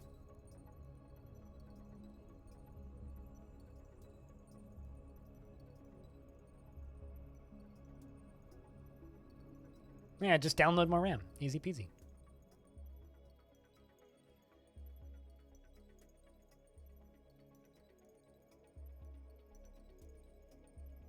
Want to change that? So change that, man.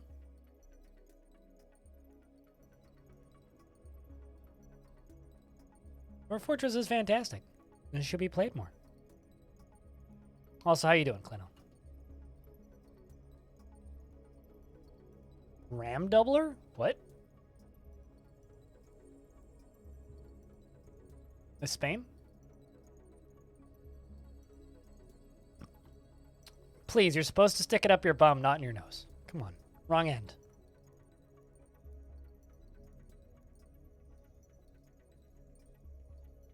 But yeah, I mean, like, at the end of the day, there's one person that can, like, help you learn Dwarf Fortress if you would like to, and that is you. If you have no interest in learning it and just want to make dumb jokes, then hang out and watch. It's totally fine. Nobody is making you play Dwarf Fort. Nobody's telling you you have to play Dwarf Fort. And your life won't end if you don't play Dwarf Fort. It's a fun game. It just takes a little bit of time to learn. Like anything else, you just have to sit down and do it.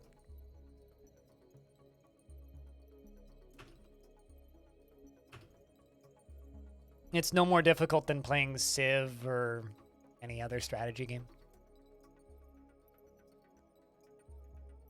You back after food? Understandable. We'll see you when we see you, Taylor.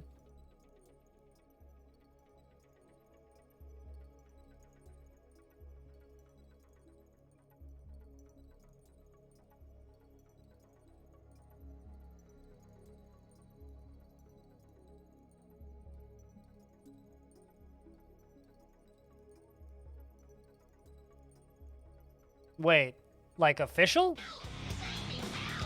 Oh.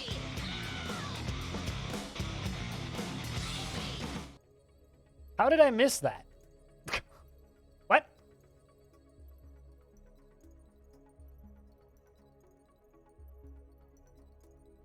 I mean, that's a fair, legitimate worry. 800 MTV. Kodiak, thanks for gifting a sub. Landed on Kampu.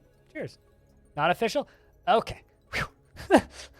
You had me, like, momentarily panicking, going like, I have to, like, edit a video on stream today because I really don't want to do that. Thanks for sorting out the momentary panic.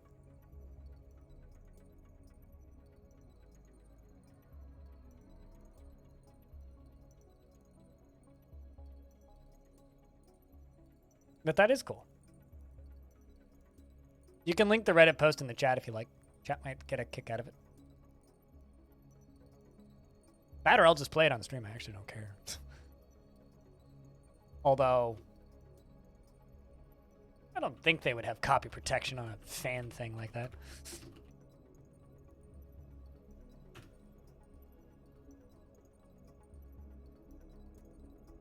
Yeah, the one problem with this streaming schedule that I have now is that, like, I literally don't have time to do anything else on my streaming days. Like, my streaming days are just booked full at this point. You're now doing the thing. Hell yeah. They'd like it played? Hold on.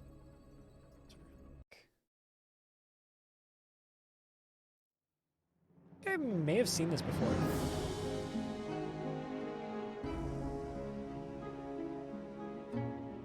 Oh no, this is new. Okay.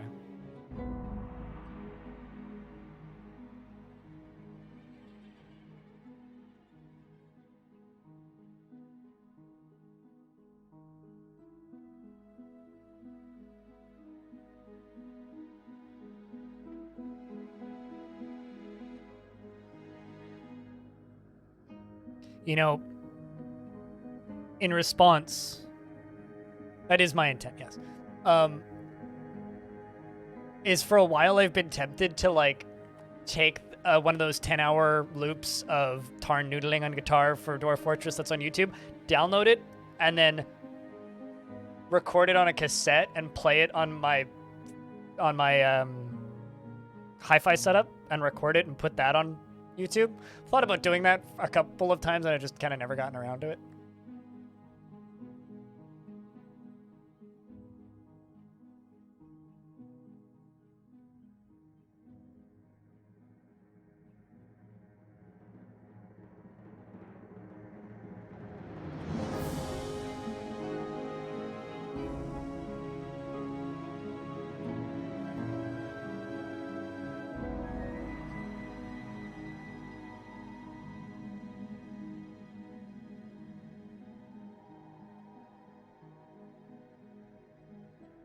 Orb Pondered? That is a pretty funny name. Question is why are they pondering orbs?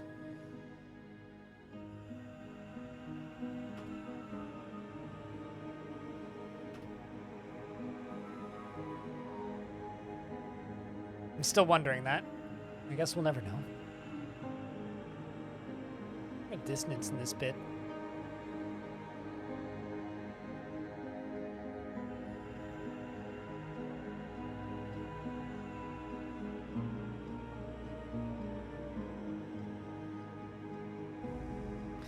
Thanks for swinging by, Animal. It's always good to see your face. And Animal, keep an eye out on the YouTube channel on the days that, on /RDF, cutest? Keep an eye out on the days that I'm not on, because I am actually posting, like, YouTube videos and shit now. But, we'll see you when we see you, man. Take care of yourself. That's cool.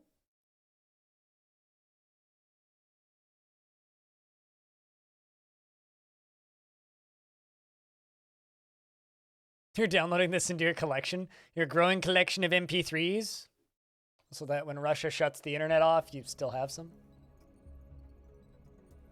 Also, I feel like I completely glossed over it because it was kind of like in the middle of me rambling, but Kodiak, thank you very much for gifting a sub. Clownpoo. Thanks a ton.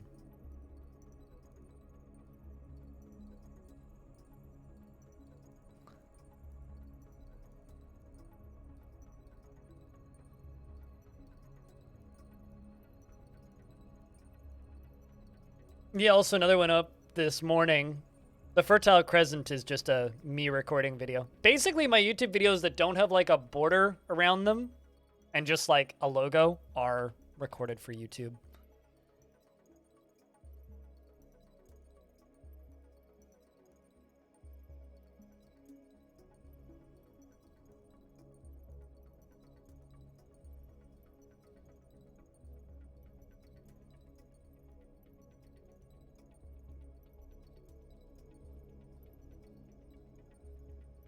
It's like some people are panic buying, whereas like in Russia right now, some people are panic buying. Cutest Ghost is just panic downloading.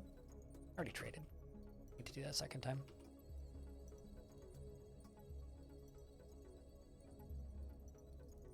Heidi Z, why are you depressed? You want to practice a craft? Like a decent meals. What do you want for meals?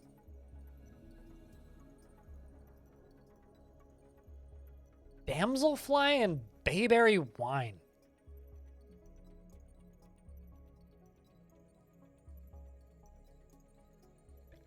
Okay. I'm gonna put you into the military. Just let you go train for a little bit. See if that helps.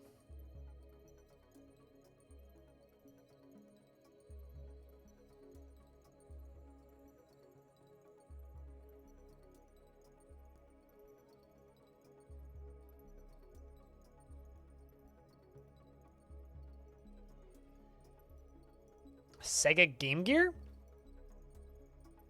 Yeah, like how the fuck are you gonna get Damselfly? I don't actually know how to do that. I'm gonna give this dwarf like 10 seconds of combat training and see if this helps. But we're gonna be swapping over to Mothfall pretty soon, so.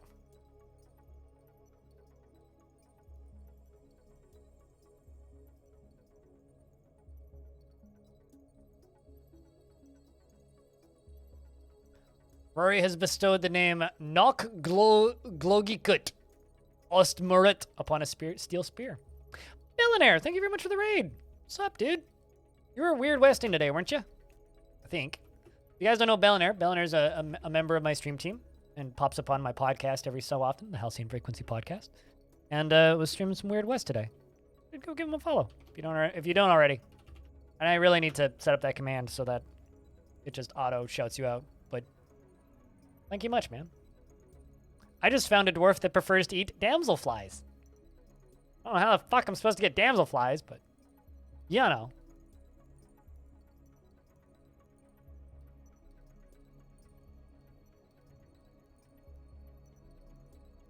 Weird West looks neat. I'll say that. You should come on the podcast soon and talk about it. should. Really fun.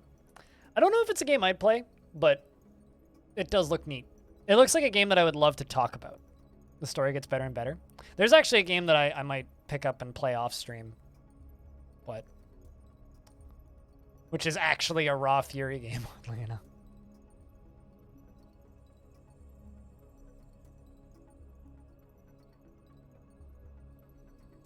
Are you even allowed to talk about whether or not it's good yet? Because I remember at least initially you were just like, I can't talk about it. You just want to blaze the story? Maybe. Maybe. In the last season, she was content after putting on a spear. I need to watch this dwarf for a little bit. It's not a scored review. Oh, so you just can't say it's good or bad. You can just say it's fun. Because that makes sense. Hi, Infinity. Were you enjoying the Weird West?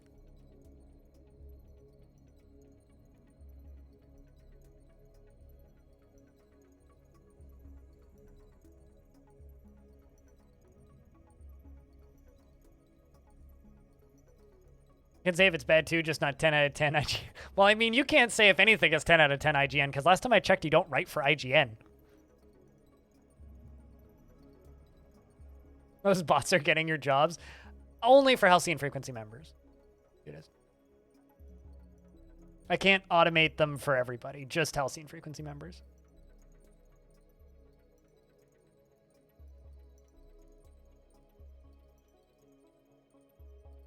So, like, Arch, Sui, Evil Trick, if he goes on the internet ever again, Bellinaire, Jess, FG, if any of them come in, Kiri, FG, and it'll automatically shout them out. But Cutest has been mod for a little over a month, so we need to set that up as well. Oh, the bot, yeah. The host me command seems quite useful. I know Sui's been using it on her channel. Although, don't test it because you might boot me offline right now.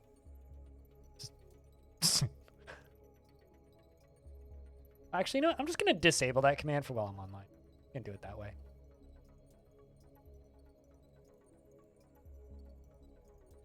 Disable. Having a day off tomorrow, so you might actually do it tomorrow. That seems convenient. How's the constructions going? I saw you post a picture of the new sauna. Okay, that'll probably help IDZ. Put him in the military.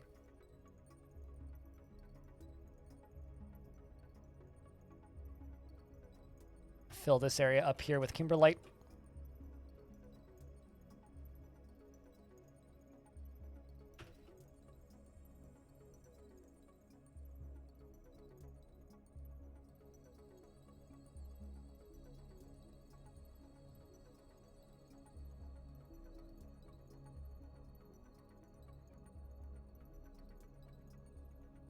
Well, hell yeah.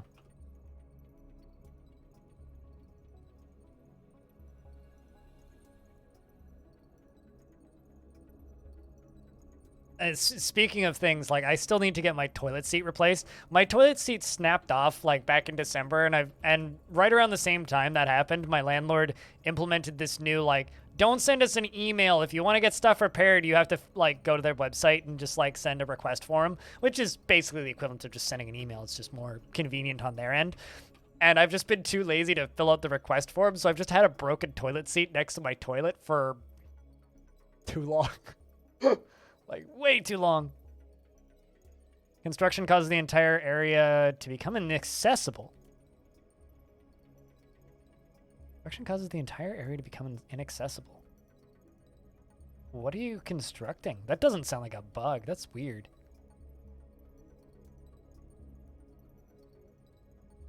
Like, are you constructing walls? What are you constructing? Like, are you constructing something that the dwarves can't pass? But, like, save and loading to fix it? That's bizarre. I've never heard of something like that happening before. I've also never encountered anything even remotely like that. Yeah, go get your food spell. I mean, I'll be on all night, so if you want to yell at me, you can do that all night. Just for reference to anybody hanging out, we're 6 hours into the stream, meaning we got about 8 hours left. Yes.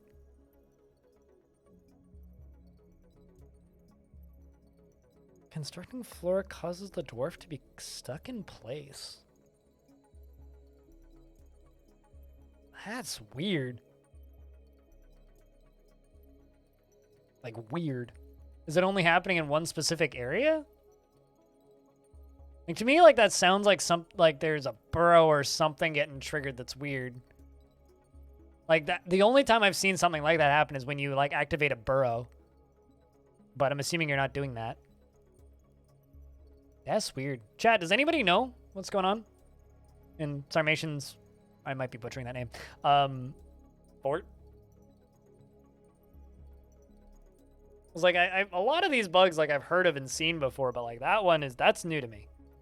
That is new to me. I don't know if Clino's still lurking, but Clino might have some inkling as to what the heck is causing that. I'm sorry you're having that bug. That sounds real frustrating.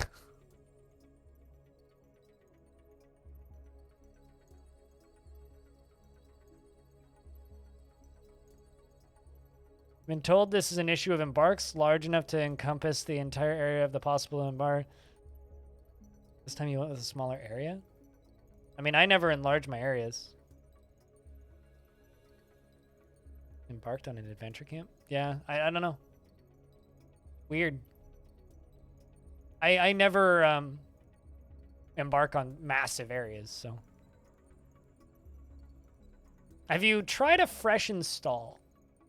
Like, I'm wondering if there's just something weird with your install. Like, or if the world is just broken itself. Yeah, that is the puzzler. Because, like, saving and reloading, in my experience with the majority of bugs that I've encountered in my time in DF, if it's a bug, saving and reloading, it persists. Vast majority of the time.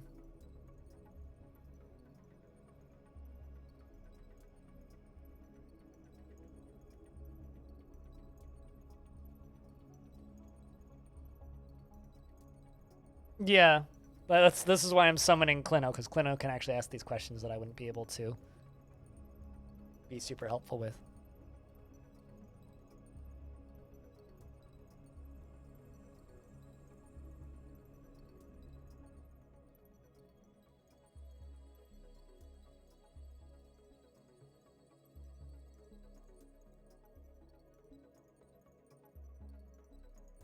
Plain Dwarf Fortress? Strange. That is so odd. Like, I know, like, things can scare dwarves, and if dwarves get scared of things, that can lock them in place.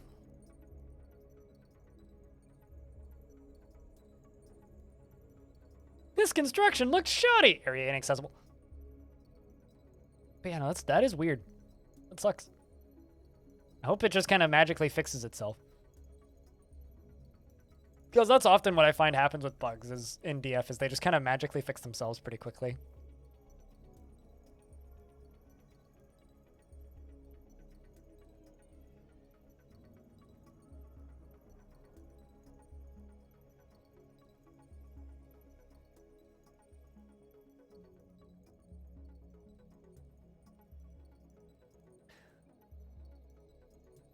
Yeah, that's what I would do is download a fresh copy of DF, put the folder right next to the old one, copy the save file over, and see if you still have the same issue. That's what I would try. And then if you still have the same issue, it's either a problem with the game, it's either a repeating bug, or it's a problem with the world. But that's what I would try doing is just uninstalling and reinstalling basically. And just copy the save file over, because it'll still work. Keeping an eye on IDZ while we're deconstructing stuff. We want 2 doors.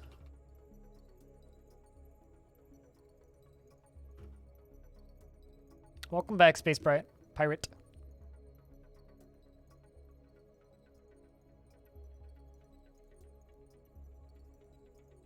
Yeah, I had this weird issue a while back where It was actually when I was not that long ago. It was when I was generating the world for the Crimson Pulley save. For some reason, the install that I had, the game would crash at year 200 almost every time, regardless of how I generated the world. And then I tried generating worlds without using advanced params, and then it would work until year 250, and then when I would try to accept the world, it would crash, like clockwork. Like I couldn't generate worlds for some reason. Then I did a fresh install, moved all the save files and stuff over, and generated a world, and it worked just fine. Couldn't tell you.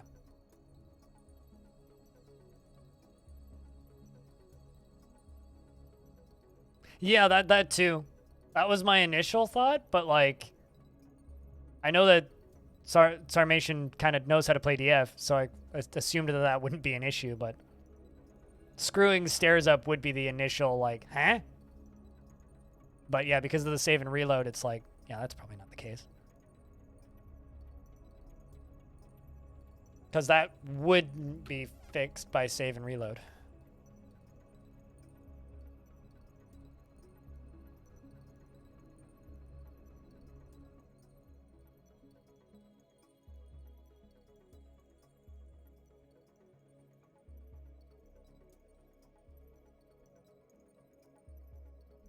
I keep getting these emails from my grocery store about like berries being on sale because it's springtime, and I keep going, oh no, it's fucking springtime.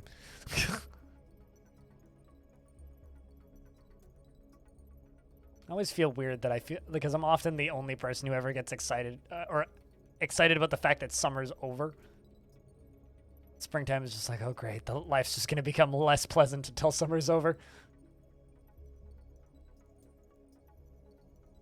It's the unpleasant half of the year.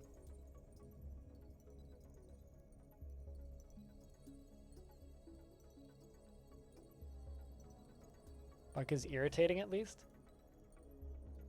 Yeah, I mean, like, the two things that I could think of that could really cause that would be fucking stairs up and messing with burrows. But if you're not doing either of those things, then it's like, and if save and loading is fixing it, then it's like, I have no idea.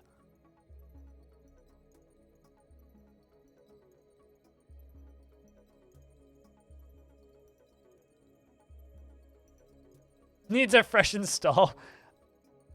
I mean, sometimes, like, maybe I feel like my game is haunted, Infinity, but, like, sometimes I genuinely feel that way. It's like, there are points where the game does feel like it's accumulated bugs and it needs a fresh install. Like, there are times when that happens. Imagine DFOS, though. Imagine just, like, an OS that runs on DF powered by vampires and switches. Let's go. Somebody, like, load Doom in Dwarf Fortress. Just takes you to, like, a layer with just, like, Doom loaded. With a very, very, very elaborate combination of multi-level bridges, you can play Doom. Make this happen, Internet. Okay, what time are we here again? We're in mid-spring. I think we're gonna power through until summer. When summer saves and loads happens, we're gonna swap over to Mothfall, my other fort.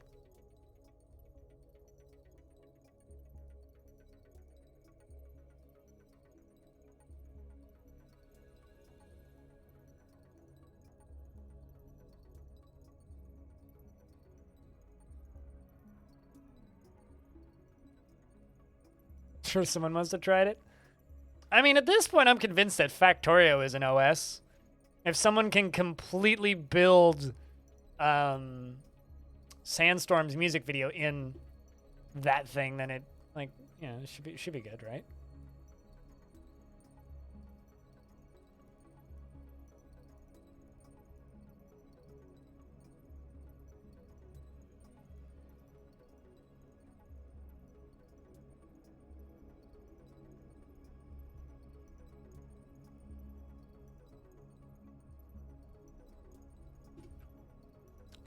The save file that I'm referring to or the install that I'm referring to that I broke, Clino, is the one that I used over my birthday when I used, it was what, 9 tile sets and color changes,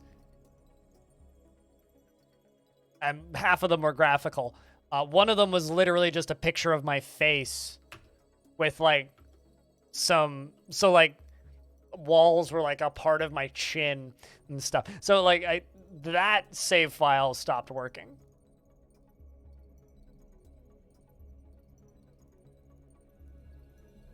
That's the one save file I've had that got a little fucky after a bit. Or the one install that I've had of DF that got a little bit fucky. But I'm actually really curious to see what, like, I have a feeling that when Premium is out, there's going to be a lot of errors that are going to be fixed by... Ooh, Wogarden has been possessed. Our first art possession of the day. I have a feeling that at a point, we're going to hit with the Steam and Premium versions where we're going to have to just tell people, oh, you're going to have to verify your install or reinstall to fix insert bug here. Like, we're going to hit that point eventually. Because, like, that Premium version, you're not going to be able to as easily, like, uninstall and reinstall and just copy-paste the thing next to it, right? Because you're going to have to go through Steam's process to, like, download a new copy or verify integrity. Which is going to be interesting.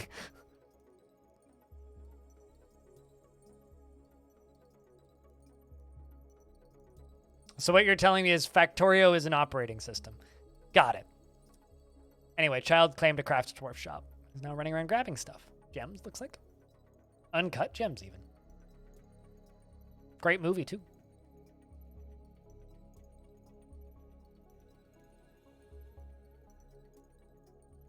I think in Infinifactory had a similar thing where, like, someone made a functioning calculator and other things. I mean, that one guy, who I'm blanking the name of now, Marcel, made a functioning calculator in Roller Coaster Tycoon. So if you can make a functioning calculator in Roller Coaster Tycoon, at this point I think anything is possible. Barn Owl is attacking my cougars for some stupid reason. I'm sure it lost.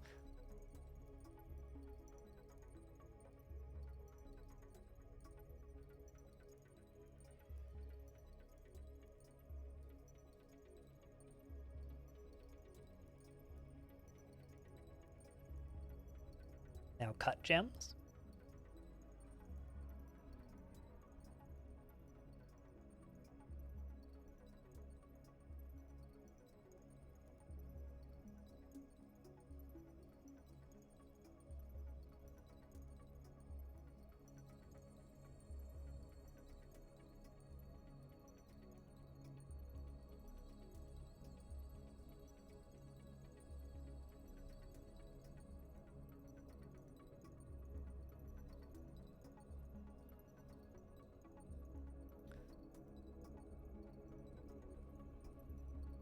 Yeah, me too.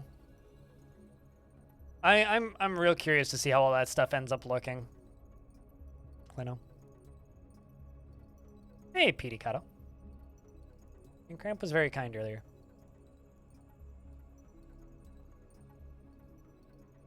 That 5-pack is a boon to my long-term financial stability. So is that penny that I may be a slice of pie threw into the chat too. So, you know, I accept all gifts, big and small.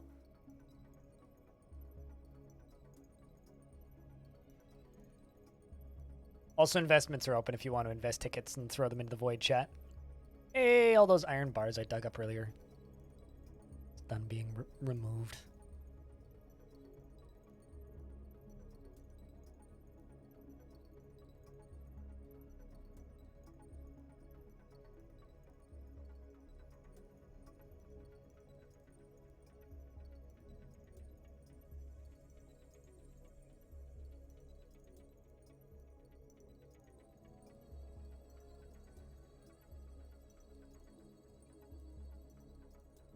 Grabbing a piece of wood. Come over here, kiddo. You got this.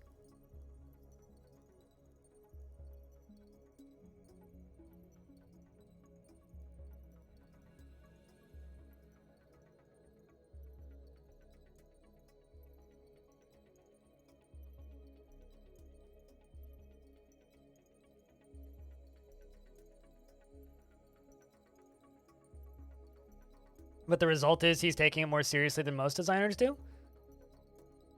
I don't know what games they've been playing to look for inspiration and ideas, but one of the earlier interviews where I talked with Tarn about like his ideas and thoughts about making premium DF is he did say that a lot of like their UI and inspiration and such was coming from other games. One that he specifically cited for the Dwarf UI was actually 2 Point Hospital, oddly enough, because that's something that Zach had been playing. And I'm really curious if they end up like looking at what other games do specifically for modding UX, but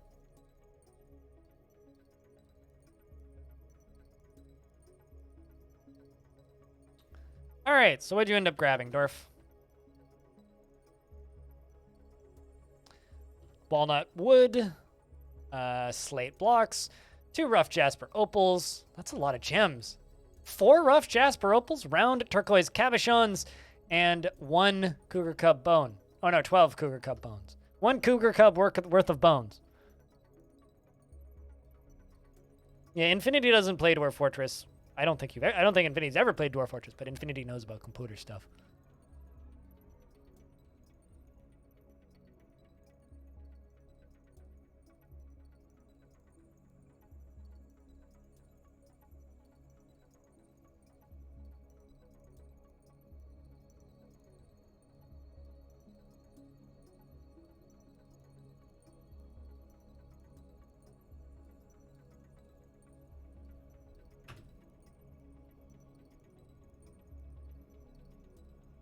Connect you over there.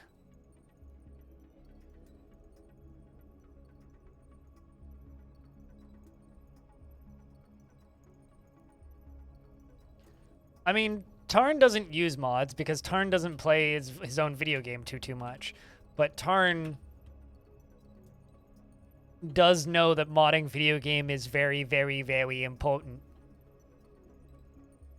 Because he knows how much it's helped the game's long-term longevity, right? Like, that's how the DF community gets by with years, sometimes of no real content updates as mods, right? So.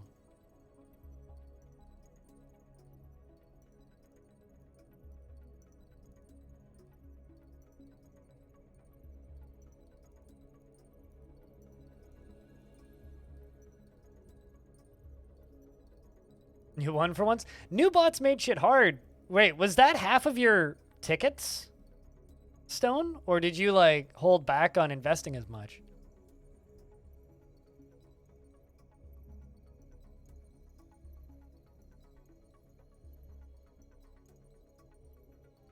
You thought it was no longer possible. Man. It's definitely still possible.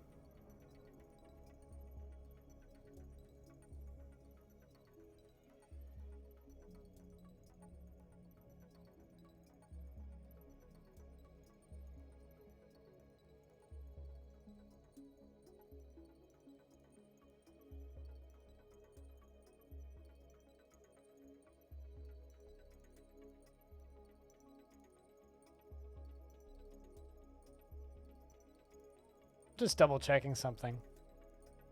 Yeah, no, it's exactly the same percentage chances as before. I don't know.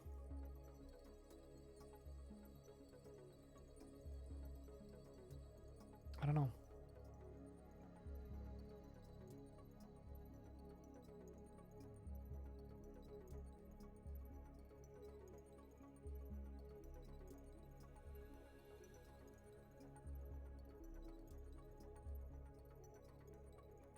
$27?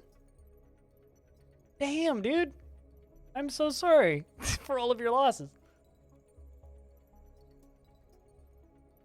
To the point where, like, now I just kind of want to give you a bunch of tickets as, like, a make good or some shit. That sucks, man. I'm so sorry. I don't generally pay attention to, like, who wins and loses, so.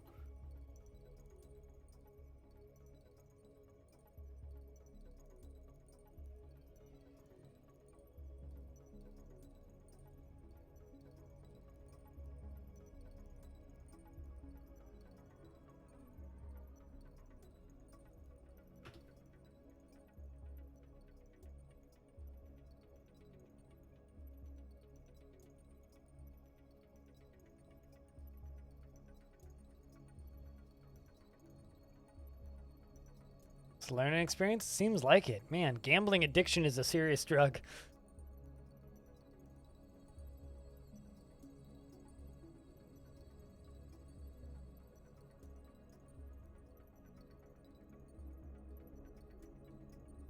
Arn's one of those nutters that plays in ASCII even.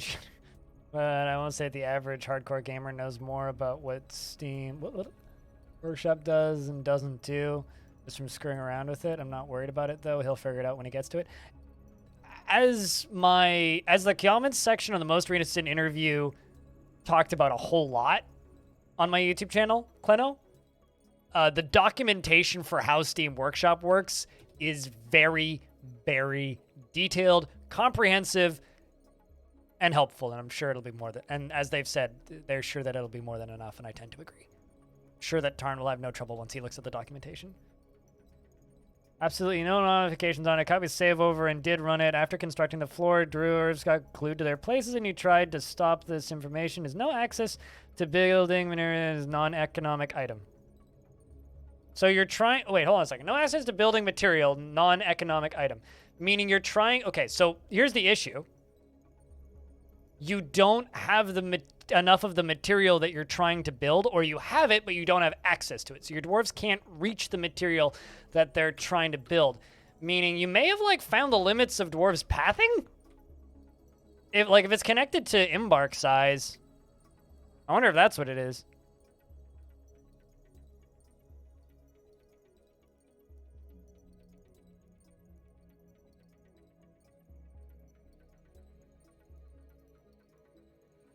Stone can totes have yours.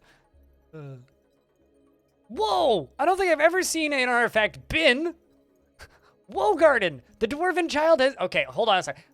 I would laugh so hard if this artifact was made in one of Tekken's forts, because it would make him so mad, because he hates bins. The dwarven... Wogarden, the dwarven child, has created Tha Dusal, a cougar bone bin, and claims it as an heirloom in the name of the family ancestor, Kotsoth Gilscales. Tiles in the new zone assigned, and you have to save and reload and magically restored. That's bizarre.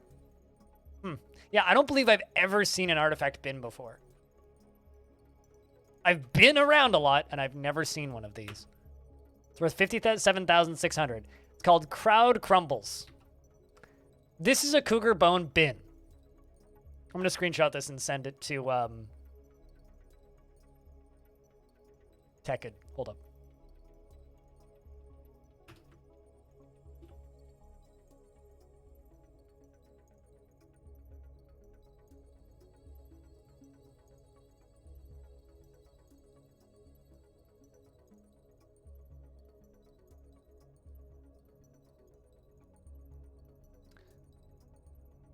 All Krasdorf ship is of the highest quality. It is encrusted with octagon-cut jasper opals and radiate-cut turquoises and round slate cabochons, and decorated with walnut wood and encircled with bands of cushion-cut jasper opals. This object menaces with spikes of jasper opal. On the item is an image of Unib Lakescorb, the dwarf in cougar bone.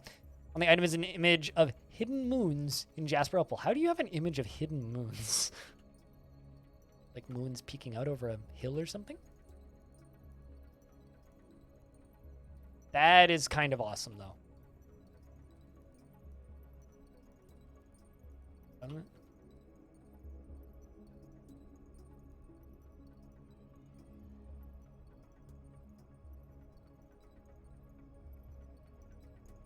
A phase moon? Phase moon? What's a phase moon?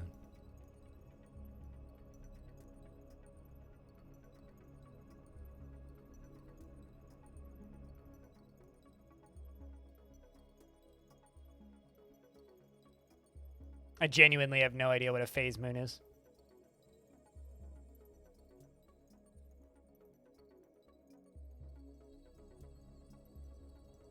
You mean like a half moon kind of deal?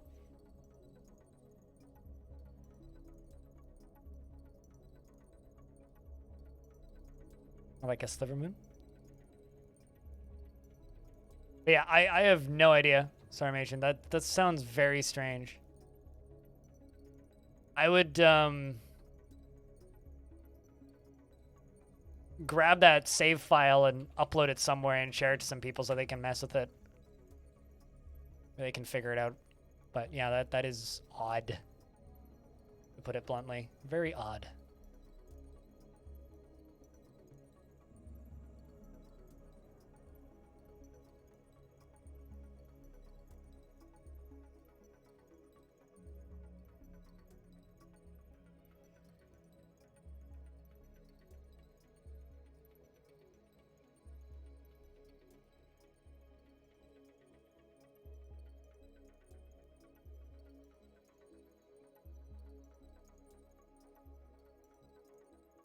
Weird way of saying a bloody new moon. All right. Well, okay. I mean, I know what that is. Yeah, it's like, how do you image a new moon? Which is what I was asking. How do you draw something that is invisible? So how do you draw something you can't see? That or it's just like a moon with like a fan going, ooh, I'm hiding. Or some shit, I don't know. Unretired the fortress and bug is back plus barrels rent. Well, yeah.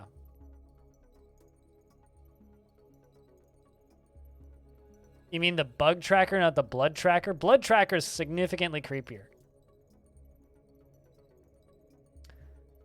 Either that or just like a really light sliver, maybe.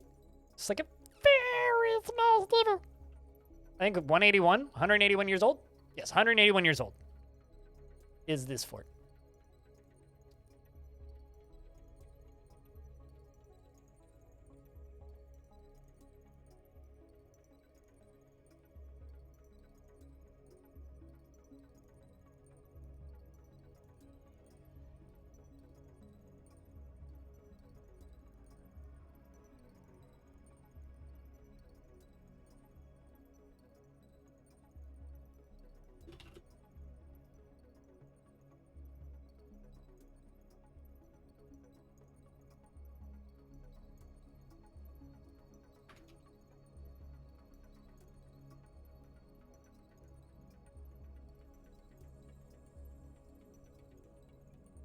That's so awesome. The general response I get these days is, oh, is that all? Cheers, mind. We'll see when we see you. We'll be on tomorrow. If you need entertainment, then. How old is this fort? Crypto old, yes.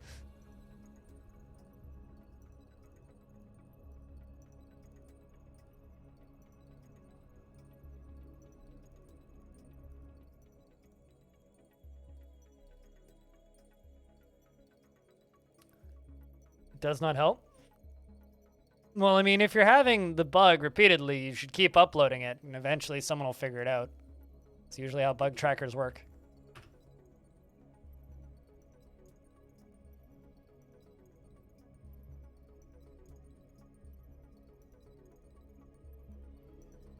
Everybody say goodnight to mind, chat.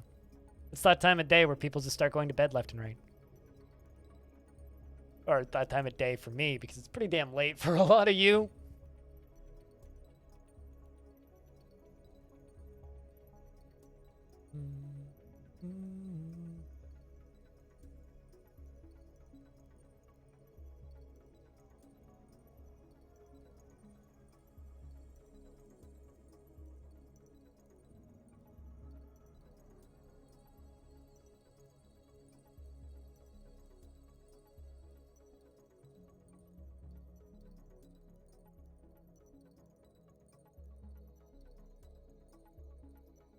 So I finally figured out what kind of pattern I'm going to make out of the blue. And do a big circle. Because it kind of works that way. Do a big circle with blotchy patterns in the middle. But this side over here is just going to be a big over to here. Maybe like right through the middle of the hospital and kind of backing around. And then we'll fill in the center with like yellows and pinks and purples and the bright colors. And I don't know what the fuck I'm going to do with down here. We'll figure that out later. NA East you? I mean, Mind is in Sweden, so it makes sense for Mind to be going to bed. I'm in Canada West, so, you know, we all over the fucking place. Time zones are whack. It's real fun because, like, on the topic of funky time zones, because my stream team, Just recruited a new member, and now we officially have somebody in every single major continent except for Africa. We have people in Europe, Canada, we have US. Oh, we don't have South America, actually. We have New Zealand. We have Finland. We have all over the goddamn place. Time zones are hard. Trust me. Like, pain in the ass. Worst invention. Why did we ever invent the concept of time zones? Whoever's idea that was, they should go to prison. Everybody should just have the same time of day and just be awake. Doesn't matter how dark it is.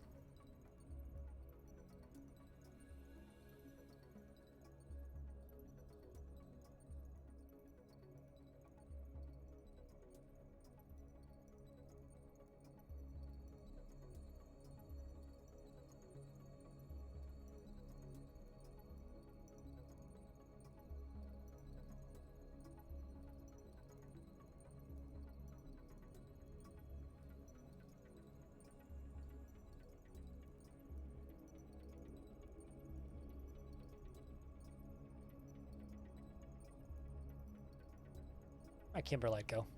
It's the only thing that starts with a K. Ah! I know I still have lots of it. I think I still have lots of it. Oh my god, if I ran out of Kimberlite. Oh, there it is. 62, though. I am running out. I need to make more Kimberlite. Night doesn't exist anywhere. Exactly! We should all just move further north. So I'll solve this stupid time zone problem. And I'll just go to bed and wake up at approximately the same time. It'll be fine.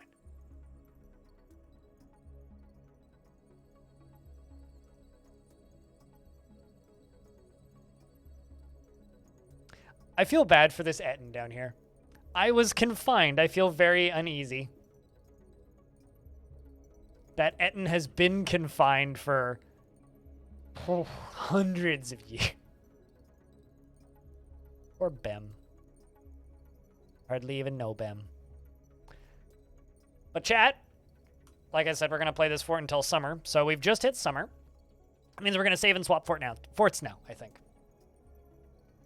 Longdeath is coming along nicely, though.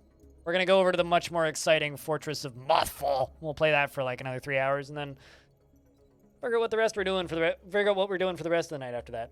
3-4 hours of that. But I'd have to kill them if I freed them. And I don't want to kill them.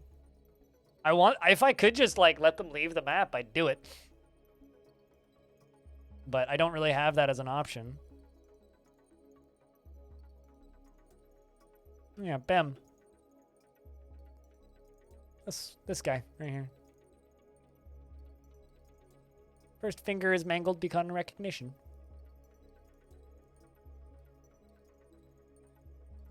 The other fort's in a different world. I am not going to retire this fort. That would go against the whole point of Longdeath. Besides, this world is actually kind of boring. There's not a huge amount going on in it. There really ain't much. But it's time for us to save Longdeath.